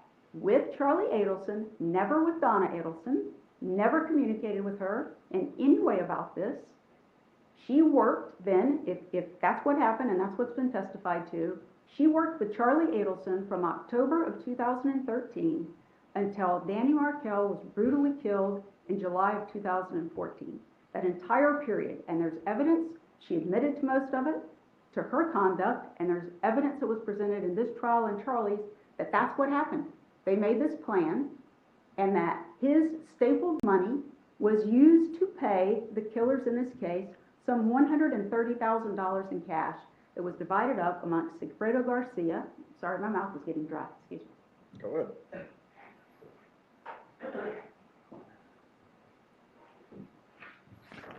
Thank you, Judge. It was divided up between Sigfredo Garcia, Catherine Magbanawah, and Luis Rivera. She then stayed in contact with Charlie Adelson. She convinced Charlie Adelson to get paychecks written to her And she received those paychecks each time from Charlie Adelson.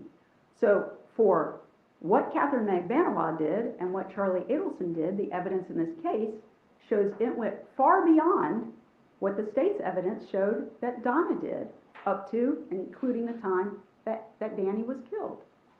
So again, if you're going to rate the level of culpability in this case and consider Mrs. Adelson's conduct as compared to those, they're asking that she get the same sentence as both of the people who killed, well, one person that did the killing, Sigfredo, a far more extensive sentence than Luis Rivera, who participated in the killing himself and only got 7 years. The same as Catherine Magbanua, that apparently worked on this, according to the evidence, for many, many months and stayed involved even after that. Charlie Adelson is the only one who got a higher sentence. His sentence was life on count 1, the homicide, followed by 30 years on count 2 and another 30 years on count 3, so everything being run consecutively. The evidence that the state has presented is that Charlie Adelson is the one who masterminded this. That's what they've shown. Even though they said Catherine Magbanua wasn't her trial, if there's somebody who started this, according to the evidence, it's Charlie Adelson, not Donna Adelson. All the work being done was Charlie Adelson. All the money that was paid was Charlie Adelson's money. Mrs. Adelson, according to the state's evidence, did not do any of that. Again, they had hundreds of thousands of dollars, or hundreds of thousands of emails. Never one in all of those emails that we all had to go through did Mrs. Adelson ever suggest any harm to Danny Markell in any way. I understand the verdict, and she has a right to take an appeal, and that's what she'll do.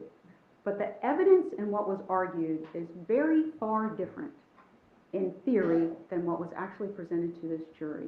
And I'm requesting that Your Honor, in determining a sentence on counts 2 and 3, take into consideration that the amount of activity that everyone engaged in this case was far, far beyond what was alleged against Mrs. Adelson. They just didn't come up with the proof for that. They did prove to a jury that she was involved, but that proof and the actual evidence was very limited to the conduct that they say that she engaged in that resulted in Mr. Markell's death. I do want to remark, if I may, just briefly on the issue of remorse. Mrs. Adelson maintains her innocence, and as she has a lawful right to do, will seek an appeal. She may not get another trial. There may or may not be parts of the finding of the jury that is reversed, may not. They can do that on, the appellate court can do that on 1, 2, or 3 counts. There are lots of options that the appellate court has. The reason I say that is this. Mrs. Adelson, maintaining her innocence, could not have shown more remorse for the killing of Danny Markell. And in her statement, although some of it I know was bothersome to the court, in her statement, I hope you heard. I wouldn't say bothersome to the court. Okay. Please continue. Okay. I misread then. I apologize Please based on your continue. comments. One of the things she said in her statement, after most of her statement being about the horrible thing that happened to Danny Markell, was that the people who were responsible for it were in prison. That's a pretty big statement considering what the state believes Mrs. Adelson's position is with respect to the others who've been prosecuted, convicted, and are serving sentences in the Florida Department of Corrections. I also want to say this. The defense's position in this case, from start to finish, has always been, on behalf of Mrs. Adelson, beyond respectful to the victim in this case, Danny Markell. He should not be lost in this case, and I said that in my opening statement. We presented evidence about a wonderful man he was. He did not deserve for this to happen. The Markells gave their statements at the conclusion of the verdict that was issued by the jury, and I listened to every single word. And every single word that they said came out of the terrible grief from the loss of their son and the feelings that they have developed over the course of this 11 years in prosecuting these various people and additional information that has been given to them. Every word they had every right to say. The feelings that they had are exactly what they should have. What happened to Danny Markell, as Donna Adelson has said in her statement, could not have been more horrific. He was treated like an animal, completely unaware that there was any kind of problem, that he would have any kind of physical altercation with anybody. I'm positive the furthest thing from his mind that day was that someone was going to kill him in his garage at his home. He did not deserve what he got. It's been very clear in the prior prosecutions and what was presented in Mrs. Adelson's trial about the conduct of these other individuals. They do deserve to be where they are. They do. Their conduct is unimaginable to me, that human beings would engage in that kind of conduct to bring a man, an innocent man, a well-respected man, an amazing father, to take him away from his mother, his father, his sister, most importantly, his children. That was horrific. I understand why those sentences were imposed. Not for Mr. Rivera, but for the ones that were tried and convicted. In this case, Judge, based on the evidence that was presented, the defense is going to ask on counts 2 and 3 that you sentence Mrs. Adelson to 3 years in the Florida Department of Corrections, counts 2 and 3 to run concurrently. My understanding in the court, the clerk can tell me if I'm wrong, but my understanding is Mrs. Adelson has 701 days credit time served. That's what we calculated. I'll stipulate to 701, Your Honor. Very well. Anything more on counts 2 and 3, Judge? First of all, in order for it to assist Mrs. Adelson, she's going to have to be successful on count 1 on appeal. If she is, anything more than that period of time is going to basically be a death sentence for Mrs. Adelson. She is soon to be 76 years old. Her health has gotten worse while incarcerated, as anyone would probably expect. Her husband is 81 years old. Compared, 3 years compared to the man who participated in the killing getting 7 years, I believe is a just and reasonable sentence for Mrs. Adelson. We are also going to ask, Your Honor, after imposing sentence, I know it's nothing but a recommendation, but we would ask if you make a recommendation to the Florida Department of Corrections that Mrs. Adelson be placed as close to Miami as possible, where her husband resides, so that she can have visitation. I understand we don't have any control over Department of Corrections, but we would appreciate that recommendation. And may I have just one moment, please? Go ahead. While she's doing that, Judge, I would ask that Ms. Adelson not be housed with Ms. McBanoa, or at least have a separation, if you could recommend that. I know Ms. McBanoa is currently at Lowell CI. Yes, Judge, I thank you for that, Ms. Kaplan. I wanted to raise that issue because we did check into that. Judge, I contacted the Florida Department of Corrections. They did indicate that they would be able to keep them separate, but that doesn't necessarily mean that folks who are familiar with and friendly with Mrs. McBanoa wouldn't be where Mrs. Adelson would be. So we are concerned about that, about her being placed at that facility. I didn't know it before, but the reception center for the women actually keep inmates there. So that, I know that's a possibility, but again, that's in Ocala, and we're respectfully requesting that she be placed closer to Miami. Thank you. Going to review the last case the defense has presented for downward departure. Ms. Kappelman, you had something else? No, Your Honor, I don't. Review the cases for downward departure, or in support of downward departure, the defense has argued.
Well, guys, they gave it a good shot. Jackie gave it a good shot.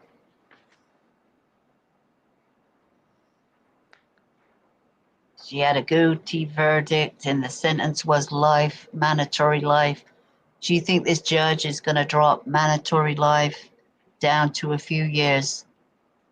Conspiracy to commit murder, down to a few years, combine them all together. Time served. Uh-huh. She's asking for Donna to walk out this courtroom today.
She's given up on the hair. She had a hair clip in her hair earlier.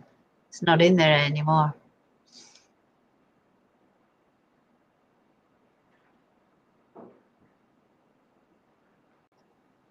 Oh, Donna Sue Adelson. She thinks she's Having reviewed She's the free. cases presented by the defense concerning the downward departure, also as well the argument that has been presented, the court has reviewed its notes of the trial and will rule on the issue of downward departure at this point.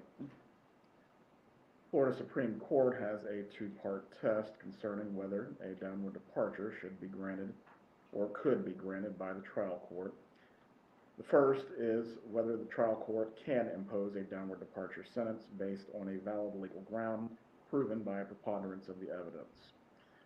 The second step is whether the trial court decides whether it should impose the downward departure based on the totality of the circumstances. As to both the non-statutory grounds that have been argued and the grounds contained within section 921.0026, subsection 2, subsection B, in reviewing the trial court's notes, what has been argued by both the defense and also as well the court's relying on the record itself,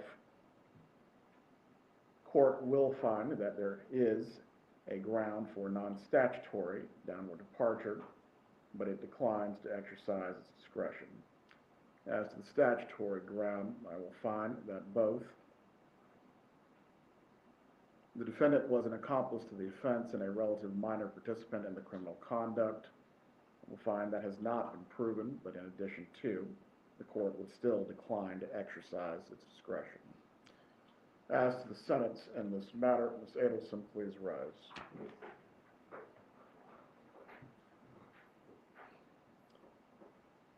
Level of planning and coordination to bring the murder of Professor Markell to fruition was significant in this case.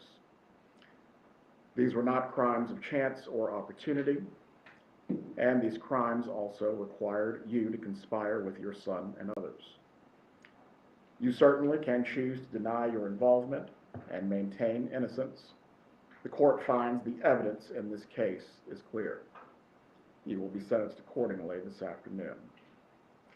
The jury has found you guilty on charges of first-degree murder, conspiracy to commit first-degree murder, and solicitation to commit first-degree murder, and the court previously adjudicated you guilty Here we go. of these same charges on September 4th of this year. On count 1 of the indictment for first-degree murder, you are hereby sentenced to life imprisonment without the possibility of parole or release pursuant to sections 782.04 and 775.082 sub 1 sub A Florida statutes. On count 2 of the indictment, conspiracy to commit first-degree murder, you are hereby sentenced to 30 years in the Department of Corrections that will run consecutive to count 1. The court will also sentence you to 30 years in the Department of Corrections on count 3. Counts 2 and 3 are to run concurrent with each other, but consecutive to count 1. As to the fees and costs, the clerk can please announce those at this time. Well, she got life plus 30 years. It don't matter. Even 30 years is life for her. $5 as the 5% surcharge required by section 938.04. $20 as the court cost pursuant to section 938.06. Yeah, they gave it a good shot though, $3 as didn't the they? court cost pursuant to section 938.01 subsection 1, criminal justice trust fund. $50 pursuant to section 938.03, crimes compensation trust fund. $225 pursuant to section 938.05, local government criminal justice trust fund. $2 as a court cost pursuant to section 938.15, county criminal justice education. $50 as a court cost pursuant to section 775.083 subsection 2, county crime prevention.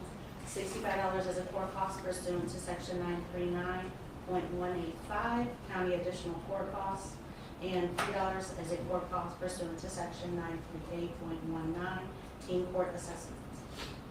Is there any lawful objection by the defense to these assessments? There.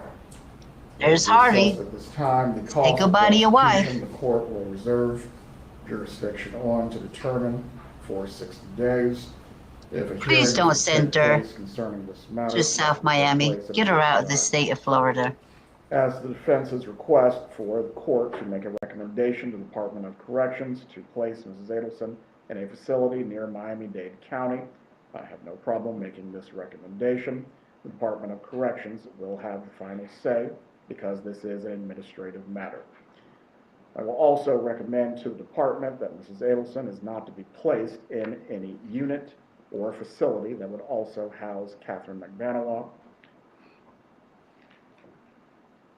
The court did previously award to the state, based on the September 17th, 2024 continuance of the trial, costs that were related to that. Ms. Kappelman, part of what you're seeking to pursue, is that included within that, or is that a separate number? Are you speaking of the costs that were ordered in Charlie Adelson's trial? No. The day Daniel Rashbaum withdrew from the case and the trial had to be continued. Okay. All costs related to moving witnesses and other matters. Yes, sir. I don't know the answer to that, but I'll make sure that they're only in there once. Very well. The defendant is to be fingerprinted, 30 days to appeal. Please file the appeal promptly. Your Honor, may I approach the clerk? We have put I had written on the letters that I had, so we put a composite together and I've shown it to Mrs. Kappelman, who has no objection. Please place the sticker on them so that way they can be admitted. No objection. We are in recess.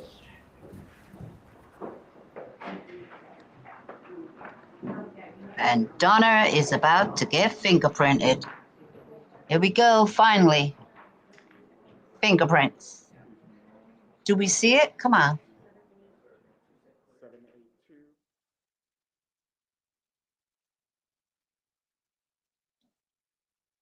Here she is, shackled. Oh, I'm so shaky. Keep your fingers still, woman. There you go, guys. That's the end. She's been sentenced to life. Damn, they had to cheat to get her out of prison within 3 years and time served. They say, why is she getting the same prison sentence to the one that shot Dan? Why is she getting? Well, wait a minute. You said she's innocent. But anyway, because you were in conspiracy. That's just like going to a bank, robbing a bank. You're the driver. Maybe you didn't know. You could say, oh, I didn't know. They just asked me to drive them to the bank. And you just drove away. Well, you're going to get the same sentence as the person that robbed it. It doesn't matter. Because if it wasn't for you, these people wouldn't have ended his life. And where do you think Kate got the money? Oh, Kate was the one that paid him. Yeah, on whose orders? Whose money was it?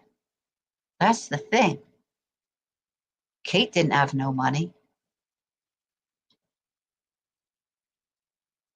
Guys, that's the end of the show. Bye-bye. And hopefully, it's the last we ever see of her. And thanks for stopping by.